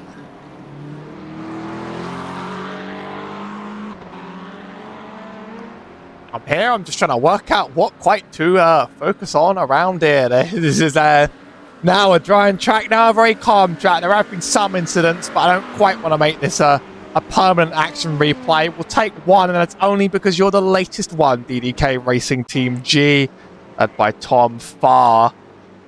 How much these changing conditions really causes, or is this just a simple driver error into the chicane? No, it is a puddle. It's a puddle on the right-hand side of the track. Not seeing too many cars get utterly wrecked along the way, though, so maybe the worst of the horrors are beyond us. You never quite know what could await you at the end of a race, but more and more drivers making their pit stops as we speak. Half spin is survivable. Luckily for the DDK crew, I don't think they got caught up on the back end, which means they'll be able to go at pace, rather than getting themselves involved with anything else. So, with that said, CRF Motorsport 18th place is caught up to the block of LMP2s. Even still, 21 laps down. It's going to take a little while for Dylan Baxter, now inside the cockpit and the company, to make it up to the top 15 overall. With time to spare, albeit not much of it, it looks like the end goal now is to do exactly that. This team is still significantly quicker than the LMPs around them, but it's also going to come down to just being reliable and consistent here. More than 20 laps down, the leader of the entire LMP class is 15 back, so it looks like it's going to be a challenge for CRF to go that far. But either way, some positions still are on the table for Dylan Baxter and company as they keep on riding up through the pack here. Looks like the battle for 14th overall has not really become much a battle. DDK Racing is now within 5 seconds of being closed in on by Andres Kutsma and the Spin and Toe Motorsport guys. So Spin and Toe benefiting from that most recent issue that DDK had. And now those two drivers are on the same frame for the first time in a long while here. And we'll see if Tom Farr gives way to another problem, as right now that 25 team is being closed in on. Spin in tow is rapidly approaching. 18 laps down for the two of them. And they both have Team Radline behind, but so far that Radline crew nowhere near this immediate battle, and the concern is amongst each other after 303 laps. Just seems to have lost a bit of time on track, but with this on board of Spin and Tow, we can see that dry line. It's so raw there now. iRacing's improvements to rain rendering in the last season have also helped us out quite a bit. Now, finally, a whole field with the new tyre model, of course. The Dallara got it first, the GTP's got it a little later, and then the GT3 is getting it this patch. The IMSA / Le Mans / whatever you want to call it field. Now, all well and truly in harmony. Don't know if you've had a chance to drive those GT3s. I know you're very much an oval guy in your typical coverage. I might have snuck into one of the last oval races you covered, so yes, that was me along the way. That's a mistake from Spin and Tow. It's going to cost a slow down, but yeah, these cars are certainly a lot more active and a lot more tricky than they've ever been in iRacing's past. Really reactive to temperature, really easy to lock and spin if you make a mistake, and even the GT3s, cranked with assists, can be problematic. Now, the Dallara P217, compared to all the other cars on the platform, well, the GT3s have been around. They're iterative, but if you're talking about the prototypes on the circuit, the P217 package has been updated for the better part of 4+ years here, and while the GTPs are a little bit newer. The Dallara P217 served for a brief while as the overall leading class for official endurance action, and now it's getting to grips, of course, with those new updates, and the tire model finally being equalized across the table. And with the rain, it's so evident, of course, where drivers need to be, and that dry line, at least it's visually marked out, but it means that when you fall outside of it, you don't at all have the grip nor confidence to do exactly what you need to, which means one small error or misstep could set you up for several bad corners or a fully incorrect or incomplete sector. And mistakes like that always compile here. If you look on board with any driver, it really doesn't matter who, or even if you look from the TV cameras here, with the exception, perhaps, of our main Mulsanne straightaway, you can see where drivers need to be as they've all lined out in the same groove. The track will continue to dry out, but it's very likely that some of the aftermath of those rainy conditions will last for the entirety of the remaining nights. And of course, as drivers have become so technical with it once again, the room for error has decreased. There is one right way around now, and there's very little room to do it otherwise, lest you want to find yourself far outside the front of the pack. Now, we have been looking at some mistakes and been pointing at them and going, well, isn't it a shame that team did that? But I want you to take a look at what happened here. No, I'm wrong. I really thought Team Unknown made a mistake, and you know the exact mistake I've made because I've made it plenty of times before. Their supposedly crash thing was a pit stop, but in exchange for my folly, I can bring you a crash from Vesta Sport Purple. Watching now for the 4th place team overall. So this is going to be critical. We'll see how bad it was. As the 83 team, well, we'll find out exactly when it happened here. Oh, smack into the tire barrier. That could cost several positions. Still scored in 4th this time by Vesta Sport. Just made it into pit road. And so now Team Loose under the driving of William Hope, given the signal to push. We'll see how long this costs Vesta Sport as now the only GTP to pit road at this moment. That was worth a meatball flag, even if we didn't see the damage on the front. It must have hurt the wheel. That's the sort of wheel shock that can really hurt you. And Vesta Sport, you could see that steering wheel just not staying straight after the fact. Forced to return to the pit or take a disqualification. Now, I've had some slightly here again, there again, on and off information about tyres, so I can't tell you exactly what the whole field is doing at any time, but I can tell you this. I can see when they change tyres, and multiple teams are going dry now. We see Lumen Motorsport have gone dry, IPM Gold have gone dry. Teams are now starting to see those wet, dry tyres, and that's interesting because there is more rain planned, but there is pace if you can do this right now. Over the course of the next few hours in sim anyway, it still looks like it's going to be pretty clear. I think that's what drivers are betting on here. They're taking a look at their weather, they're taking a look at the radar option that they have, and they are not seeing anything come up. Still potential for that to change, of course, but the track temperature and ambient temp are set to continue increasing, and we will continue to see the rapid acceleration of things getting warmed up and dried out sooner than what we will see in any other issue. So I think the anticipation is that we will continue to go dry. Team Loose is set to make it up to 4th overall as Vesta Sport Purple remains on pit road, so this is going to be detrimental. It's going to cost at the very least 1 position. Meanwhile, 2 to pit road, Ashley Collins and Dylan Baxter in the CRF car, as is your leader in LMP2, nearly on pace. That's going to give way to Impact SimSport taking the advantage.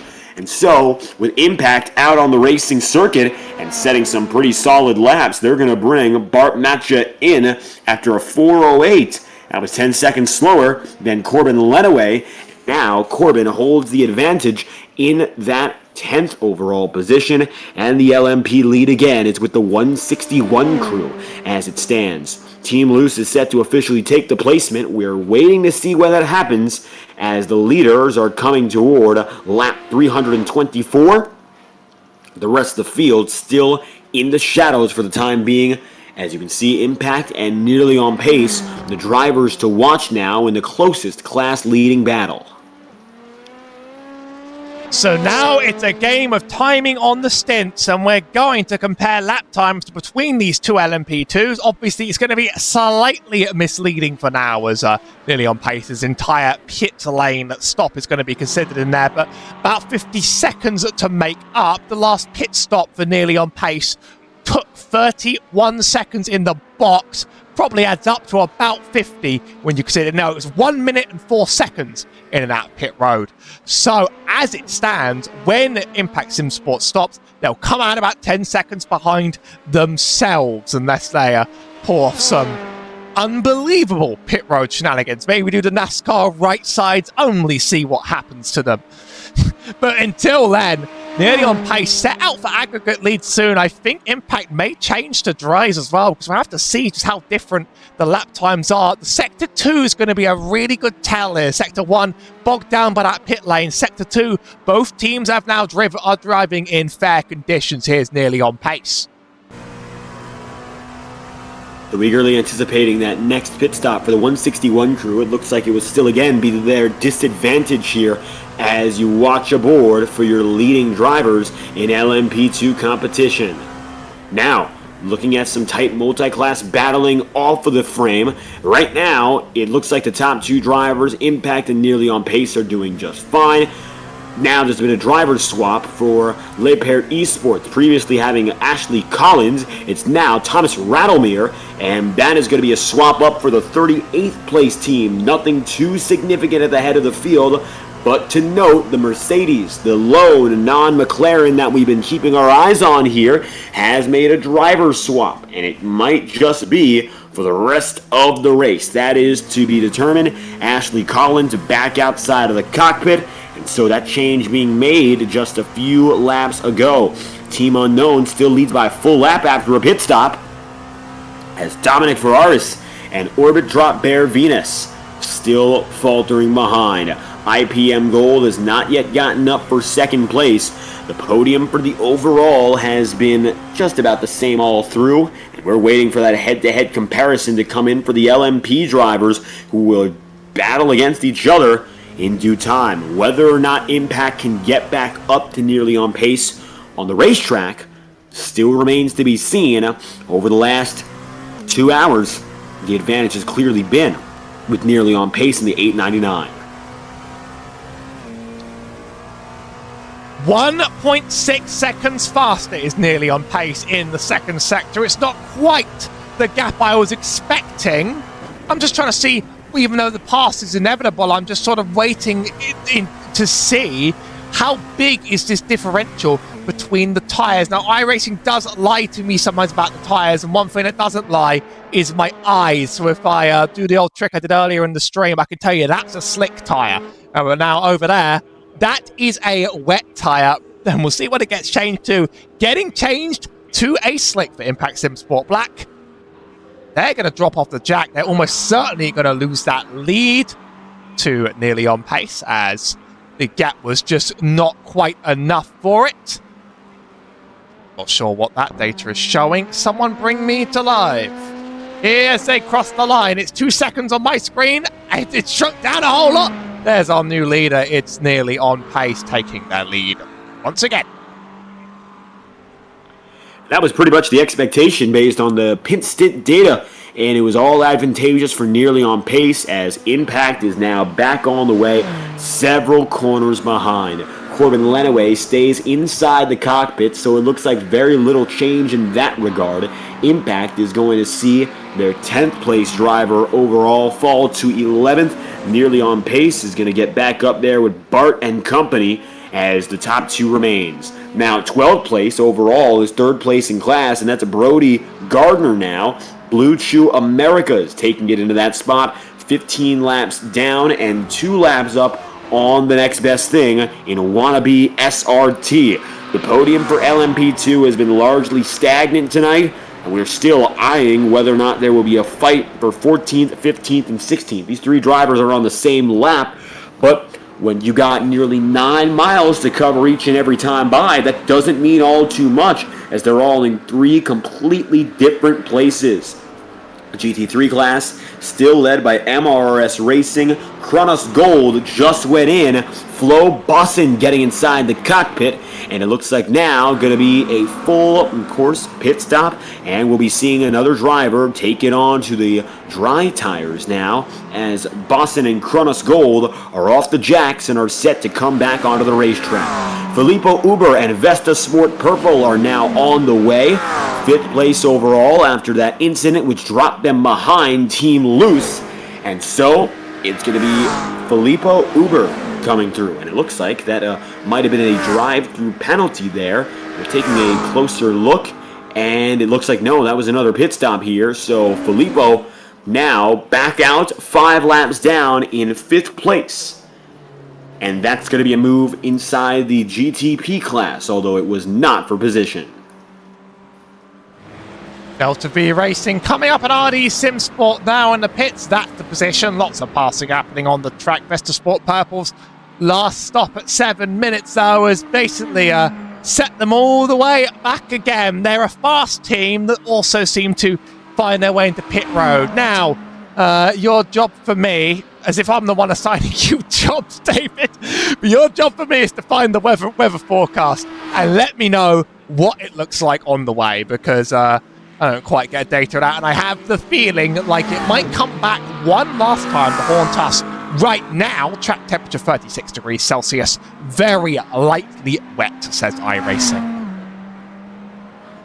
And still consistently, we are getting reports of clear skies from this point onward. We are at a sim time of 1:48 p.m. or 13:48 overall on the day, which means that to this point, we are coming up on those afternoon hours in sim. So, with that said, clear skies are being reported until 5:45 at the very minimum, which would give us 4 hours in the sim of clear time. And I'll tell you this much, we don't have 4 hours left of this race, so that's indicative, at least now, of clear skies until the end of it. Now, that could change, of course, but the reporting of whether or not we will get precipitation has been rather accurate so far, and I'm inclined to believe that the move to the dry tire will be the preferred move for the rest of the race, and that this will not be a fleeting moment. Introducing our final wet tire, making a stop. It's DPR Racing. They're going to be making their stops at dries. And I do see it. RD Sim Sports Porsche 963 missing some of the car. You ever heard of that Australian comedy sketch, The Front Fell Off? Well, the front did fall off. Here's quite how it happened, though.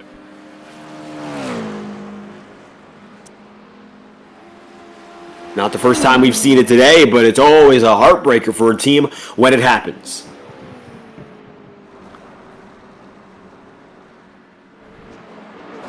Oh, what a camera angle. That couldn't have been less helpful. One or two more shots at that one, please, waiter. We'll get the onboard after this, and we'll see just... Right, but we're not going static this time. So, no, we are. Whatever. One more go on board. It's a little hop, skip, and a jump over the marbles, more than likely. I don't think there's quite a wet patch where it could have just been an understeer through the corner. A Porsche not making it through the Porsche curves, and from that point on, you're a passenger. Tempted the wheel lock to save the day, but instead that car has taken some serious damage. That's going to be some time in the pit lane. I can see that right front wheel isn't connected. Oh no, can they even put that thing back on?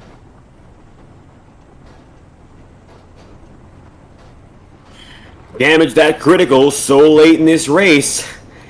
I'm thinking that's not a race ender per se, but highly unlikely to see anything competitive out of that crew for the remainder of the night as pit road remains busy for its final moments here. And at the front of the field, things remain practically identical. You can't afford to make those errors, but oftentimes, more often than not, attrition gets the better of the field. Maybe one of our final retirees on the day with an incident like that. You really can't tell what the reaction will be out of that crew. And there are definitely more pit stops planned this race, than we tell you that. These cars cannot, no car on this grid can make 2.5 hours on a fuel tank. They very often, you make their stint around the hour mark. It's quite consistent. So we will be seeing a bit more action, even if it's not tyre strategy. And that could influence who drivers what the teams want to send in for the very, very end. Teams often like to double stint right about now. I'm just checking to see if any teams have really left the session since I really joined it. I don't quite think so. I did do a curtain call for every team that retired from this race, but I joined around in the 200s of laps, and to Inter Sigma Pole competition, I think have parked the car and we have to give it up for them. They are done for the day. They did it quite some time ago, but they sort of jumped in and out of the car, so it was a little bit unclear. Only little patches of water remain, but this introduces a new challenge, doesn't it? You get off the line to pass someone. If you do it at the wrong time and the wrong place on dry tyres, you're going nowhere. Fastlane Academy would be set up next to pass Inter Sigma Pole competition. Of course, that has yet to happen to this point, and they've been chasing him down for the better part of the past hour ever since that retirement. Nevertheless here, dry. We are looking at sunny skies and a ever quicker circuit. Lumen Motorsport right now for the GTP crews. That is the 5th place team. Vesta Sport Purple falling back further, and they've lost now 2 spots in the last 10 laps.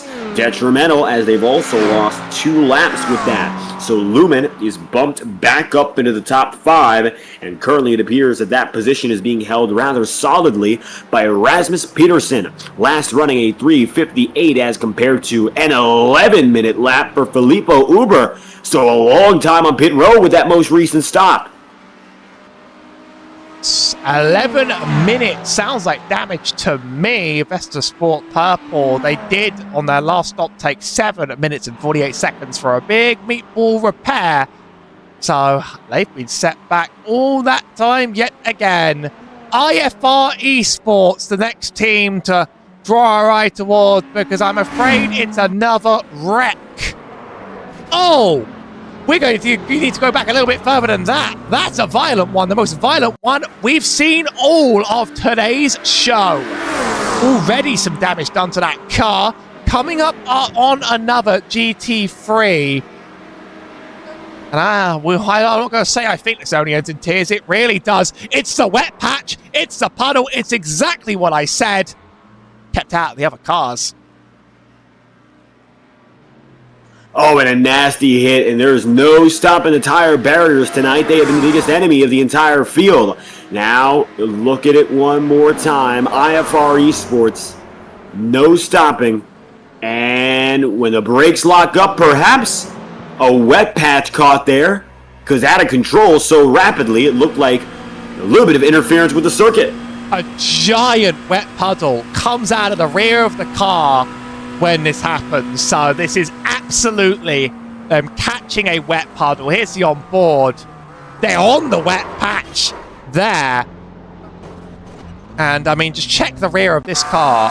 Forgive that we're sim racing, so we can do some angles sometimes that don't really exist just to illustrate our point. Bring us the rear chase and take a look. If I could speak over the sound of this McLaren engine, and you see out the rear, that is what water looks like coming out the rear, and that is exactly what I feared was going to happen. It's eaten them up, and they are sitting on pit road. So IFR drops currently to 27th. It's going to bump up quite a few drivers in this, of course, non-prototype field. GT3 is up and up. DPR Racing is in 28th, and if IFR stays there for as long as we anticipate, which could be upwards of a 10-minute stop once again, we really could be looking at a tricky circumstance in which IFR loses more, and that could send them closer to 40 laps down than anything else. At this point, you're just finishing to finish, I think. And I can't really tell you there's very much else to gain in terms of position in just the 2 hours. I mean, I've said it before and I say it again. I look at the lap count of an estimated 390 for our leader over the course of this race. We're on that 327, and I think, oh, that's neat. That's not forever to go. And then you see the timer next to it, 2 hours and 17 minutes. We may be troopers, but nobody is as much of a trooper as a driver on the field today in this race. Obviously, drivers are taking turns, splitting the time, but the level of coordination, work, and determination that goes into just finishing one of these races, not only in this split, but across all of the splits the majors are running, including many not broadcasted at all. Everyone who enters is a credit. And we got quite a lot of splits. You mentioned that. Some of them aren't being broadcasted, some of which are. This is split 3, as we're calling it. And you've got the top 3 splits all broadcasted. But when you go down the line, we have hundreds of drivers, regardless of the split, who are covering this race. Of course, as drivers, with the immense amount of teams we have, it doesn't matter what level of competition you're doing it at, this is always a challenge. And the challenge comes by virtue of the track and the car, and sometimes it's not just the guys in the field that make it such an issue, as even still, even if you're the best driver out there, it really doesn't mean that you're in any safe position.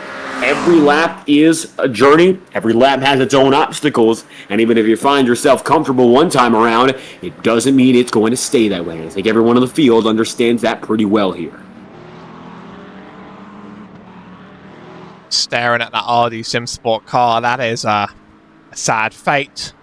Much alongside IFR's right behind them. They're friends in their crippling damage on the field. CRF Motorsports, we've been keeping an eye on whether there's any chance of them catching top 10 overall. They're 10th in class, second to last GTP running on the track. But they're not on pace right now to make it past the rest of the LMP2s. They're still a lap down from the next one. That's Thomas N. Sim Racing up the road. And how nice is it to see the sky, David? How nice is it to see the lovely blue sunny sky, hopefully staying that way for the remainder of this race. It's IPM Gold passing a back marker here. I'd be rather optimistic to say we're going to see it for the rest of the night. I don't think that's going to be an issue in the slightest here. So what we're looking at is going to be clear conditions that take us the distance with 2 hours and 15 minutes to spare. The opportunity is very much in these drivers' hands to go the way without worrying about wets from here on out. And I think that by the time we get the checkered flag, it's going to look a lot more like this than it has for the past few hours here. No doubt about it. This is, I'm figuring, the way people are going to pull for the rest of the night. IPM Gold, you're watching them right now. Gold is not dealing with an active position fight. Orbit Drop is far out of the way, but right on their back bumper is Alexander Oppenheim, and that is, of course, the 9th place team overall in Maple Freedom Racing. Just 2 GTPs going at it here for track position. Might not be for the racing hours, of course, where they're going at it directly for a spot, but either way, it is contentious here, and a little bit of pressure perhaps for Barbagallo to give way. We'll see what he does here. These two have little incentive in racing each other aggressively. I don't think they're racing particularly hard, but when you're that close on track to someone who's in the same class as you, with it not being a battle for position, I wonder what goes through the driver's mind as to whether or not it's better now just to let things happen and let it come to pass, literally and otherwise. Our next closest battle on the field for position would be between these two lead LMP2s. One of them in shot, Impact Sim Sport Black, but the gap is 14 seconds. Not even the dry has helped them pick up more pace necessary to chase. These GT3s have also very much settled into their rhythm too. MRSS Racing Sapphire is a minute ahead of Kronos Gold by NWS.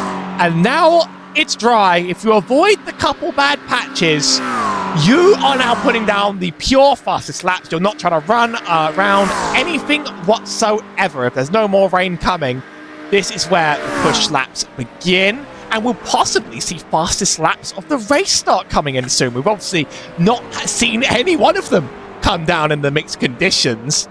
The fastest lap of the entire race, I'm trying to find it, was quite some time ago. If I hit this button, it will show. Don't get excited or anything. It was Dominic Ferrari's in the 3:05.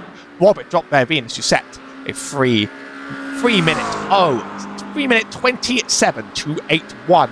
Must have been quite some time ago, but that is a fast car. And Dominic is back in the car again to see if he can beat that lap around. I mean, the lap times are only getting quicker and quicker and quicker. If you want to talk about your race leading team in Team Unknown and look at the lap numbers to this point, I mean, they've put down 328, the fastest of which overall set at lap 122, the 328.453. Last time around, it looks like for your leaders about 5 seconds off of that mark. But I think very much so at this point. There's less incentive to be pushing 100%. The first 20-25 laps of racing saw times closer to the 3 minute 30 bracket when everyone was on the assault trying to make their way up. That's, of course, how our leaders in Team Unknown got to where they are right now. And the same went for your second place team, Orbit Drop Bear Venus, who were the pole sitters and had the most incentive to push as much as they could in the opening laps. Matter of fact, their first 15 were just about faster than that, with the exception of an issue on lap 13. They were pulling under 3 minutes 30 on average to start. Those are remarkable times, but you can see everyone's mellowed out to this point, and while Orbit Drop has been a little bit slower as of late, they're running relatively the same pace to their rivals up and ahead in Team Unknown. Those first laps in that first stint was a time to go all out, but in the give or take 18, 19 hours since, you've seen a more reserved approach taken by the top competitors, regardless, of course, of where they started and how hard they pushed to get here. And it looks like the 3 minute 30 bracket is going to be the safe route for the GTPs. Obviously, the track, I remembered when I was saying the track times are getting faster, I realised, oh, not quite, because all the rubber on the track would have been washed away time after time after time, and we're basically starting from a scratch on this track again. So, as much as the conditions are good, you might see some fastest laps fly in at the very, very end of the race, rather than pop around right now. As a result, we're seeing fewer and fewer errors on the track as well to maybe take a look at. But there might be a couple, Tom Farr in DDK Racing Team. We don't need to see the rear chase anymore. We were trying to illustrate a point earlier.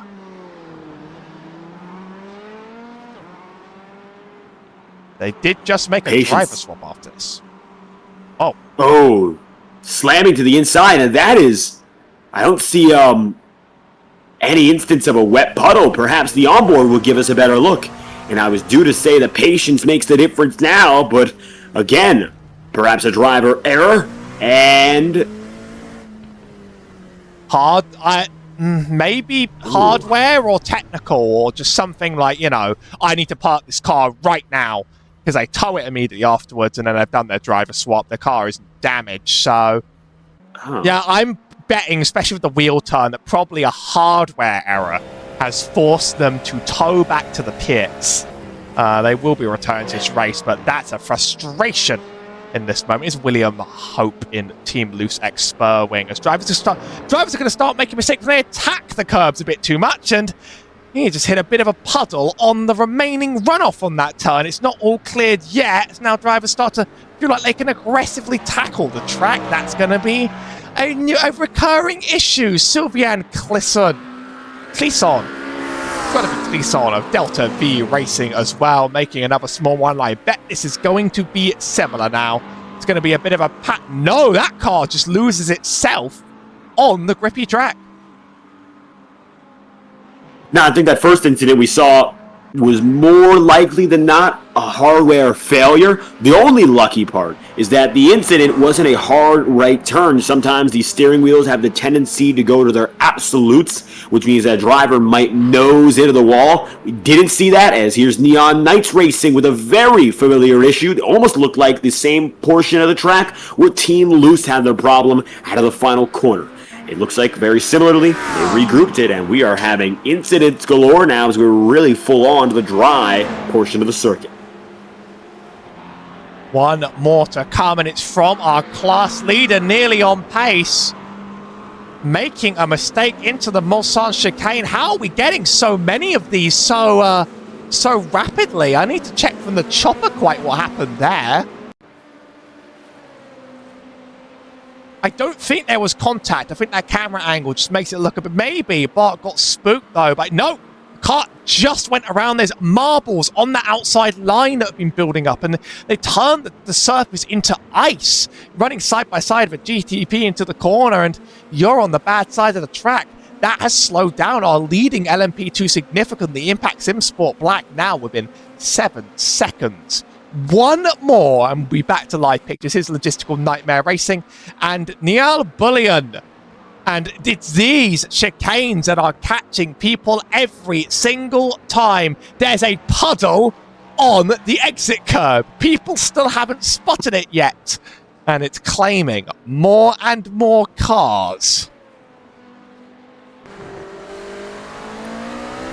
And perhaps the most consequential of which was that Bart Matcha incident, which cuts the LMP2 lead in half.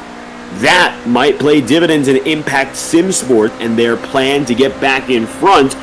That's the only battle that is really up for grabs in terms of a class lead. Impact SimSport waiting for an error out of their big rival, and for the last several hours they have been on the losing round.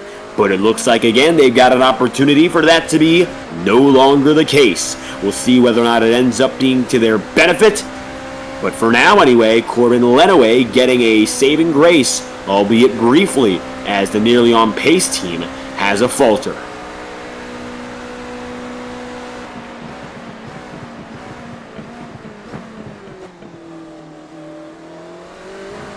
Watching aboard still with 2 hours and 5 minutes remaining now with second place team Orbit Drop Bear Venus here. 1 lap down as it really is the home stretch. 2 hours after a 22-hour run proceeding. is less than a drop in a bucket to this point. All class battles have been settled out for the lead with the exception of the LMP2s, who look to joust against each other until the race is over. Matter of fact, you've got 3 drivers in the LMP2 class that are on the lead lap, and for the GT3s, you might notice you've got several of which now that are all together again, 4 on the lead lap. We've come now to 7 o'clock Eastern Time and just over 2 hours remaining. In the broadcast booth for Maconi Entertainment, you've got Howie Burrows on production. I've been David Kreutz commentating and producing, and now as we turn the key toward our final segment of the 2025 Majors 24, Sky Shrek has joined us in the commentary box. So with that said, Split 3 of the Majors 24 is coming toward the checkered flag, and to take you the rest of the distance, welcome Sky. Stay tuned, grab your popcorn, the best is yet to come from the Circuit de la Sarthe.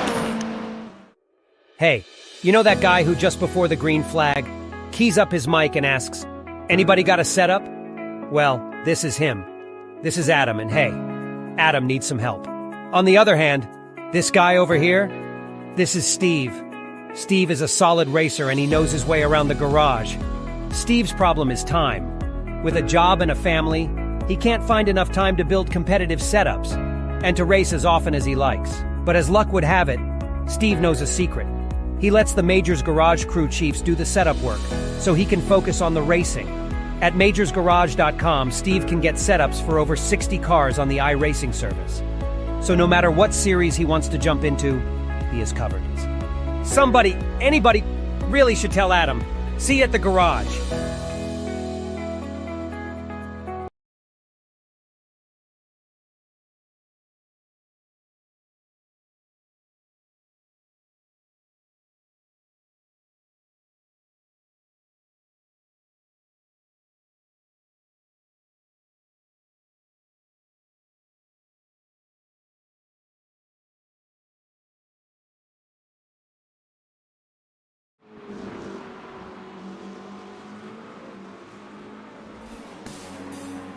"22 hours run to remain."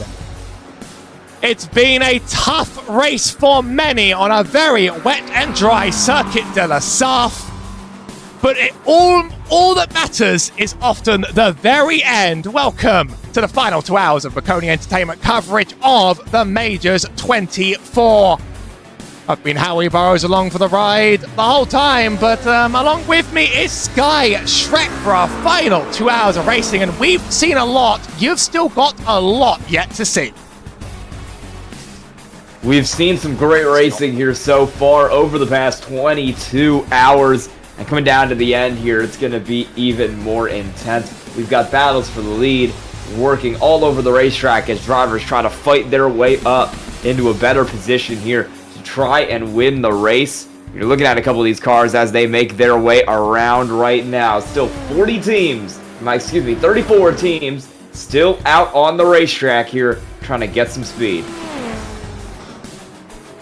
This terrifying Circuit de la Sarthe has been the home of not only the last 6 hours of streaming, but the last hundreds and hundreds of laps for countless cars across our 3 classes, of course.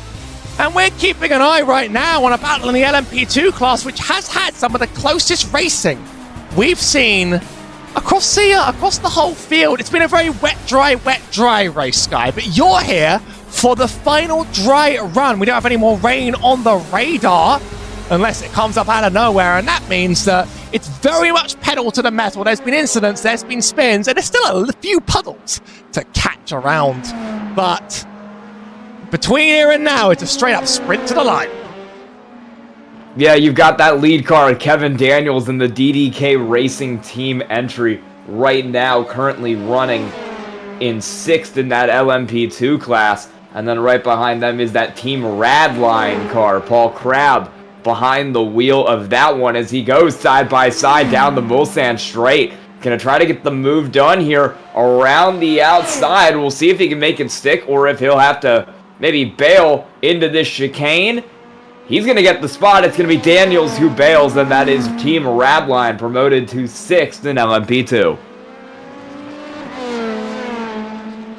not been too many passes for positions on the track, but when we've seen them, it has been the LMP2s. They've been racing brilliantly. We'll make sure to have another run around all of the teams that have graciously opened their team chats to us over the course of the race. We've been speaking to Maple Freedom Racing in the GTPs, Neon Knight Racing in the GT3s, MRRS Racing Sapphire in the leading car of the GT3s, and Spin and Toe Motorsports of the LMP2s. The next car up ahead from Team Radline, as seen here.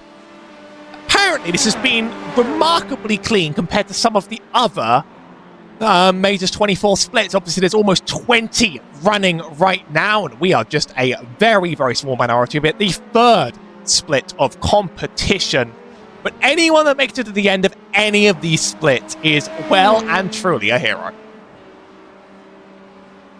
Yeah, right now, we'll give you kind of a race recap up front in that GTP class is Team Unknown 404. Currently, Danila Sharapenin behind the wheel of that car. They have a one-lap lead at the moment over the Orbit Drop Air Venus 305, being driven by Dominic Ferraris. IPM Gold, driven by Alessandro Barbagallo, is running third in that class, and then it's another 3 laps back to Team Loose X Sperling with William Hope. Last car in the top 5 in GTP is the 37 Lumen Motorsport machine of Rasmus Peterson. Back to the LMP2s, your class leader nearly on pace, being driven by Bart Mateja. Impact SimSport Black 6 is lurking in the background. Corbin Lenaway behind the wheel of that one at the moment. The Blue Chew America's car is in third, being driven by Brody Gardner. He had a great opening stint to this race that had that car out front in LMP2. He'll look to close back in here towards the end. Wannabe SRT is in fourth for Andrew Ruse, and Spin and Toe Motorsport currently fifth in class for Sabalk Stang. Looking back now to GT3, your top 5 going to be the MRRS Racing Sapphire car of Wim Stockmans, and they have a 1-minute lead over the next car. Kronos Gold by NWS Racing, it's Flo Boston in the 121. Variant Sim Sports runs third in that class. Ramon Shepard behind the wheel of that car. STK E-Racing Team 1 minute behind with Danielle Tooley in fourth. And the fifth car in GT3 will be the Grow Racing Team entry of Nuno Vinagre, and they are about 1.5 minutes back. No battles within about 40 seconds of that GT3 class. The closest racing is in this LMP2 fight as Team Radline has ducked into the pits now. So they back out of that battle. They'll come into the pits. We'll see if they're just coming down for tires or if they throw a driver change in here as well in that 69 car. Paul Crabb running the second most laps for that team, 78 over the course of the night. We'll see if a new driver comes in or if he pulls out to keep running some more. Drivers will need to stop at least one more time in this race with about an hour of fuel on all 3 of these classes. You're not going to be able to stretch that to 2. Let's just say that on any sort of save, on any sort of momentum. I've been keeping my brain just spinning for the last 4 hours, and some of it's just going to be me repeating myself from the beginning. Some of it's just going to be a little bit of everything. One question I have to ask you, I asked David Kreutz just beforehand. How do you feel about the diversity of GT3 car on the field today? What have you noticed? I was saying this earlier, I mean, I've noticed so many different drivers from so many different countries in this field. Like, if you just go down the list here that we have of drivers currently in the cars, you've got Australia, Austria, Belgium, Denmark, France, Germany, Hungary, Ireland, Canada, Italy, Netherlands, Poland, Portugal, Ukraine, UK, and US. We got so many different people here from so many different countries. In regard to the cars, I think we noticed that earlier on in the race, the first couple hours, it seemed like everybody who was up front was running a McLaren at the time. The leader in class is still running a McLaren, and actually it looks like the entire top 4, 5, Every 6? single car except for the one in last. How about that, Sky? It's a Mercedes There you go. G30. Yeah. We noticed it at the front. There was a Mercedes up in 4th earlier. That was that Libert Esports 10, but bad luck has fallen on them. They're now last place. A lot of McLarens out in the field today. Cars trying to take advantage of that balance of power. But this is the only one left, and so it's my hero. I've nominated it as my champion, and all I want is for them to finish today. So were you here on the start of the show? I was sort of dropped in cold with 6 hours to go. Were you around for the start? Yeah, I was here for the first 2 hours, and it's been quite a grid shakeup from where we were then. I remember Orbit Drop Air Venus looked like they would be the car to beat in that GTP class, but they've fallen back quite a bit. Neon Knights had a great start in GT3, but they're now about 2 laps down in that field, and it's been a complete shakeup in LMP2. I think our top 3 before this was Blue Chew Americas and Spin in Tow, and then also the Inter Sigma Pole car. One of those isn't even in the race anymore, and 2 of them are running in 3rd and 5th, so it's been a great drive through the field for nearly on pace to get out front there. I'm just happy to see Team Radline is still at it, because their team, they made me laugh in the early stint. I hope they finish this race. And out of these teams, who have you spoken to yourself? I don't know if you got a chance to jump in the booth. I've certainly enjoyed all of my times listening in on Maple Freedom, but what did you get to know about some of them before our round tour? I'll tell you what, I think that was Justin Prince who did most of that, kind of towards that big 4-hour run at the end.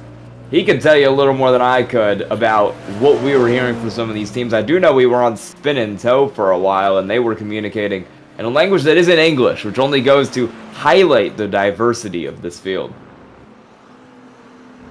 Yeah, but they were talking Hungarian in that car. Don't quote me on that. That's why I find Maple Freedom very charmingly funny, and we're going to have to jump in one more time. A huge thanks not only to everybody that enters, and not only to Majors for running the event, and not only to all that, but to all the teams that allow us to just sit there and listen. You are giving away information. It's not for our use, but this might be for the use of everybody else, but you're also giving us a lot to listen to along the course of the show, and they've all been good sports, and they've all been great to talk to. Now, there's a meatball flag on the wannabe SRT team. This is Sky, your first meatball of the final run of the race. Here it comes. Well, let's see what happened to the 57 wannabe SRT car. Oh, so there is... loose on the corner, and there's some contact there with a GT3 behind. So to explain a little bit here, this track looks dry, but there are still puddles on a lot of the exit curbs, and they've been catching teams and catching drivers. So you can see the water come up off the outside right there, and that's them around. We've seen fewer and fewer of them over time, but that is another case of caught a little bit of the water that's still there. We're almost done. Of course, as soon as the water's gone, it's just going to be marbles the whole way down. So really, there's no escape from bad surfaces that will cause you trouble and strife. But that is another victim, and that's your first victim of the, not of the day, because you were here 20 hours ago, but it's your first victim of the stream. Yeah, that was Danielle Ruse behind the wheel of that car. Like you said, just catching the water and getting kind of thrown. We saw a little rain at the start of the last 2 hours, but I've heard we've had a lot of rain in between in the intervening 22 as well. It's been a very wet one here over the course of this race. Not sure what GT3 was involved in that behind. I'm trying to do some color matching, but my trading paints might be different. My best guess is the HTS Racing yellow car. Might have been the one caught up in that from the back. That's Todd Hain driving that one right now. Oh, let me do. I think I have a picture of the car. I think it was the DPR Racing car. That's my bet. We're going to bet on it by doing it up ourselves here. I am afraid I was right. That is the DPR Racing car of Race King. And really nowhere to go. Really nowhere to go on that one, I'm afraid. No. I like to blame GT3s sometimes for things that happen, but that time, can't really play that game with them.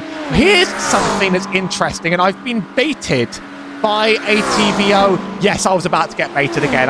Every time I've seen a team unknown may have crashed, you know they're exiting pit lane, because this team have not crashed one bit, and they exited pit lane again, and I almost took the bait and played that replay and then leaving pit lane again. Since I've started this show, they've been absolutely faultless and an absolute rocket ship. The only Ferrari on the field, I think the only Ferrari that entered this race. And they've really shown everyone up. Yep, you've got Artsum Ilian behind the wheel of that car, gonna make some laps here to meet the required fair share limits. Every driver needs to run, I believe it is 1/4 of the laps in this race if you have a 4-car team. That changes depending on how many drivers you have in the car, but that is a 4-car team.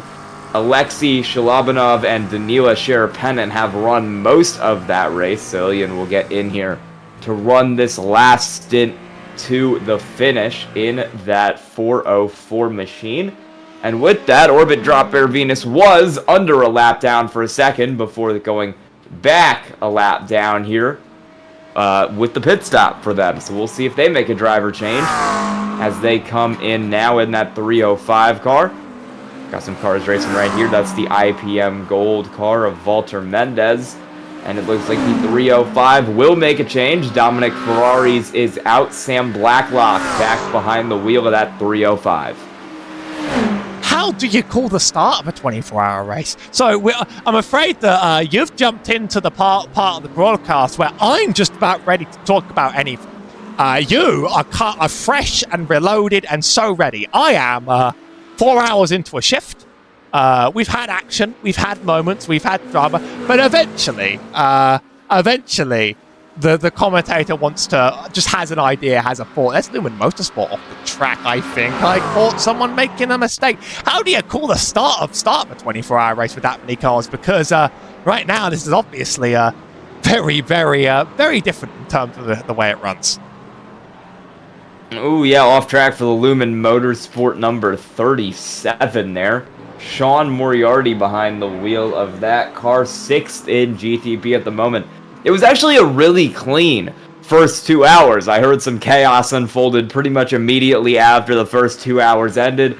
I saw a clip on the Maconi Entertainment stream of a car going full throttle under caution and wiping out about 4 others, so well, I've seen some stuff happen in this race, but the first 2 hours were pretty clean, pretty green. It was just some good racing. Well, this is the 34. Oh, yep, that's the Thomas Enge sim racing car, looping it there through the chicane. Well, I don't want to tempt fate or anything. I obviously, I do have a commentator's curse on this channel. It's very well documented, but we, on this side of the stream, haven't seen a single safety car. We've seen incidents, we've seen frills, we've seen spills, but we haven't seen the full course caution called out. Impacts in Fort Black about to lose their lead of the race, is nearly on pace, are likely to pass them back out again from the pits. They've been by far the fastest LMP2 throughout this whole stream. They've been doing a fantastic job. I know that safety cars really did kick off in the middle hours. Obviously, the night is where the chaos happens, but maybe us doing the start and the end spared us from utter PC devastation along the way. My PC, which often just melts on a NASCAR Cup Series field, has so far held up to this long of IMSA without crying. I'm really, really proud of it. I'd like to dedicate this one to the fan that's directly pointed at it in the British summer. So it's doing great. I'm doing great. I'm not delirious at all, and neither is it. But this race definitely, it's split up quite a bit wider. It's become a very, very individual game, and while people were quite scared in the rain, now you start to push. The lap times haven't gotten down to the fastest of all time yet, because all the rubber's gotten taken away by the rain, but rubber's coming down every lap. I think we could see an all-time fastest lap at some point. We're going to have a good battle here for the lead of LMP2 because nearly on pace driver change for them. Mikhail Sundstrom behind the wheel of that car only came out 1.7 seconds ahead of that Impact Sim Sport machine. It was a bad run down pit road for them. That's kind of gotten them back into this race, or has kind of gotten Impact Sim Sport back into this race. Although on cold tires, it appears that Corbin Lenaway in that 161 is really struggling to get them up to temperature without that lack of rubber on the racetrack. He's dropped back about 2.7 seconds now, even still. That is closer than the 6.5 that he was before the pit stop at the moment. Looking a little further back to the field, looks like we have some more driver changes for some of these cars as everybody comes down to make pit stops. I'm trying to work out what happened to the nearly on pace car because both pit stop times looked about the same. Something would have had to happen to this car to slow it down significantly. The pit lane time was 15 seconds longer. I see a 114 versus a 130 on the last stops. That's what my screen tells me. Does your screen tell you something different? Yes, my screen tells me a 1 minute versus a 114. So who knows who's truly right at this point. I mean, honestly, my client has been very delirious. It's been giving me wrong tire information. Also, every 20 minutes or fewer, it pops up an error about the fact that it can't find some driver's licenses. I've been dealing with this the entire stream. Thankfully, it hasn't taken us down. So I have been getting fed some misinformation. I'm willing to believe you on that one, as I keep seeing that meatball on my grid and keep thinking something's going on. So do you think Nearly on Pace had a bad pit lane? Because I might be able to catch a clip of what happened in there, and I'm interested. Heading down 1 hour and 43 minutes to go. That Impact Sim Sport machine drop back to about 3.5 seconds. Now is the gap between those two cars at the moment. Yeah, 1 minute pit stop time does seem a little fast for that 161 car. So maybe just some kind of issue entering pit road for Nearly on Pace. We'll see their pit entry here and see if we can find out exactly what happened as they came in that led to them losing about 6 seconds in comparison to Impact Sim Sport. Seems pretty fun. I wonder if they just missed the box here coming in, if that might have been the issue. Or maybe we're just slow on pressing the buttons to swap the drivers or something. That's the box. Now we can just catch the exit as well. Not making you sit for a whole minute of that. Yeah, I'm a gracious god. It might have just been a slow driver swap. That's all I can think of there that would have maybe caused that. Mikhail Sundstrom behind the wheel of that car now as Impact Sim Sport has continued to fall off a little bit. Sundstrom putting down some good speed at the moment, has gotten that car 4 seconds clear out front for the lead of this race. That is the closest battle on the racetrack at the moment. Looks like second closest is back in GT3. That is Variant Sim Sports in the 39 car. They have pit, so they are going to be a little far back. Fastlane Academy now into the pits. They are pretty slow at the back. They got a black flag, and I think it was on pit entry. Now they've had a torrid race. I mean, we've seen them make mistakes after mistakes. And I think now at this point they just want to finish, which would be they'd be very happy about just finishing. Obviously, there's a horrible chicane that they just put on this track as a cruel prank before the pits, and I don't think that car was slowed enough for pit entry.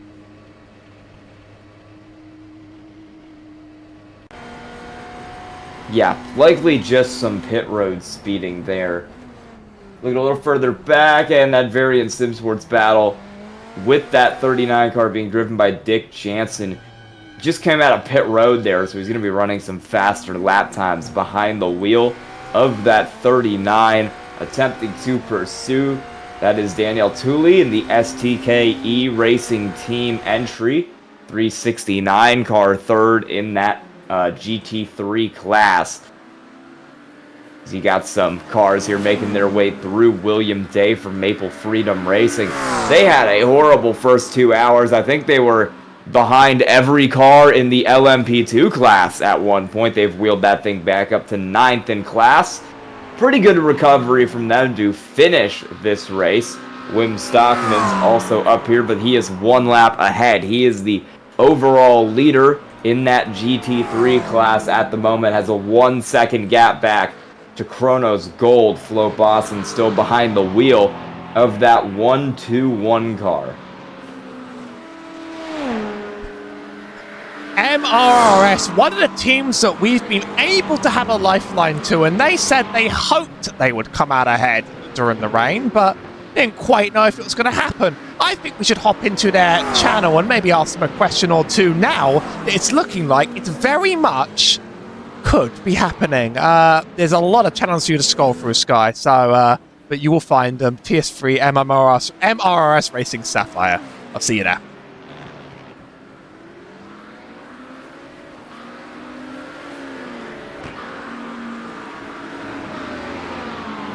Oh, zalig. Ik had schrik dat hij 5 seconden per lap ging inhalen, man.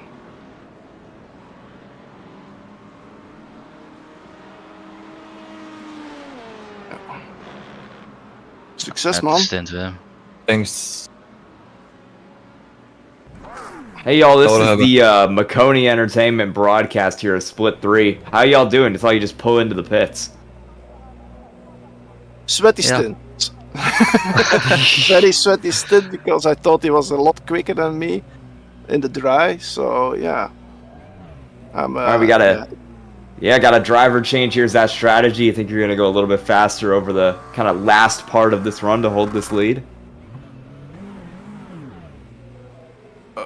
Yeah, I think the driver swap we are doing now is needed because he needs to do his his minimums, his driver share. So he will do it now.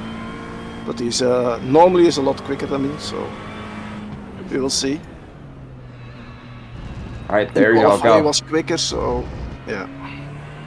How have y'all managed kind of the transition from wet racing back to dry racing? There's still some puddles around the racetrack. We picked the driver to do all the things, like Wardy did the wet races, I did transitions, and then Richard did the dry laps. So we looked in practice who's the better one and what, and then we put a guy on it. It was a pity that there was so many wet conditions, so Hardy did an extra effort. Oh yeah. Yeah, but he can explain himself how hard it was in the wet, so yeah. Thank y'all so much for talking with us. Good luck for the rest of the race. Yeah, thank you. But do us a bit of a run through on the teams, and rather than moving channel about 3,000 times, I'm just going to do it from chat team to team here. So we're going to move up to Neon Knights in another GT3 car. Alright, so you didn't lose that much time. And the back. So you didn't lose that much. Oh, this is the Maconi Entertainment broadcast here at Split 3. How are y'all doing? Tired. Just got out of the car. I can't imagine. So we got a driver change there for y'all? Yeah. It's me, Sebastian is going out of the car, and Didier is just getting in. So for I think this will be the penultimate stint now. Yeah. If nothing changes. Alright, y'all. We saw some rain earlier. We've gone back to the dry conditions now. How have y'all managed that kind of switch back from wet to dry? I think we've made the call quite well. Yeah. Other than the fact two drivers made 2 mistakes which have cost us quite a lot of time. Unfortunately, but I think other than the little coincidence we've had, we've managed it quite well. I mean, I did a quite impressive 360 in the last chicane. I don't know if you caught it on stream, but I'm proud of that. There you go. Hey, I've done some trick driving in enduros before. A lot of it not intentionally. I'll tell you what. Y'all are about, let's see here, 25 seconds back now on that Grow Racing Team car. Are y'all looking to try to move up here into the top 5 in class by the end of the race? Yeah, of course. I mean, there you go. Sure. What's your plan to get there? Try fast. Drive fast, and we believe if no safety car comes, they have to do splash and dash. So they have to do 2 more pits, where we have to do 1. So except for the Mega Sit now, closing the gap by about 15-20 seconds. I think Diddy will probably close it down even more, hopefully. But yeah, so they still have to pit 1 more time than we do. So hopefully, we, as long as we're close enough to cover them pitting again, we should grab P5. All right, thank you all so much for talking with us. Good luck for the rest of the race. Thank you. Dropping out of GT3s and into the LMP2s to Spin and Tone Motorsport team have jumped up quite a few places acing the pits, and we'll find out what quite happened to lead them into this good fortune.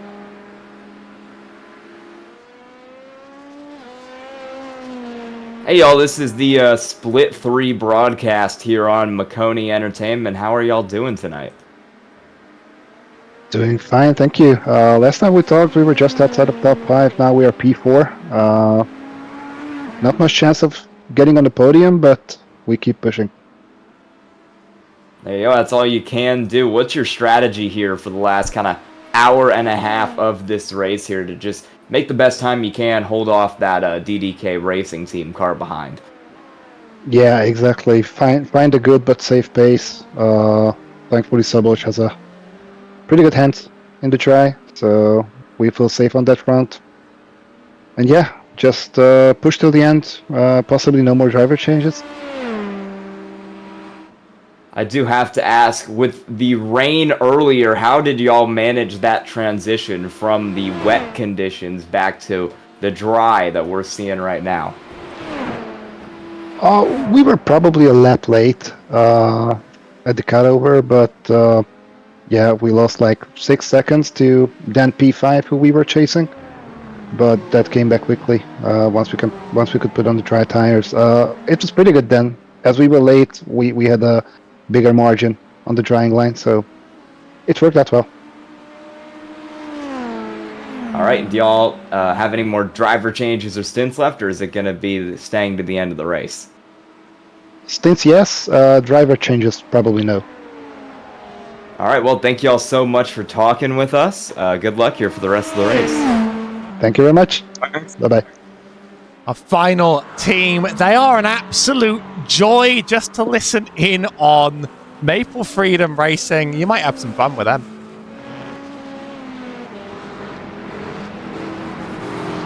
Hey y'all, this is the Split 3 broadcast here on Maconi Entertainment. How are y'all doing? Doing fantastic. We're doing good. We're hanging in there. Alright, y'all have... I was here doing the first 2 hours, and I know y'all had a pretty rough start to this race. How have y'all recovered here to keep it on track, keep it in this thing? Well, I mean, it's pretty simple. Minimize damage, minimize mistakes. Keep your head down and keep it off the wall has been our formula. Alright, alright. I was going to ask everybody else, we've had the wet weather a lot. How did you manage both the wet weather and then also the transition from wet weather back to dry weather? Well, I've been the one that's mostly driven a lot of the hardcore wet stints. I don't know what a slick tire feels like, so management was pretty tricky. There were some sessions where you'd put on the dry tire, and within it felt like 5 minutes, and bam, we're back to wet weather. So it was inconsistent, but that's, I guess, the challenge in racing. Managing it wasn't the tough part. It was making the choice as to when, and making sure it wasn't too soon to where we were not putting on the next tire too soon. All right, well, you're 9th right now in the GTP class. What's your strategy for the rest of the race, and do you think you have any hope of finishing even better? Trying to bring our own little commentate curse to our competitors and see if a little bit of fatigue sets in and we get a little lucky. Other than that, we're just trying to keep it off the wall ourselves and bring it home. All right, thank you all so much for talking with us. Good luck for the rest of the race. Thank you. Have a good one. I'll have you know, I pack the commentator's curse, and it hasn't done a terribly good job for me yet today. So, you know, anything can happen, but eventually you actually just run out of laps to make up gaps. But you're well within range for something unbelievable to happen, so best of luck out there. There's still plenty of racing left, right, Howie? There's basically infinite racing. I mean, the racing never stops. No, don't scare me like that. No, it's got to end at some point. But there's still plenty of racing left. It's just a sprint race now. Enjoy it.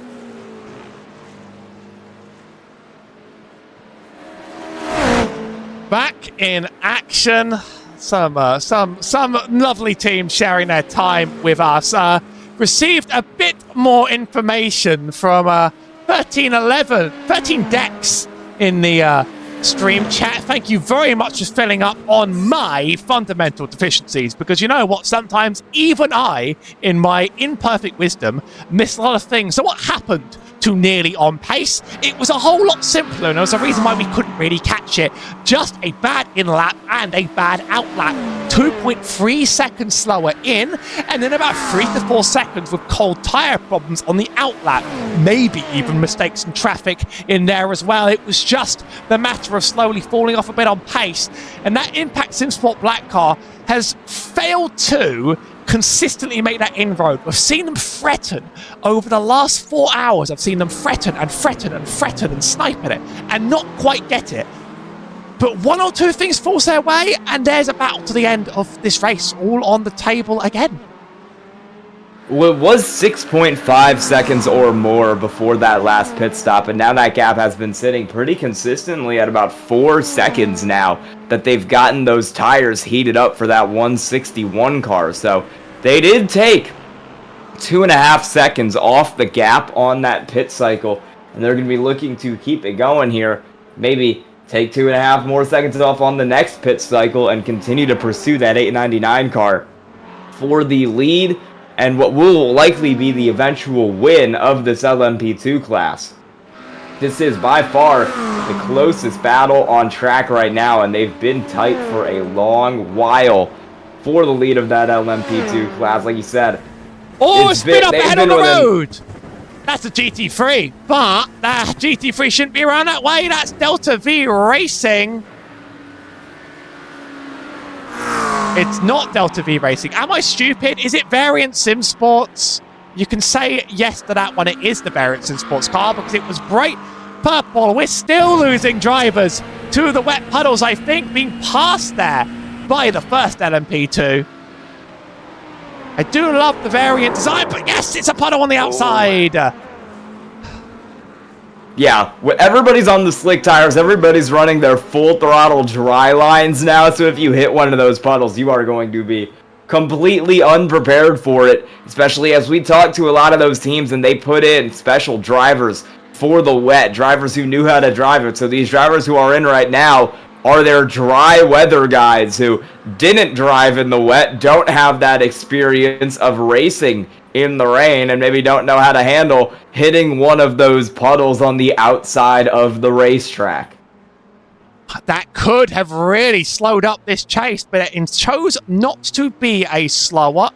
DDK Sim Racing G now in the pit lane. Trying to work out these gaps I'm seeing. Oh, it's because I need to hit the live button. We do a little bit of brain fog here sometimes, you know. DDK Racing Team, a second off the back of Team Radline. They've just come out of the pits, so Team Radline 8 laps into their stint, a few more and they'll be in. DDK Sim Racing G probably want to be passed just before then. Yeah, that was a pit stop there for that DDK Racing Team car over Team Radline. They are going to look to maybe just have a good run here and not lose too much time so that when Radline pits, they'll cycle back around to the front. The only thing that matters is going to be how this cycles around. Coming down to the end of the race, DDK will be happy as long as they hold on to 5th in that fight because they've got a pretty decent gap to Spin in Tow, who is also on sort of their own strategy out there at the minute. Just looking back at the GT3s, yeah, we don't have any battles closer than about 6.7 seconds. That is the Adrenaline Motorsports Bravo car, Bryce Faulkner behind the wheel. About 6.7 back of Zenith Motorsports in the 232. That is 11th and 12th in that class, respectively at the moment. Closest battle is still going to be the one for the lead of LMP2. It's still under 4 seconds, as it has been for this entire stint. Corbin Lenaway behind the wheel of that 161 car is doing all he can as he kind of goes off track a little bit there to gain time and catch back up to these leaders. We might see a driver change here. Pretty even stints for all 4 of those guys in the 161 car, except for Michael Billen, who needs about 20 more to make it even. They might throw him in on the next stop. Nothing like getting a totally even run in your endurance team. I've won an endurance race in iRacing, and it was one of the long ones, not just something that is 2 hours and is LARPing as endurance, and it was in the LMP2. So that car does have some fond memories for me, but it was less than half the length of this one. My only attempt at a 24-hour race ended in me not even seeing the car. So, world of things have happened. I love these cars. They race so brilliantly well. And they're always just that sort of underrated underdog in the middle of the track that have to deal with a little bit of everyone. Of course, this is a track that's quite good to traffic. The really long straights, quite conductive to multi-class racing, unlike some of the cramped nightmares, including next week's Watkins Glen special event. Well, they've done a great job as a class just staying in the race. We started this race with 23 GT3s. We have only 13 of them left running. That's about half. We started this race with 21 GTPs. Only have 10 of them, or excuse me, I guess Fastlane Academy is still out there 60 laps down, so that'll be 11 of them running. That is also less than half. We started this race with 13 LMP2s. We still have 10 of them. Only Inter-Sigma-Pol, Pushrod, Beast, and Nomad 562 have retired. It's been a pretty great race for the cars in that class in terms of staying in the race and not getting in accidents. Sometimes you just need a car that has downforce but isn't trying to kill you at the same time. It's a little bit sketchy on the outlap, but the GTP will send you into the nearest tree on the outlap. I must say though, sometimes a multi-track race is just like multi-class race is just filled with drama. I've heard some other splits have had quite a bit of drama. There obviously has been some controversy over this split, but I'd say that this has been remarkably quiet for the controversy. The weather's been interesting. I mean, we're saying dry now, but it's been very on-off. 100% to 0 to 100 to 0, and these big rain waves that came in one after another. Drivers didn't really get much time to hold their breaths, to be honest. They finally about got it now. We didn't quite get the first rain out. Let me just put it like that, though. It was always quite mixed across the board. And it really tested everybody's skill around it. Obviously, iRacing have not too subtly dropped their own 24-hour Le Mans race from their schedule, meaning the Majors 24 is the only place to go to get a race like this all season. So it's great to see them still running it and still officiating so many splits at once. No safety cars on this stream, but I promise they exist and there is a way to summon them. Yeah, I've been going through the protest logs over the course of the night, and I've seen some splits that have been mentioned about every 30 seconds in terms of a protest getting filed. Split 9 is a particular example of one that seems like it has a protest every other lap. We have done pretty good in that. In the last 50 protests, we have none of them. This has been a pretty quiet split. It's been a pretty good split. We had some safety cars. The overnight hours were a bit crazy, but they were for everybody. Split 3 here has been pretty good, pretty clean. No safety cars in at least the last about 4.5 hours now. Been pretty smooth running. Got a car in the pits. That is in the back of LMP2, the Lumen Motorsport Flux. Number 14 car has made the move down. Tristan Mustafik behind the wheel of that thing. We'll see if they do a driver change. If they will do a driver change, it'll be Alex Cousins coming back in for that Lumen Motorsport team. They've got 5 drivers in that car. Cousins will head back in. I see a lot of teams with about 4 drivers this race, but some have had different strategies. RD Simsport notably only having 3 drivers, and 2 drivers, Peter Sikdar and Guy Edwards, have run the vast majority of the race for that 11 car. So they have been busy tonight. You also have some teams that have about 6 drivers. The aptly named Logistical Nightmare Racing has had 6 drivers behind the wheel of that car, and they come from 3 different countries, the US, South Africa, and the UK. Logistical Nightmare living up to their name on that car. Also 6 drivers for Variant Esports. Pretty diverse group for them too. Netherlands, Germany, I believe Russia may be in there as well. So a lot of different drivers running this race. Some teams with 3, some teams with up to 6. Well, I've tried getting a team together for a 24-hour race. We didn't make it far enough to actually get me in the car due to tech issues of all things. But, you know, like, when you book a team like this, you really do have to get some international time zone coverage. For a 12-hour, you could probably get away with stretching across the whole of the US or Europe, you know, like people have stupid cycles. I have stupid cycles, which is the reason I'm here in the first place. I mean, because I will destroy my body for iRacing.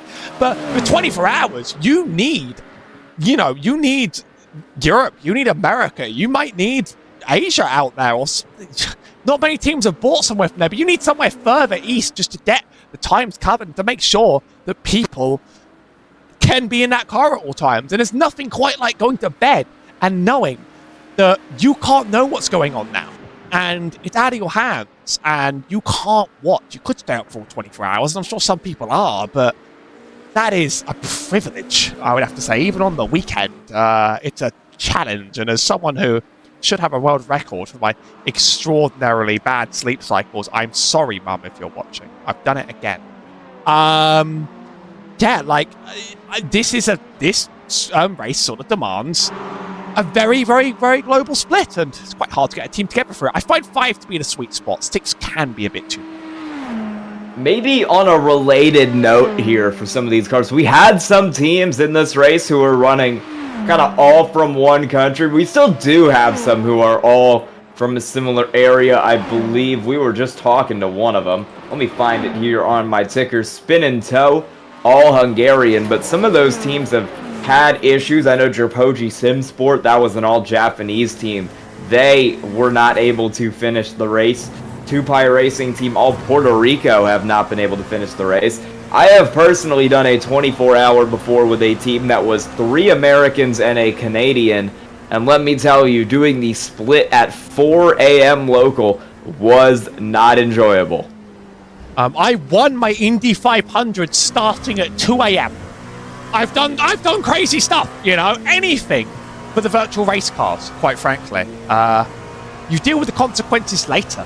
I'm getting old enough where these consequences start mattering to my body, and haven't really grown out of it. There's also a team, Simrace Sweden Esports, in here. They have another car in their top split, but here, they are one of the teams that made it the second shortest distance, 86. You might have been there for the death of Simrace Sweden. We actually had no DNFs by the time I was out of the session, but I did hear that they had some tech issues pretty early on in that Simrace Sweden purple car that put them out of the race before most of the drivers even got a chance to get behind the wheel of that thing tonight.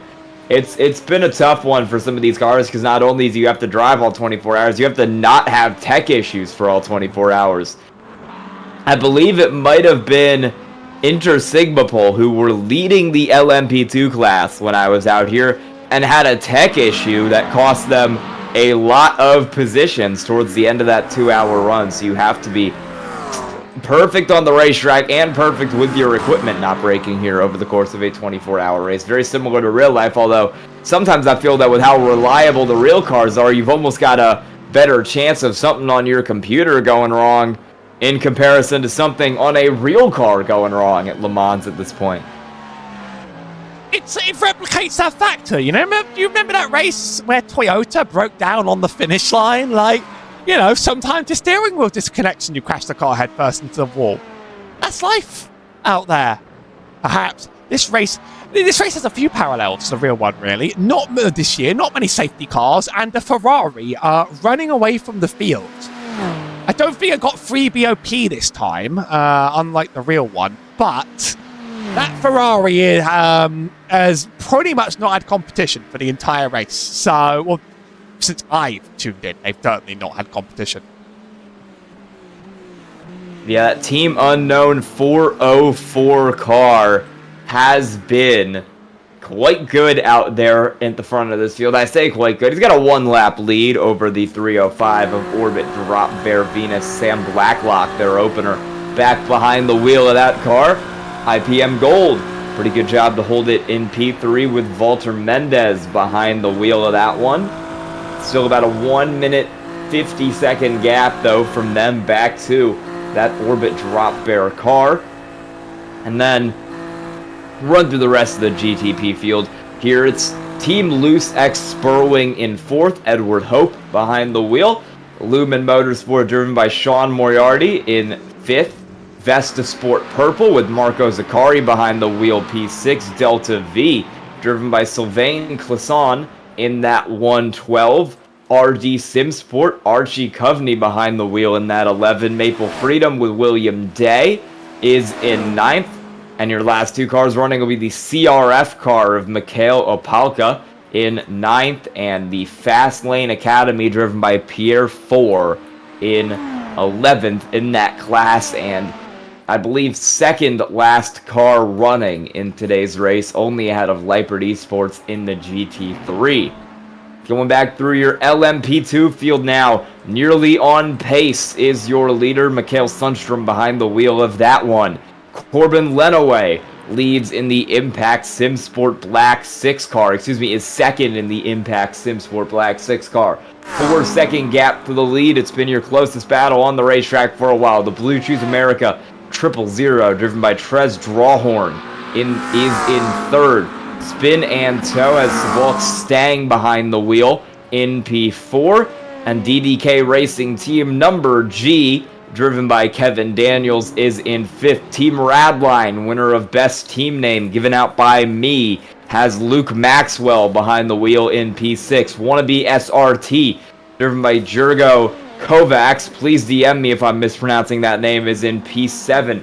Please DM me if I'm mispronouncing the Thomas Enge Sim Racing 8th place car, driven by Peter Kwasnowski. Lumen Motorsports Flux is in 9th, driven by Alex Kuzens. And Logistical Nightmare Racing brings up the back of that LMP2 field in the 007 with Neil Bullion in that car. Leader in GT3 will be MRRS Racing Sapphire with Richard Shafstra behind the wheel. Second, Kronos Gold by NWS Racing, currently driven by Flo Bosson. And in Variant Sim Sports number 39, third in class, it is Dick Jansen. Fourth in the SDK E-Racing Team car, they've made a driver change. It's now Nicholas Cinguini behind the wheel of that one. Grow Racing Team sits in 5th in class. Nuno Vinagre behind the wheel of that car. Only 10 seconds out in front of the Neon Knights 808, driven by Didier Brabel. 7th in class will be the DPR 632 of Christopher Ireland, getting loose off there out of the corner. Might have hit one of those wet patches. Delta V, number 2, driven by Cyril Blondow, is back there in 8th. The 105 HTS Racing Yellow Machine of Todd Hain is 9th. IFR Esports 718, driven by Andreas Lind, is 10th. And last three cars in your GT3 field will be the Zenith Motorsports 232 of Daniel Nesterwitz, the Adrenaline Motorsports Bravo 42 car of Bryce Faulkner, and the Leipert Esports 10 of Soren Kolajej. That is your field right now for the running of this race as we head down to 1 minute and 10 to go. I did this at the start of the broadcast, but I'm gonna do it again now near the end. Pour one out for all the casualties of the race that didn't make it. We're gonna go a lot quicker this time into Sigma Pole competition. Blocko Motore, Push Rod Beast Racing, two bike racing teams, Sim Race Sweden Blue, GTMR Endurance, Draupauji Sim Sports, Composite Performance, Arctic Sim Racing, Racing in the 212, Red Panda Racing, Tartan Haggis Delta V, Racing Platinum, Fury Sim Sport, Nomad, Walk Racing, Matini at Maniti Racing Purple, Orion Race Team, Fast Repair Motorsport, Coup de Motorsport, Sim Race Sweden Purple, and Aero Kinetics. That's in order of most recently eliminated to oldest eliminated. Those were all of our entrants into the third split. And these GT3s near the back are looking pretty ready to make a pass for position. Adrenaline Esports Bravo, Bryce Faulkner right behind Zenith Motorsports. Would also like to add rest in peace Blocko Motor. We forgot about them, but they were in here. They finished 53rd in this race, right between Orion Race Team and Fast Repair Motorsports, who certainly used their Fast Repair here tonight. Orion are 53rd and Blocko are 36th. Big numbers. And this time I'm the authority on that one. I know this. I win. There you go. What are we doing? Yeah, we're under 1 hour and 10 minutes to go now. Team Unknown, your race leader, making a pit stop there, and it looks like... Let's see if we have a driver change with that pit stop. We do! It is going to be Alexei Shalobanov back in for that 404 car. Your race leader has made the move down the pit lane. Orbit Drop Bear Venus closing in back there in second, but they are yet to make a pit stop. Alexei Shalobanov has been their ace so far tonight, has run 161 of the 346 laps in that 404 car, and he's a big reason of why that thing has been out front for so long. And at the back, this battle heated up, and Adrenaline Motorsports Bravo made the clear quite cleanly. Zenith's going to be on the rear bumper, but I don't think they're going to have to speed down this straight. They're gaining a little bit on a little bit, but it's not going to be significant unless we hit a dive bomb of the century into the second Mulsanne chicane. And give us the entertainment. I mean, we're approaching an hour to go. For many cars, this will be their final pit stop of the day. Most of these cars can make it about an hour. You ain't gonna do it. I think Adrenaline will eventually start pulling away. Impact Sim Sport Black inherit the lead of the race, but with pit stops lasting more than a minute, their 50-second gap is not, well, their 60-second gap is not going to be enough to help unless they're able to pull that gap out to 1 minute, around 1 minute 15. That's when we're going to start to see a real risk here, but it's going to be difficult to pull off. Have had a pit stop for that first place car in LMP2. Nearly on pace has made the move down into the pits in the 899. They've kept the same driver. It's Mikael Sundstrom still behind the wheel of that 899, but they've got the pit stop done 1 lap early. Again, here ahead of Impact Sim Sport Black 6, who are still out running on the racetrack. Corbin Lenaway has been behind the wheel of that car for a while. Wondering if we might see a driver change there for the last bit of the race. If we're going by time zones, they might put Dorian Lelervin, that French driver, maybe a little bit better time zone right now in comparison to the 2 North Americans on the team, but we'll see what they do. As they come down here, they will make that pit stop, and hopefully for them, we'll come out ahead of Nearly on Pace. They're certainly going to try to continue that battle. Nearly on Pace did get the jump on the pit lane, so they will have this kind of extra lap on fresh tires on the undercut to pursue that 161 car, again, currently driven by Corbin Lenaway. That gap still not in the 1 minute 14 range means that Impact Sim Sport are due to lose this position. no matter what they do, unless they pull off some Lightning McQueen-esque gambit. I made the joke earlier with David, but you also cover NASCAR, so why don't we say right side only and leave it at that? That might help you out on the single groove banking of the Le Mans circuit. You know what they say? Turn right to turn left around here. Yeah, we're here at the Le Mans circuit, 8 degrees of banking. No, I'm kidding. We have Orbit Drop Bear Venus now into the pit road. Sam Blacklock takes that car down for service. A regularly scheduled pit stop for that car, and they will bring it out in good time. 41.6 in the box, 4 tire change on that thing. And they will go back to being 1 lap down of Team Unknown, but they are still well ahead of IPM Gold, who also came down there. And I believe they did make a driver change. Walter Mendez out, Roberto Barbeau into that car in the 690 machine. Impact Sim Sport Black now in the pits in that 161 car.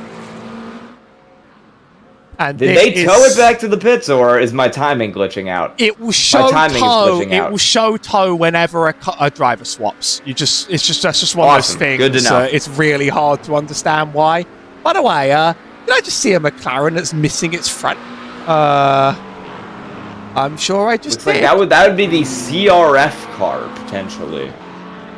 It was not the CRF car. Excuse me. No, that was the Zenith 232 of Daniel Nestowitz. They did lose that at some point on lap 301. I'm gonna get a replay of that, and we can figure out when exactly that happened. But they did knock that off at some point in the last 2 laps, and looking like they'll try to handle the rest of the race without that front bumper on that car. Battle for LMP2 here.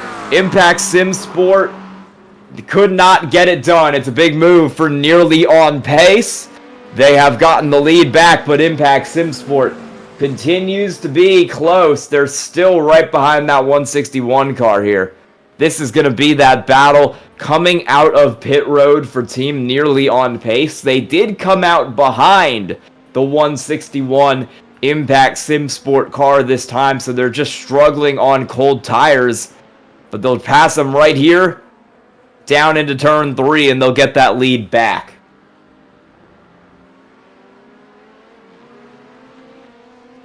Very, very marginal. Much more marginal than I thought it would be. I thought it would be quite a clear gap, but in laps and out laps, they can just eat into your time. This time I can absolutely confirm that, yes, they had about the same time in the pit lane this time, so it must have just been small differences. Which team was it that took the damage? I'm on the correct lap.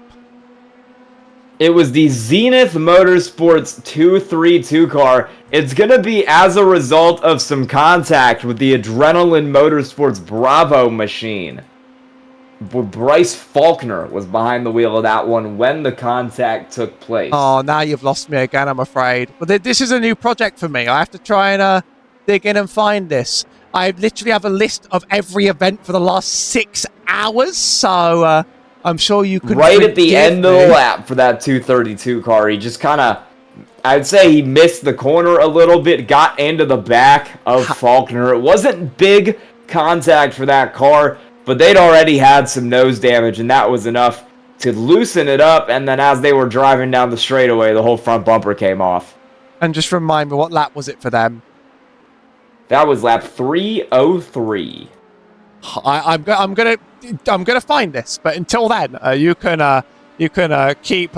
We can pick somewhere else to look on the grid right now. Yeah, we'll keep going. We've got Team Loose X Spurwing into the pits now. Edward Hope behind the wheel of that car, and he will stay behind the wheel of that car as they leave the pit lane in that 52 car, running 4th in GTP. Battle for the lead of LMP2 is closer than it's been, down to 2.4 seconds for Impact Sim Sport Black. It's the same drivers as last stint. Mikhail Sundstrom in the 899, Corbin Lenaway in the 161, and that gap has been slowly decreasing every pit stop cycle. Those two cars are about even over the course of a stint, but over the course of a pit stop cycle, they have been closing in here I think just better outlaps, better runs on cold tires, and also better runs into the pits have really helped Impact SimSport close that gap. I think I've lost it forever. I think you provided a great enough description. 48 seconds to go until the Great Magic Hour. Every team wants to hear from the Great Magic Hour. They want to know it's so close, but sometimes that last hour can feel longer than the first 23 of them. No matter how you've been running, nerves at the front of these three classes. Team Unknown leading the GTPs, nearly on pace, leading the LMP2s, and MRRS Racing Sapphire leading the GT3s. They've been leading for hours and hours, and now the dread of tiredness creeping up to them could very much boil over. So some of the teams that haven't had as good of a day, Fastlane Academy have struggled. Lifebird Esports are just representing the Mercedes by weaving the best way they can. Even Maple Freedom laps down. They want this hour to be done to say, we've done it. We got that car out for 24 hours. Everybody here wants to be there. I'll say it's going to be very, very hard for anyone to take this win now. Everybody is pretty much running their own race and hoping it falls into their lap. I will say that the closest battle still on track is still the lead of LMP2, as it has been for a while. Actually, well, I take that back. We're under 2 seconds now for 5th in GT3, Neon Knights Racing.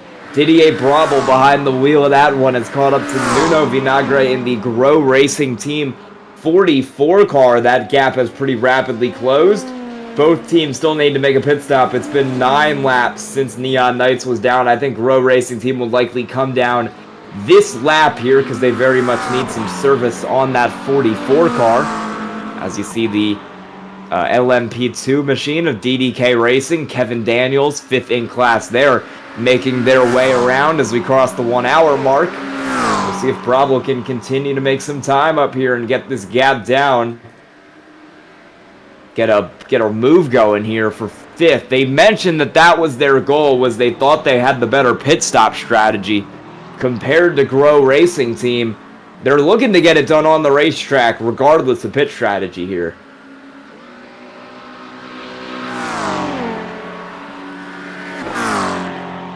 Just going to take a few good laps, but this is the sort of range you could easily sneak a position out of if your laps run well. It's push time around the track. It's push, push, push. And with a track that's almost completely dried out and 58 minutes to go, every apex matters. We're back to sprint racing. Yeah, it's all about going all out now, because what you do now matters more than ever in this race. If you make a mistake early, you got 22 hours to make it up. If you make a mistake now, you might be cooked for the rest of the race. That is kind of the problem. Corbin Lenaway is going to have to deal with a GTP coming up behind. That's Mikhail Opalka in the CRF car. That might cost him some time for second place in LMP2. That 9 car of CRF will get it pretty cleanly down the straightaway, though.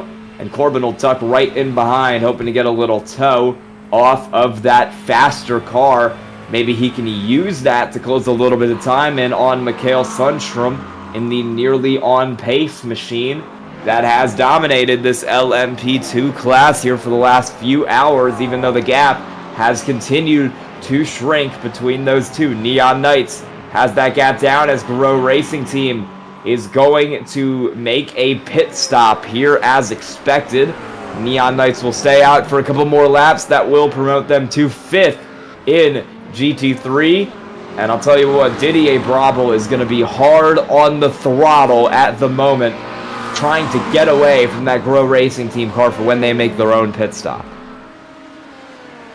Lots of traffic up ahead for the nearly on-pace car.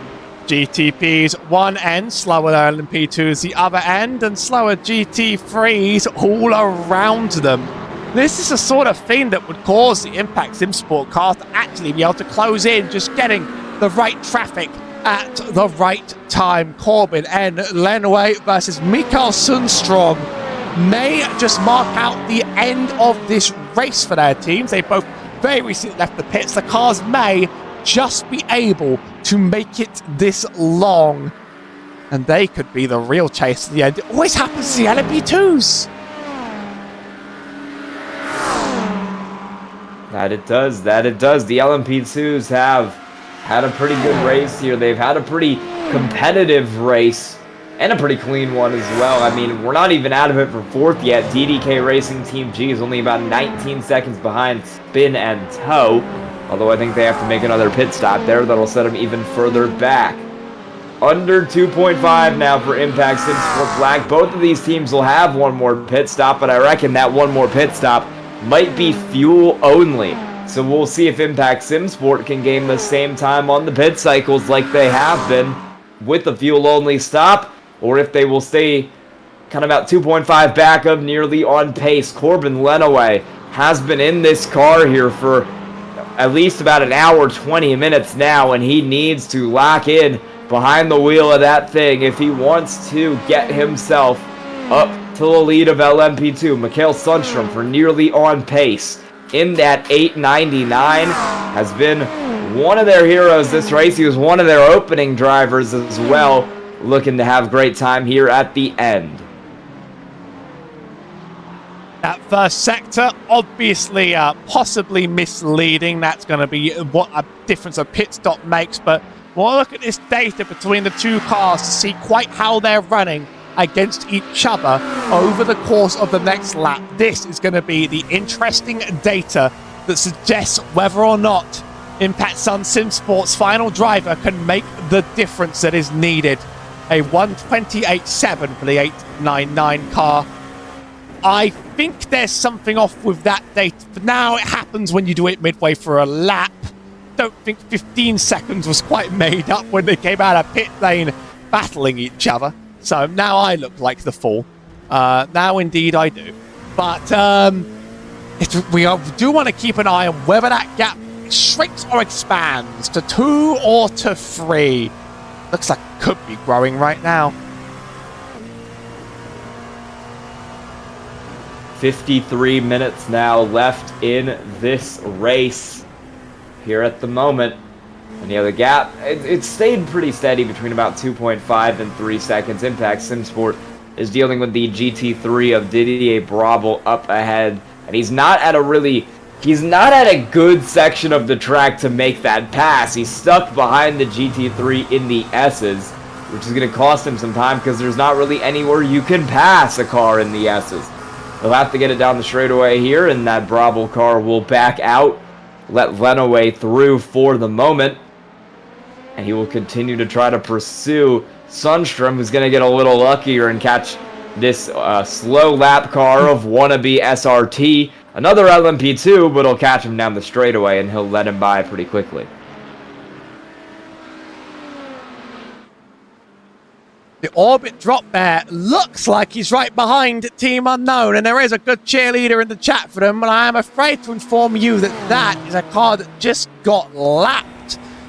On pace for a P2 and would be very, very, very happy to get it, but this is not quite an on-track melee for position. Both cars pulling in very, very close laps to each other, 3:33s. We're still quite some distance off our race's fastest lap. I don't think it will be eclipsed today. It was by Team Orbit Drop Bear. They got a 3:27.281. When did they get it? I don't know. Don't ask me those questions. I just got thrown into a race that was nearing its conclusion. It's been 23 hours out there. Can you forgive anyone? It's been a long one, as any 24-hour race is. 24 hours, notably a very long time, especially to be driving a race car on a computer. We are looking at, that gap's still going up for LMP2. It's now at 3.2 seconds. One driver has come into the race chat and asked if we can get a final hour safety car. I'm going to say it would provide some good racing, but I think we want to keep it clean here to the end of this thing. I think Nearly On Pace is certainly hoping it stays clean because they want to battle this out with that Impact SimSport black car, as they've been doing for over 5 hours now. trying to hold this lead of LMP2. We'll see if they actually do it, because the 161 of Lenaway is starting to fall back a little bit. You have to ask how long a safety car takes in iRacing on this track. I mean, like, we might lose the last hour if we call the safety car, I'll be honest. Like, we might, because you have to gather up every single class and do wave arounds and then travel around this giant chungus track. I just said that word on a Maconi Entertainment stream, so that's a life goal done. But it's pretty big out there, and you have to pace around it, probably not as slowly as the Bend Motorsport Park, where you have to pace around it at like 20 miles an hour. But, yeah, you call a safety car now, we probably lose the whole race. I've not had the privilege of seeing any safety cars in this time. You certainly do lose good racing time out there on the track, and any wrecks are sort of going to be between two, and I must say the behaviour, like, from everything I've seen from these remaining cars, there have been scrapes, there have been mistakes, but the behaviour has been fantastic from all. I've not seen anything that from anyone that is like, oh, you just shouldn't have done that. That was a poor driving standard. Helps to pay to be here, and I know there's been controversy down the field, but including one split higher up than here, I heard there was a lot of drama. But this one, I hear, has been just very, very, very well driven. It has been a clean one here. Nearly on pace continues. Just be a little bit quicker than that 161 at the moment. Holding on to that lead of LMP2. And a little further up. No real close battles. DDK is still about 19 seconds back of Spin and Toe, but they do need a pit stop. It is about, let's see here, 29 seconds from Vesta Sport Purple, driven by Marco Zaccari, up to the Lumen Motorsport car of Sean Moriarty there for 5th in GTP, so that is mistakes distance away. Same thing here a little further back in GT3. It's about 22 seconds from that Variant Sim Sports car that I believe just came down pit road in comparison to the STK E-Racing Team machine, although they still need to pit, and once they do pit, Variant will be back around them for 3rd in that class.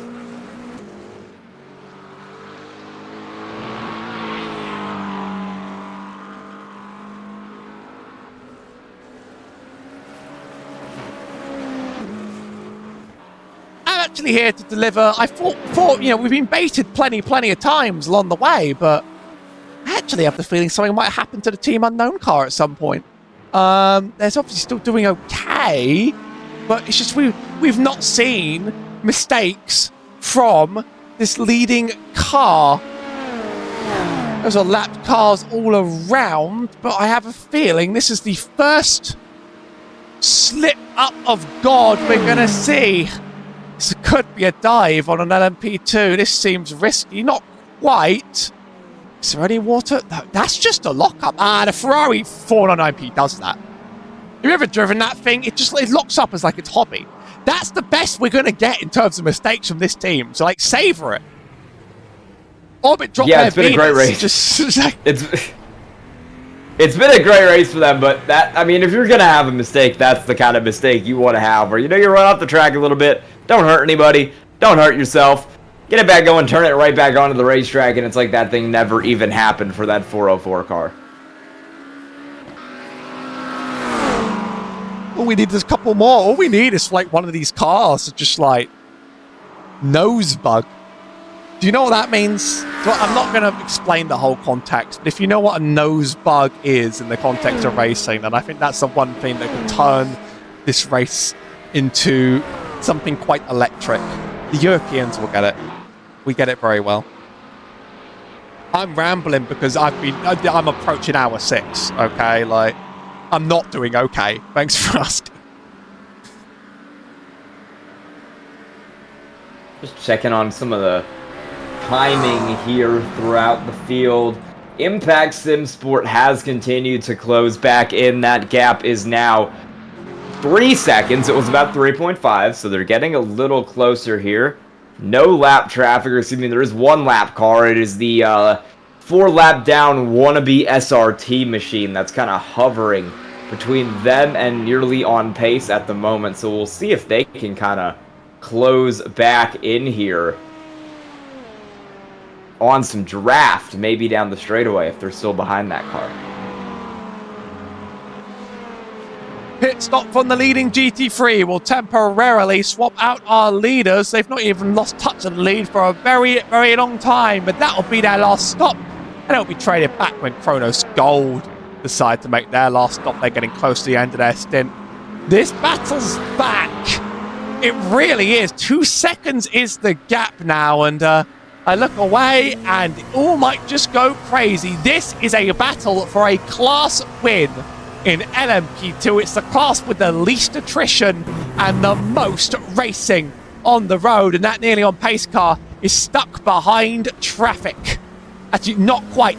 This is, in fact, this sport car is blocked behind traffic because the nearly on pace one, you can't miss from a million miles away. Under 45 minutes now left in this race, and 2.2 seconds separating these two cars. You got that IFRE sports machine is going to get out of the way here for them. Trying to find something going on here. Adrenaline Motorsports Bravo has come into the pit lane. That will put Zenith Motorsports in the 232.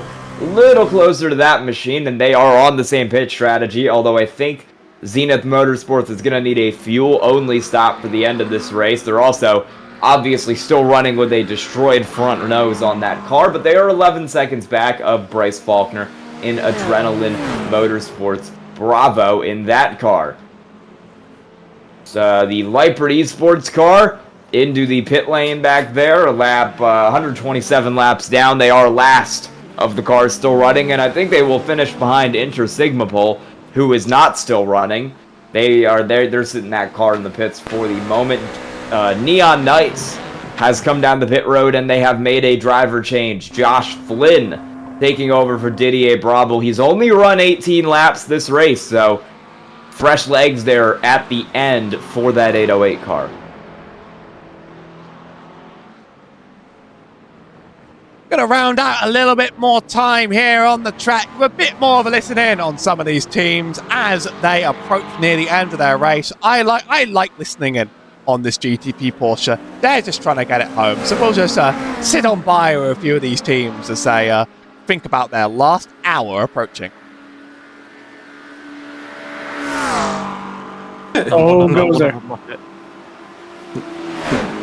It's one of your fans, El Taco Man. They've joined in and said, "How dare you talk about me?" Yeah, hi, this is the Maconi Entertainment esports broadcast. We are not a pizza place. How y'all doing? It's been 30 minutes, but how y'all doing? We're not on a wall, so we're doing pretty good. We're enjoying it. Slick tires. Yeah. Are you having fun out there? With 40 laps, or 40 minutes, excuse me. I hope not 40 laps. 40 minutes left to go in this race. Taco, are you having fun? Well, I'm experiencing what a slick tire feels like, so it's nice to have grip. Did the rain wash a lot of that kind of rubber away? Is that what's causing the issues? Mostly fatigue was causing the issues.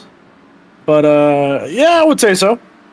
There was a lot of extra grip that was, if you're not prepared for it. May or may not have happened to me. I was gonna say, is it a little more difficult to run a long enduro like this when 4 of your 5 team members are kind of in similar time zones and you've got that long stretch that's like 3 a.m. for all of y'all? Well, that's why we're a little bit multicultural around here. We got our 1 Brit and 1 Canadian and 2 Americans, so we've got our bases pretty much covered pretty well. We didn't really have any issues with scheduling, thankfully. There you go. Did anyone have to do like a 2 a.m. stint, though? Yeah. C. C. Got multiple of them. Yeah. So a couple of us did a little bit of overnighters. I'm usually the night owl, so I was candidate number 1, and then the rest of the night was split between Mr. William and Mr. Taphorn, and they kind of split up the night, and I was the one that was up all night. All right, well, we're now down to 40 minutes left in this race. You're just going to ride it home to the end? Yes, sir. We're going to bring it home, hopefully, in one piece. All right. And that will conclude our kind of talking to Maple Freedom Racing here. It's been a long day for all of us. Hope y'all have a good luck for the rest of the race. Don't leave us. That. Whoa, you can't leave us just like that. Come on. We're like friends now. You might as well just hang out for a while. Unfortunately, we do have about 40 minutes left to fill it, although I wish I could spend about 20 minutes talking to your audio. We do have. I'm in control of the stream. I'm just going to say that. I'm right here. I got a button. Yeah, hey, if you really want to give us something to talk about, you could always cause a 4-car pileup. All right, mission accepted. Okay, if you just give us a safety car so that we have piece 8, 7, 6, and 5 all ahead of us. I don't make the rules. You're gonna have to take the safety car giving up with. I assume his name is John Majors. Okay, well, I'll talk to the big man upstairs and we'll see what we can do. All right, good luck, y'all. I'm gonna send him some emails. We got it. Yeah, I just sent you an email. Thank you. Have a good one.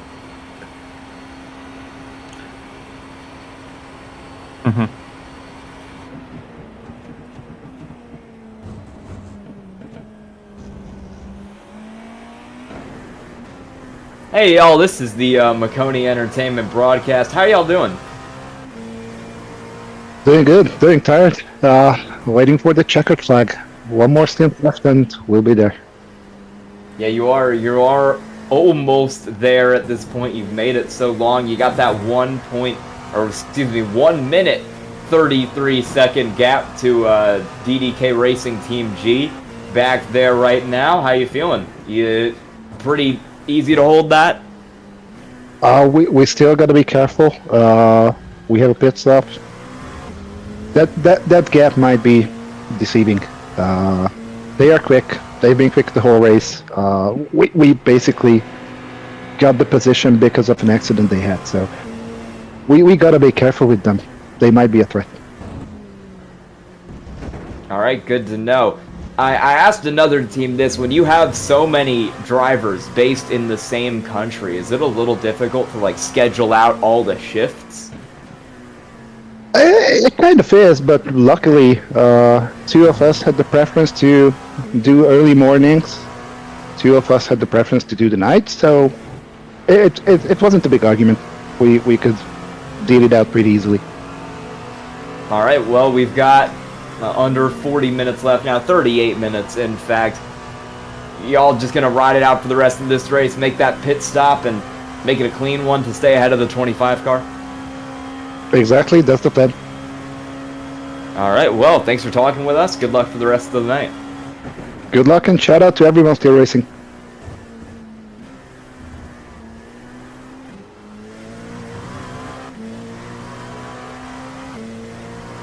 Neon Lights, you were the first team I talked to, and you might end up being one of the last of the show. How has it been going for you in the drawing?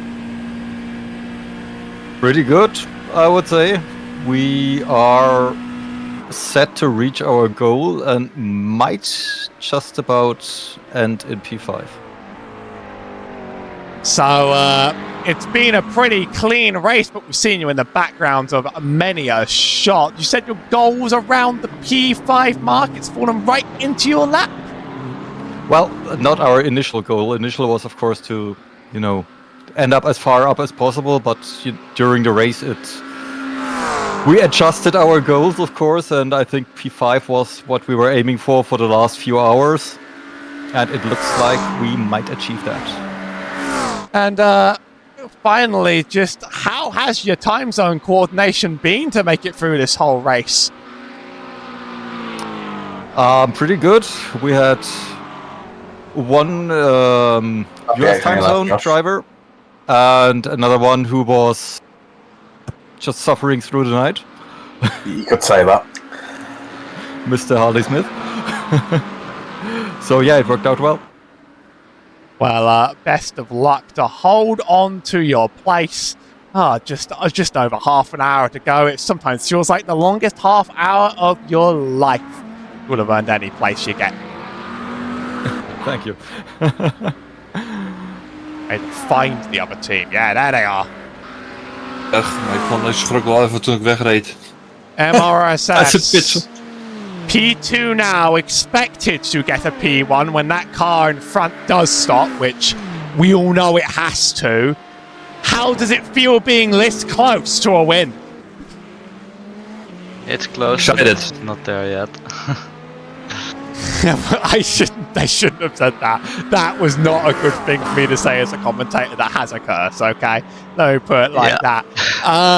But where you are right now, you've been running strongly throughout the show, but were you expecting to hold on to about where you are right now? Well, right now they are very quick. I think quick is on track. So it's gonna be tough to still keep ahead, as they are gonna have to refuel less. So I think the gap is gonna end up being like 20 or 30 seconds maybe, which is not impossible to catch. A real sprint race to the end, and we've been asking all the other teams how their logistics of their races come together, how the time zones have really worked out for them. How's your experience been organising this race together? Well, for us, we were with three, and we just decided that everyone gets their own condition basically. So it was me in the wet. It was mostly Wim during the transition, and then Richard during the dry. Now in the end, because Wim is normally faster, we decided to put him in the dry now as well. 3 drivers, that's heroic. I'll say no matter what happens, the absolute best of luck as your final 30 minutes approaches. Yeah, thank you. Thank you. Hey, you know that guy who just before the green flag keys up his mic and asks, "Anybody got a setup?" Well, this is him. This is Adam, and hey, Adam needs some help. On the other hand, this guy over here, this is Steve. Steve is a solid racer and he knows his way around the garage. Steve's problem is time. With a job and a family, he can't find enough time to build competitive setups and to race as often as he likes. But as luck would have it, Steve knows a secret. He lets the Majors Garage crew chiefs do the setup work, so he can focus on the racing. At majorsgarage.com, Steve can get setups for over 60 cars on the iRacing service. So no matter what series he wants to jump into, he is covered. Somebody, anybody, really should tell Adam. See you at the garage.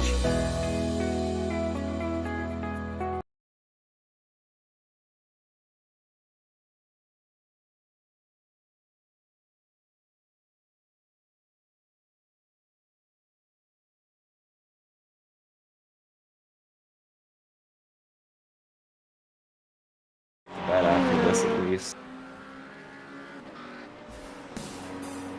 It's now just a sprint race to the end of the Majors 24, the biggest, baddest sim race in all of iRacing. Split 3 has been pretty clean in the last 6 hours. No safety cars, and now a track that iRacing considers mostly dry. Howie Burrows alongside Sky Shrek as ever to provide the end of this race, and I think we're both together just waiting for the minutes to tick down out here. That we are Neon Knights. We talked to him about a second ago. He's solidly in 5th now ahead of that Grow Racing Team 44 car, currently driven by Carlos Casinho. They've gotten a 6-second gap over that car, and they pit later, so they are going to be better on strategy. I think they're good to the end of the race now. Better on the track. Neon Knights officially up in P5, meaning the biggest battle on the racetrack undoubtedly is still the one for the lead of LMP2. Impact SimSport Black has cut the gap back down.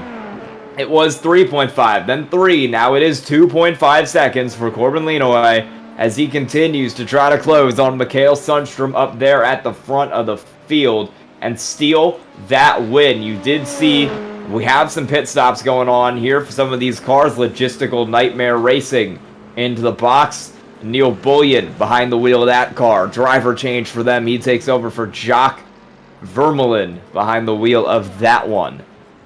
And with... it's going to be 30 minutes now left to go. I have big news. Orbit Drop Bear Venus has unlapped themselves. So it's only about 3 minutes 21 back of your dominant leader, Alexei Sholobanov, in the Team Unknown 404 car. They are fast drivers, a second faster last lap.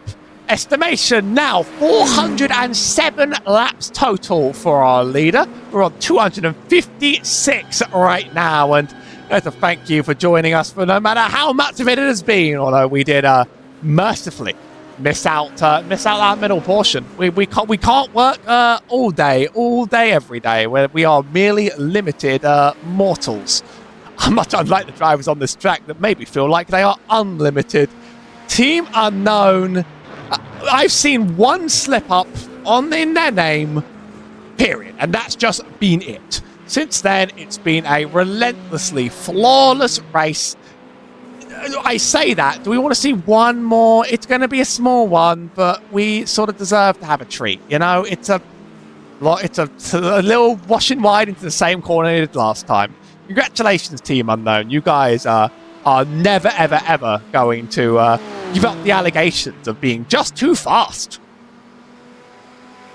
That might just be their driver, Alexei Sholobanov, being a little bit tired because he has run 172 of their 357 laps. He has run about half their laps this race, and he'll run even more than that by the time this thing ends. I think that'll shake out to what?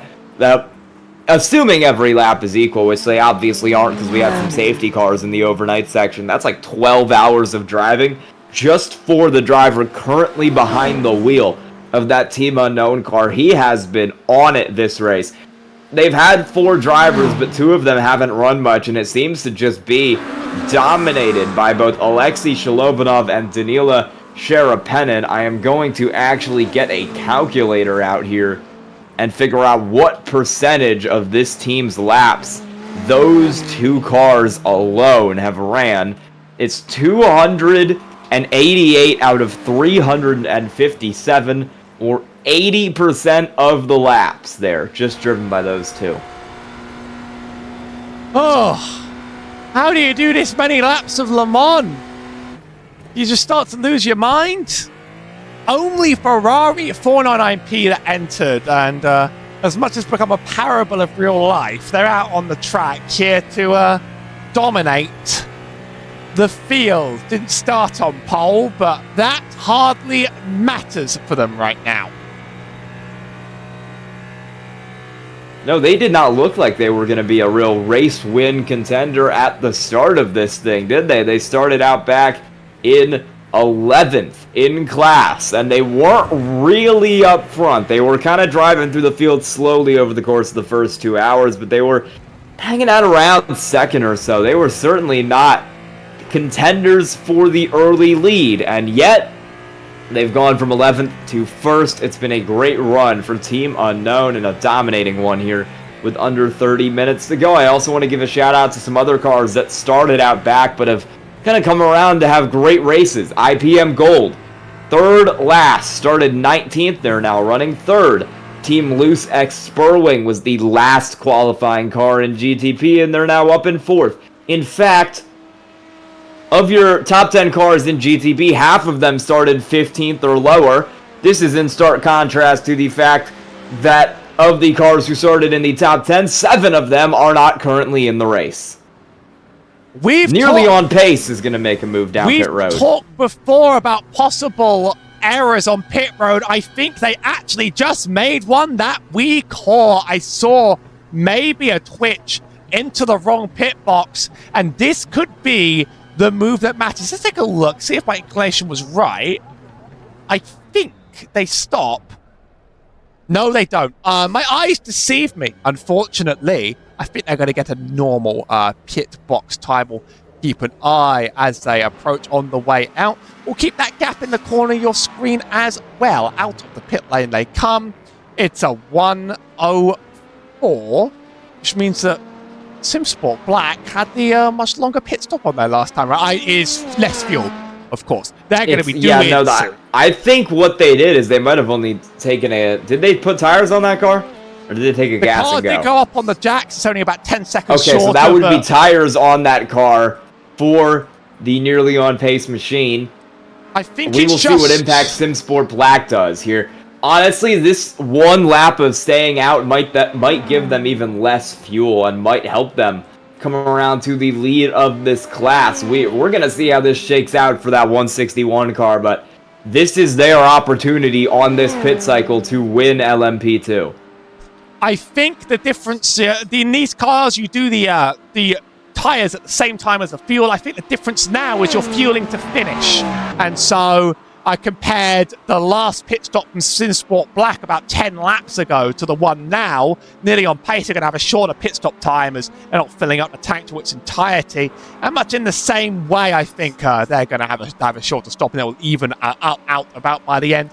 Not that it will matter terribly much right now, as that margin is still small enough in 55 seconds to make up the difference of any pit stop. That's going to be the big battle for first, and Impact SimSport Black keep seeming to think that they can get within inches of it, but they just haven't been able to make that move happen. There could be a battle coming out of pit road, depending on how this outlap goes. We'll keep an eye on those cars as they start to approach each other. RRS Racing Sapphire were a little bit worried that they were going to have their gap made up. Well, it's 30 seconds now, so they seem to be running good laps as ever, but they're going to need to just make sure they don't put a foot wrong for the next 23 minutes. If you've ever raced GT3s fixed around here, this is about how long your race is, so make sure you run it right. Yeah, they have got to stay dialed in. You have got to stay focused because nobody in this field can afford a mistake here in these last 24 minutes. I say this personally as someone who has wrecked a car 20 minutes left in an Enduro. The good news was we were already about 200 laps down, so it didn't matter too much. But I have wrecked the car in the last 20 minutes of an Enduro. It's never a good feeling. You don't want to do it. Spin and tow now into the pits in LMP2 in that 8 car. They should still come out ahead of the DDK Racing Team G entry driven by Kevin Daniels, so we'll see how that shakes out. They are in, and now Impact SimSport has come down. I want to see if they take a driver change here or if it's still Corbin Leanaway taking him down to the end of this race. Let's find out. Car goes up. Tires are going on for that Impact SimSport machine as Team Nearly On Pace continues to close in. That driver's going nowhere. 30 seconds. Let's see. I don't see Corbin going anywhere. He's been on a long stint. He's run the last 2 or more hours, and he is gonna try to take it to the end here. Let's see where they come out. Oh, they're gonna come out way in front.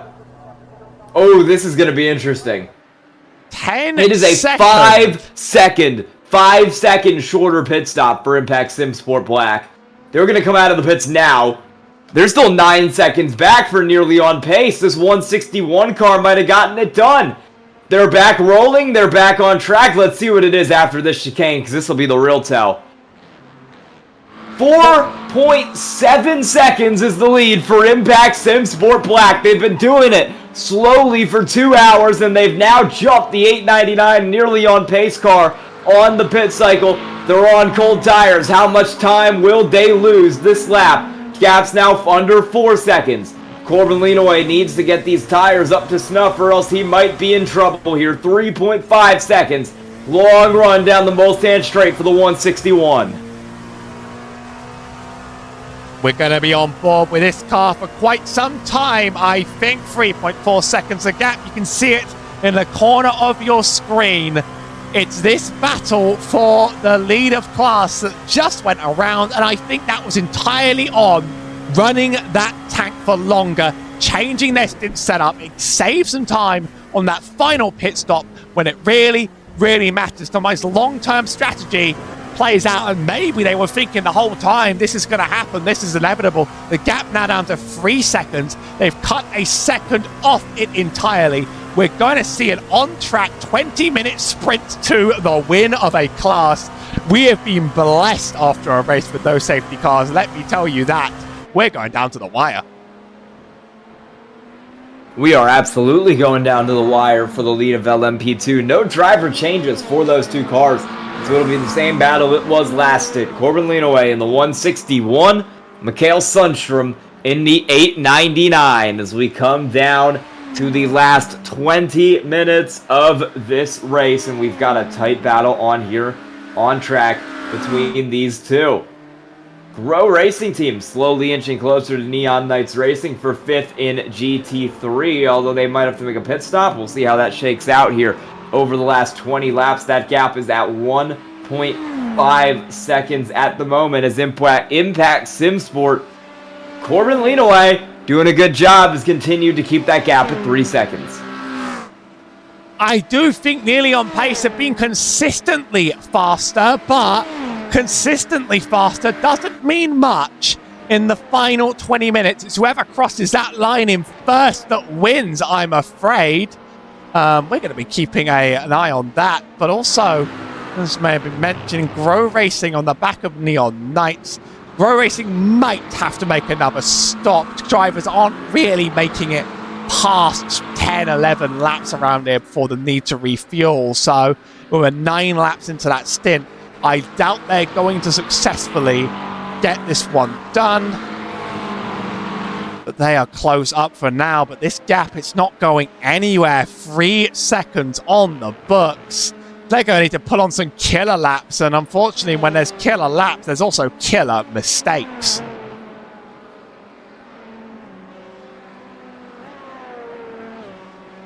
$18 minutes, 54 seconds here. No mistakes is going to be what these cars need here.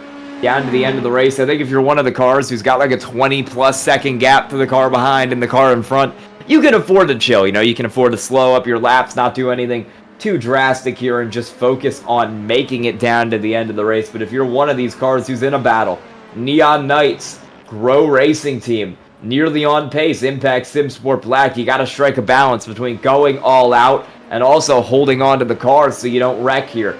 Really going to be whoever runs the most consistent laps is going to be the winner of those battles. And as Nearly On Pace continues to try to hold the gap down, these two cars have been quite even when they get running on the same strategy. So 18 minutes left to go.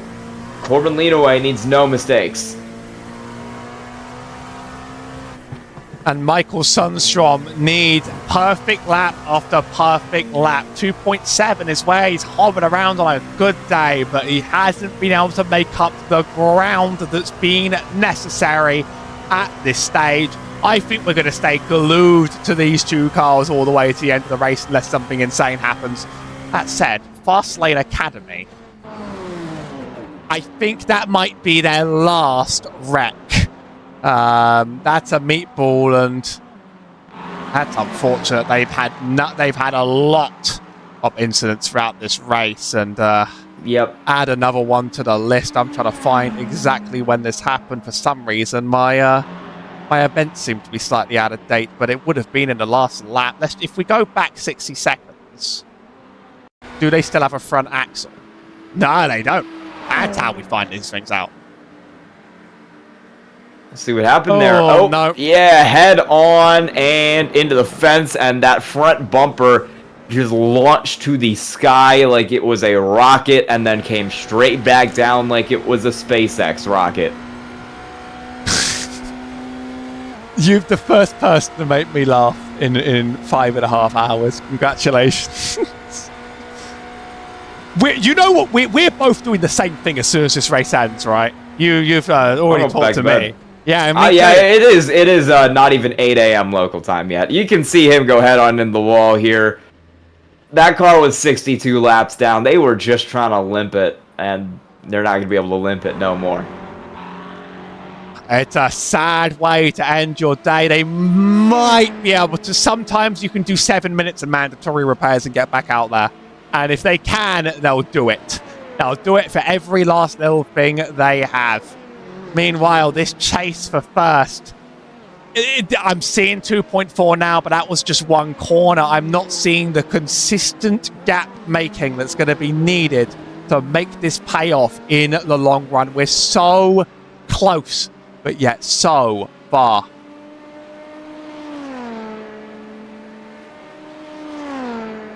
Yeah, it's looking good for that Impact Sim Sport black car. No lap traffic up the road for now for that 161 machine, and there's also really no lap traffic behind either. They're in a pretty clean portion of the racetrack, and the next car up the road is going to be another LMP2 in Logistical Nightmare Racing. So, pretty good run here for Impact Sim Sport as they make their way around the track. Still holding on to that 2.9 second lead as we enter the final 15 minutes. Can Nearly On Pace do something, or did their pit strategy cost them the win in class here?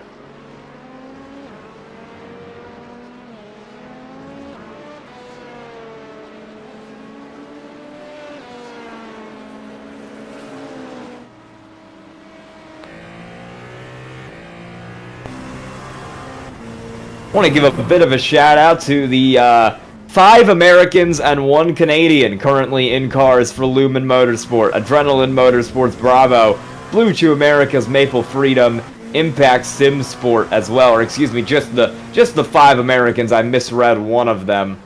So if we have 5 Americans out here, it is at the very latest 8:50 a.m. American time. At the earliest, it's 5:50 a.m. They're putting in some night stints here, but all those drivers are making pretty good time, and one of them is your leader in LMP2.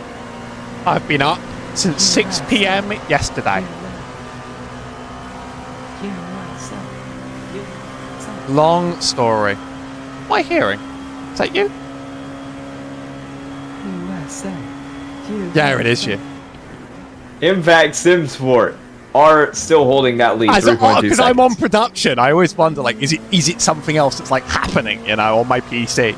I'm like accidentally leaking something.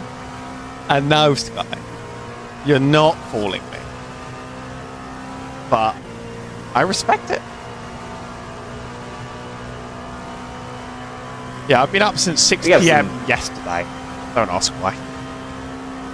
We got some other kind of time zone fun going on. It's 10 p.m. right now in Japan, and we got Marco Zaccari in that in the Vesta Sport purple car, running some laps out there. Another one where it's pretty late. Australia too. We got Todd Hayne, we got Christopher Ireland, both running laps at 11 p.m. if they are in Canberra. I forget how Australian time zones work. It might be 8:52, it might be midnight. They've got all that stuff going on over there. They've got the like horizontal time zones. 2.5 seconds for Impact Sim Sport Black as that gap has continued to shrink for Nearly On Pace. They are slowly closing in, but it might be a question of too little too late at this point for that 899 car.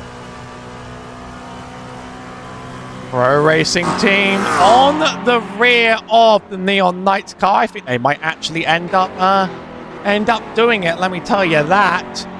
The chase is on. They're 10 laps into the stint. I don't know how many more they can make, but also I don't know how many more laps they actually have to do. It's not many. So maybe I've been completely wrong on the calculation. You wouldn't really want to stop this late. Or a little bit of a fake duck into the pits. And I see the tiniest little bits of water on that, the curb that no one touches outside of pit entry. If you touch that, you made a big mistake. You've not done the right thing there. I don't know why that gap is saying 3 minutes. It hasn't become 3 minutes. It is still 2.8 seconds. Let me tell you, that's not shrinking enough. I think Nearly On Pace are going to be heartbroken and devastated.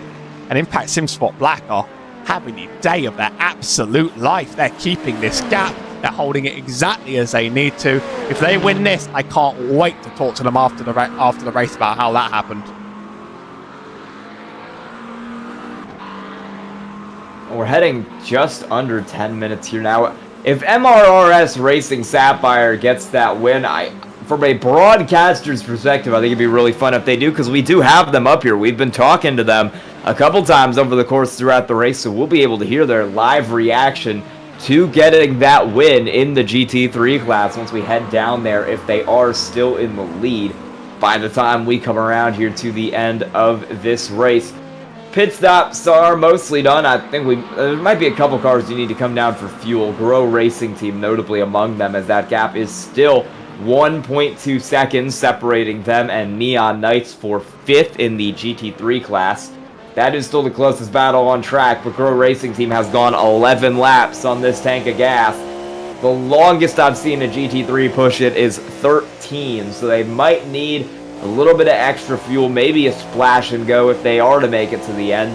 If not, if they think they're good, then the battle for 5th in that GT3 class is heating up.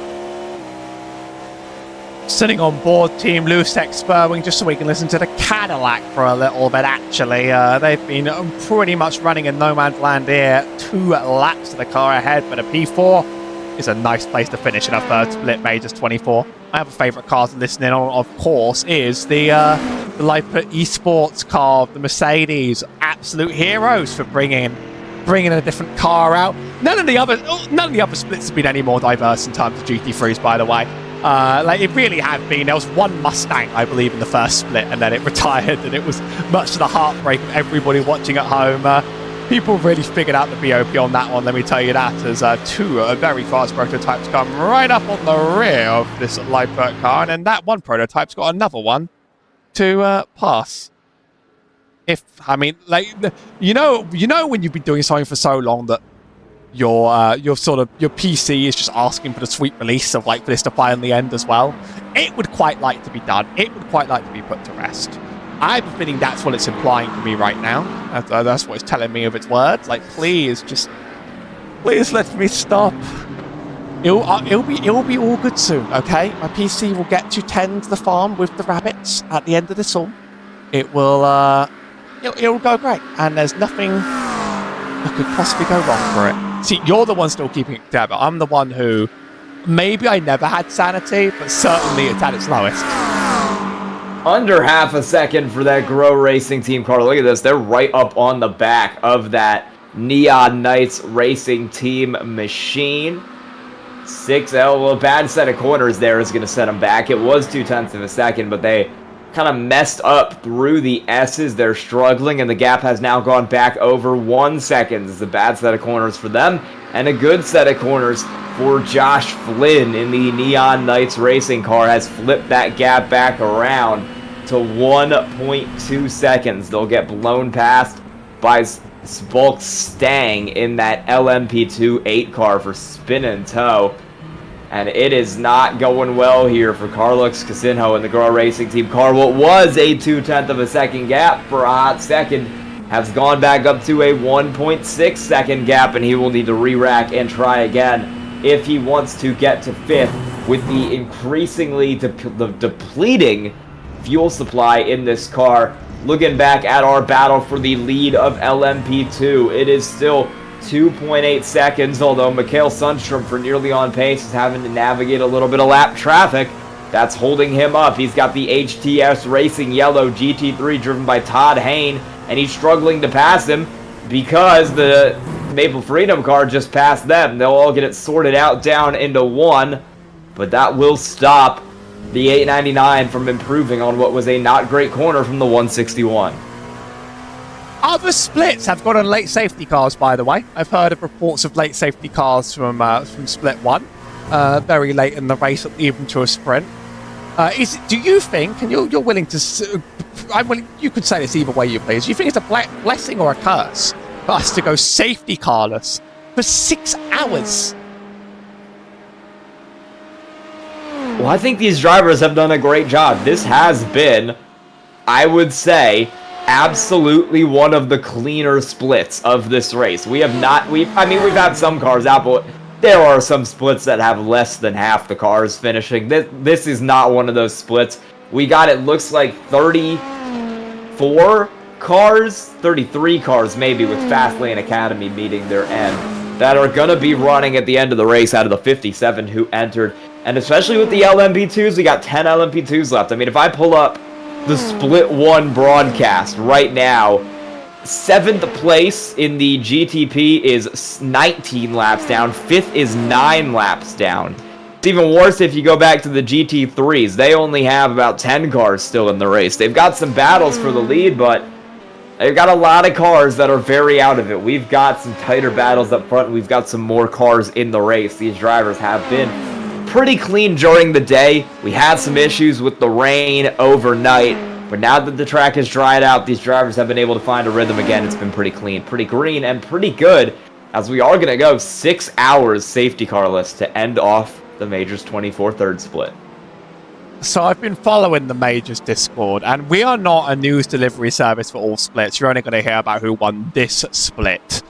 But we were almost on split 4. So our original plan was to do split 4, now we're doing split 3. You all know what just happened on split 4? Don't look it up, by the way.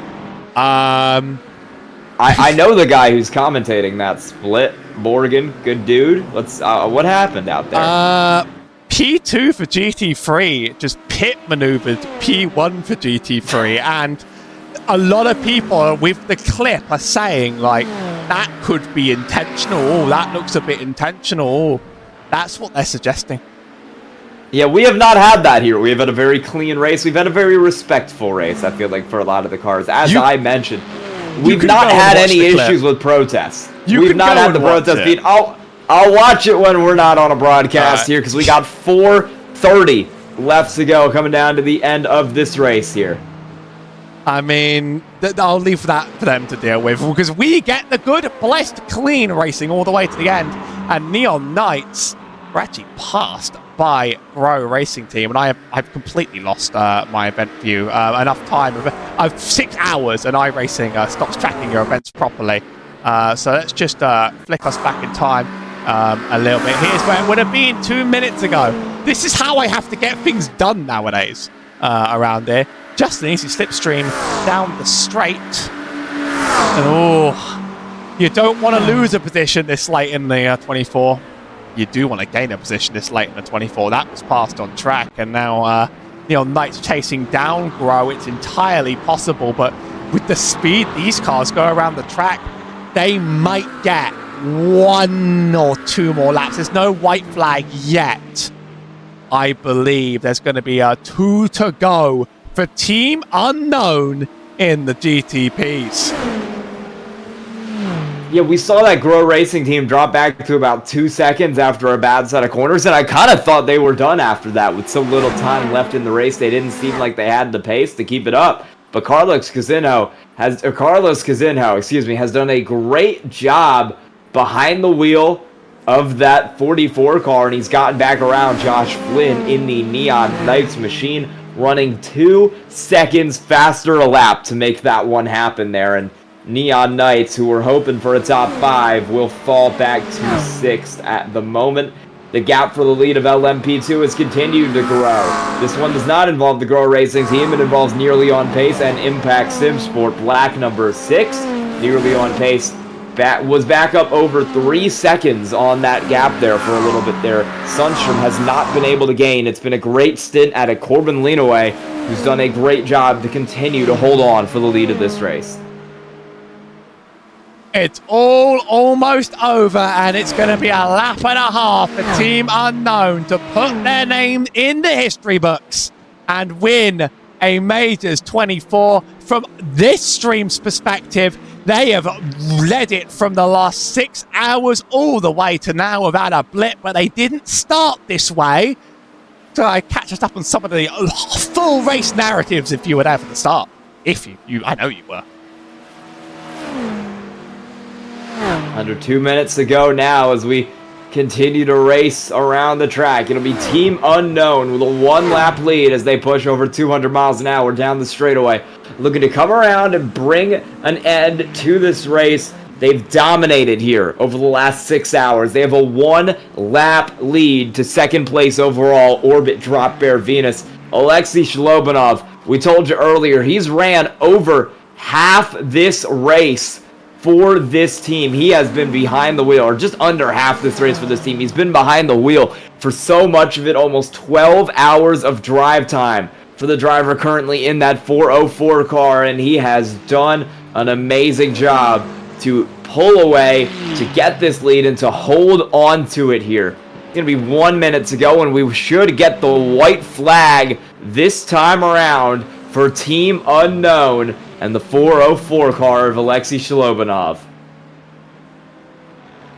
We're going to look out for Barney, the flag man, who's been pretty workless for the last 6 hours of racing, but is going to have his white flag to wave to mark the end of a historic 24 hours out here on the Le Mans circuit. Should get confirmation of that sometime as well on the tracker at the top. I don't see him. Where'd he go? Is he hidden from us? That should definitely be the white flag there, because there is only about 16 seconds left in this race, although I did not see the white flag get thrown in iRacing, which is interesting, but I have to imagine that that would be it here. So only, there it is, there's the call. Took a minute. iRacing has a lot to catch up on, and we're right on board with Team Unknown as they finish a legendary run to the end. Didn't start on pole, but it didn't stop them from rising to the challenge.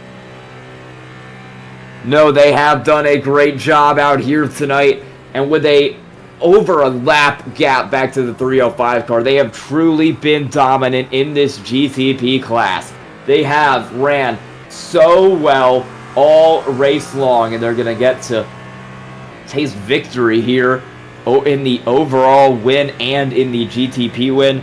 Orbit Drop Fair Venus IPM Gold will be the last cars on your podium, with IPM Gold being 2 laps ahead of Team Loose X Sperling there, driven by William Hope at the moment in P4. Sholobanov will get around the lap car, and it's clean track up ahead of him. He's got a couple more lappers, but that's all he needs to worry about now to the end of this race. Only a couple more moves, Mulsanne chicanes, and a couple more curves. A lap ahead of the Orbit Drop Bear Venus team. Stellar running. The only Ferrari of any kind to enter the third split, and maybe proving more people should have gone for that shot, because no one's come even close. Not the fastest lap of the race. Second slower than Orbit Drop Bear Venus's fastest lap, but by far the most consistent of the race. No errors we've seen, no disasters, and a very, very persistent pace from start to finish. Only a few turns for them to go. And that is what you need over the course of 24 hours. You need a clean race to the end if you are going to get this spot, and that is exactly what these cars, or exactly what these drivers in that car have done. I do want to give a little update on further back in the field. Grow Racing Team, who we saw make that pass for 5th in GT3, did run out of gas. They had to come down pit road, put fuel in the car. So Neon Knights will take 5th in class back there, but back up front, not long to go now, through the S's for Alexei Sholobanov in the Team Unknown 404 machine. And as we get out of the S's, this is going to be a big win for this car. Might be the third split, but they'll be celebrating like it's the first split all through the rest of the day. As we head on down to the final corners, Alexei Sholobanov in the Team Unknown 404 Ferrari will come off the final corner. He's got a 1-lap lead, and Team Unknown wins the Majors 24 third split. Now our attention is back on the battle for LMP2. Impact Sim Sport Black, sitting in P2 for so much of this race, played the pit strategy to perfection to take their own checkered flag at the last stint. But the last stint is all that matters to them, and they will claim the LMP2 win. And as our GT3s approach the end of their final lap, let's just sit there and listen in. No pressure. Don't ask them a question. Don't say a word. And don't curse them along the way. Proficiat, mannetjes. Ja, mannetjes. Thanks. echt waar. Hey, pas op, hè. Ja, Straks gas onze eerlijk. motor nog op.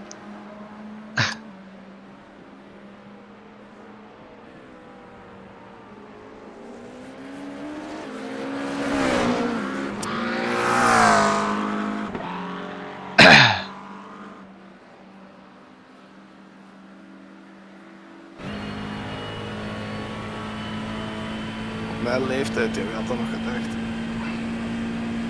Ja.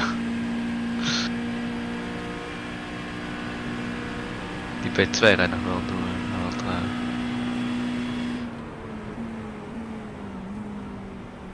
Jij mocht interview doen, maar die... Ja, dag. Ja, jongen, jij bent als een wizard. Ze zijn al live aan het meeluisteren, hè. Ah. Dan moeten we zo van... Yeah! Yeah! Woe!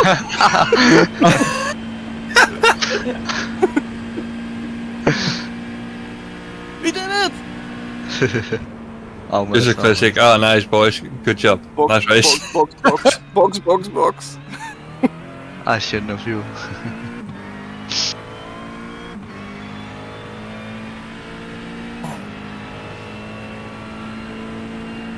I want to thank my wife because...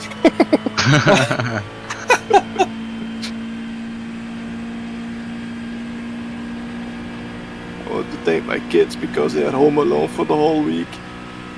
Oef.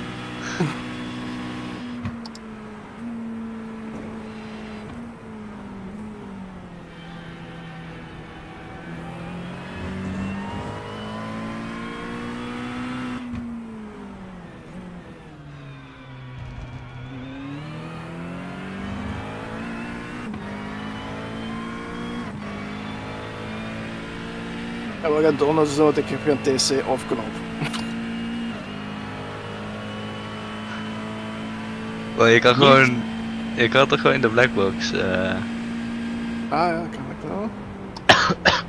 Het zullen niet veel dingen zijn hoor. Met je view.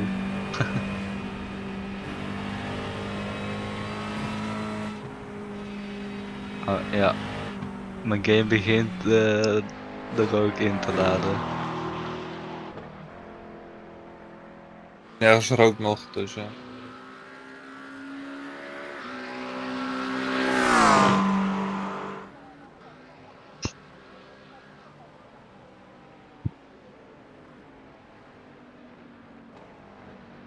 Mannen, proficiat. Dat was een beste 24 uur die ik ooit heb gereden, denk ik. Ja, holy shit. Aan de sideline. Let's go.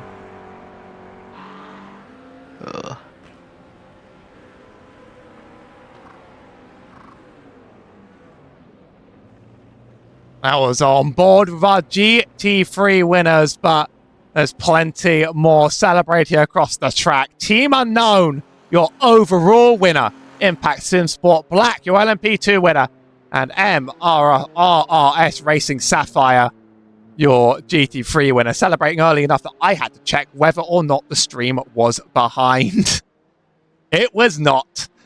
We hope to interview the winners of all three classes, or at least one of them is ready, but we'll just give it a couple minutes to see if our overall winner drops in first. Sky, that's the end of another year of 24-hour racing on iRacing. This race is an all-time classic, and it's a celebration to even make it to the end. It's got to feel even better to win it. Yes, it does. And we're going to give you some results here from our race from our race here. Obviously, your winner tonight, Team Unknown, 404. Behind them in the GTP class will be the 305 Orbit Drop Venus car. IPM Gold in the 690 is third. Team Loose X Spurwing takes fourth in the 52. Lumen Motorsports fifth in the 37. Festa Sport Purple sixth in the 53 with Delta V Racing in the 112 in 7th. Rounding out your GTP class, it's RD Simsport, 8th in the 11 car. Maple Freedom Racing finishes 9th in the 069, and then 10th in GTP will be CRF Motorsports in the 9. Let's take a look at our LMP2 class. Impact Simsport Black take the win. 4 seconds out of nearly on pace. Blue to Americas finishes 3rd, with Spin and Tow Motorsport in 4th. DDK Racing Team G in 5th. Team Radline in 6th. Wannabe SRT in 7th. Thomas Eng Sim Racing in 8th. Lumen Motorsport Flux in 9th. And Logistical Nightmare Racing in P10. Giving a top 10 of the GT3s. And then back in, and then we also had some non-finishers. We'll get to the non-finishers at the end. Back in GT3, MRRS Racing Sapphire take the win over Kronos Gold by NWS Racing in 22nd. Overall, Variant Sim Sports, 3rd in class in that 39. STKE Racing team is 4th in the 369. Neon Knights Racing in the 808 is 5th, with Grow Racing team in the 44, 6th. DPR 632 takes number 7. Delta V Racing number 2. Although it's in the 1 car, they bring it home 8th. HTS Racing Yellow in the 105 takes 9th, with IFR Esports 718 taking P10.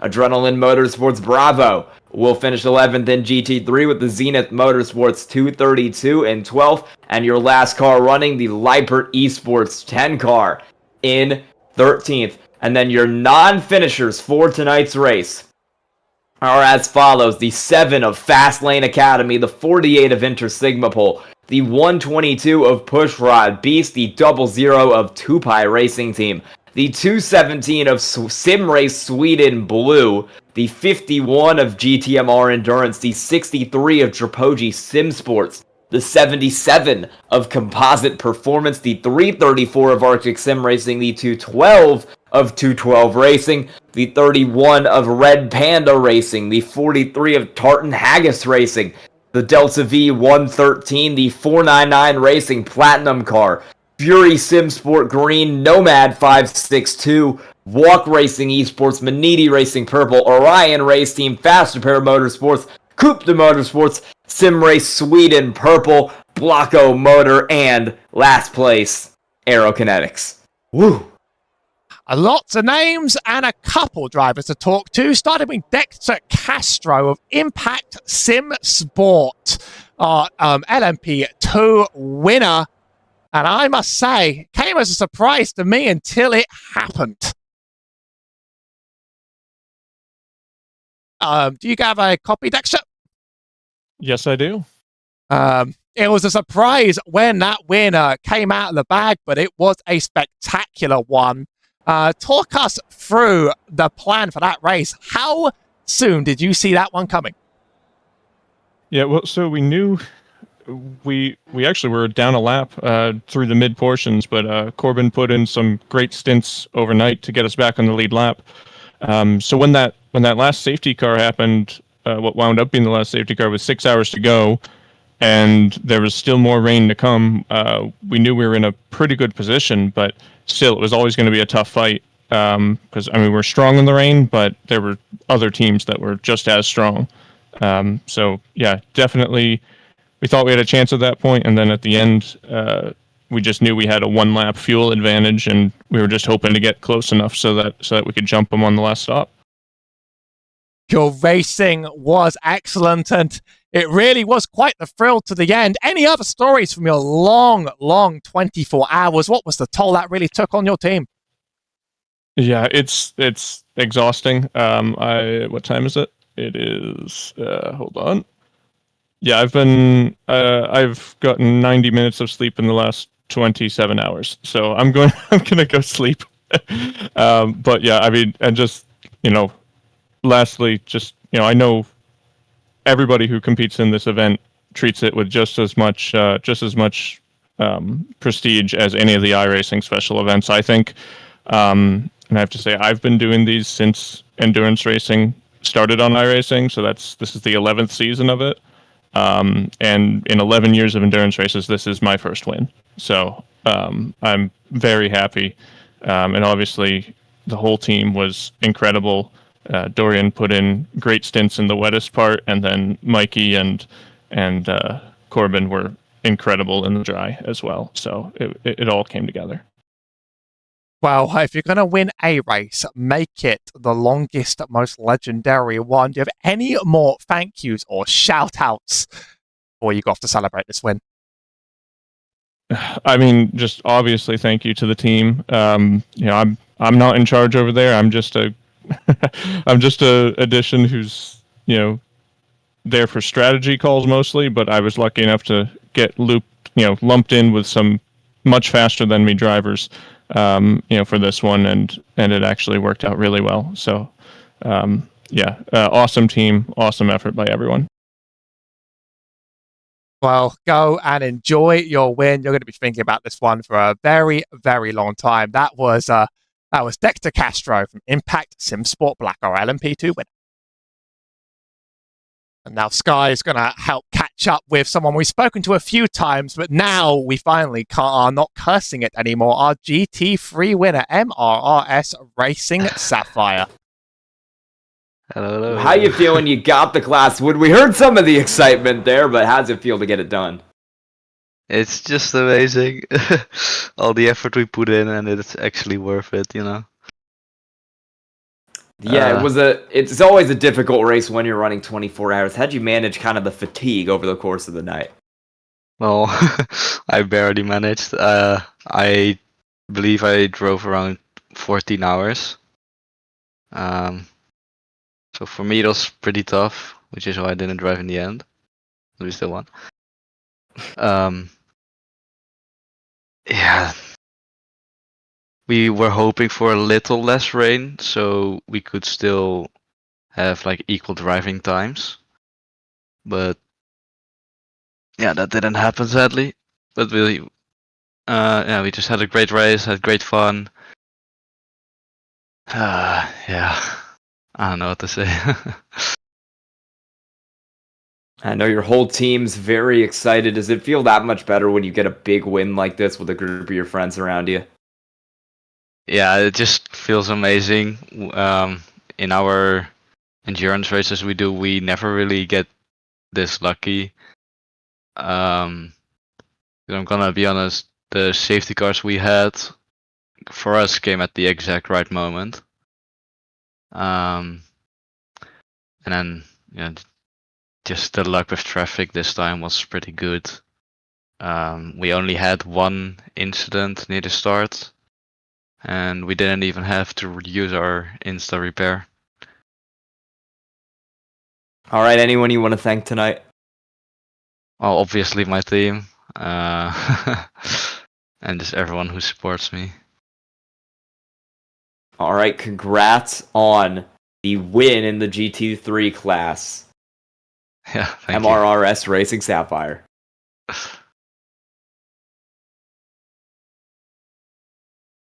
And I do not believe we're going to be able to get an interview here from our overall winner, that being Team Unknown 404, but they did get it done.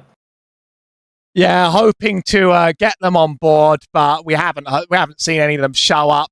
Maybe they're just the mysterious dominators that are here to win and then refuse to elaborate more and leave. But with that just about marks the end of a very, very long Majors 24.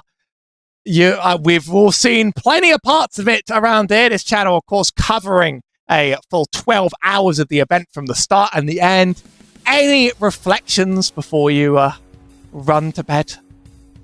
I think it was a pretty good one. I think especially, in the early stages we had a lot of clean racing. The middle we had a chaos, and then at the end we had a lot of clean racing. I don't know the lap count on all of these races, but I would not be surprised if, once everything's said and done, this is one of the splits that had the most laps ran in total. We ran, let me just get the exact count up here, 365 laps, and I can tell you, I think that certainly is going to be more than some other splits. It was a pretty good race.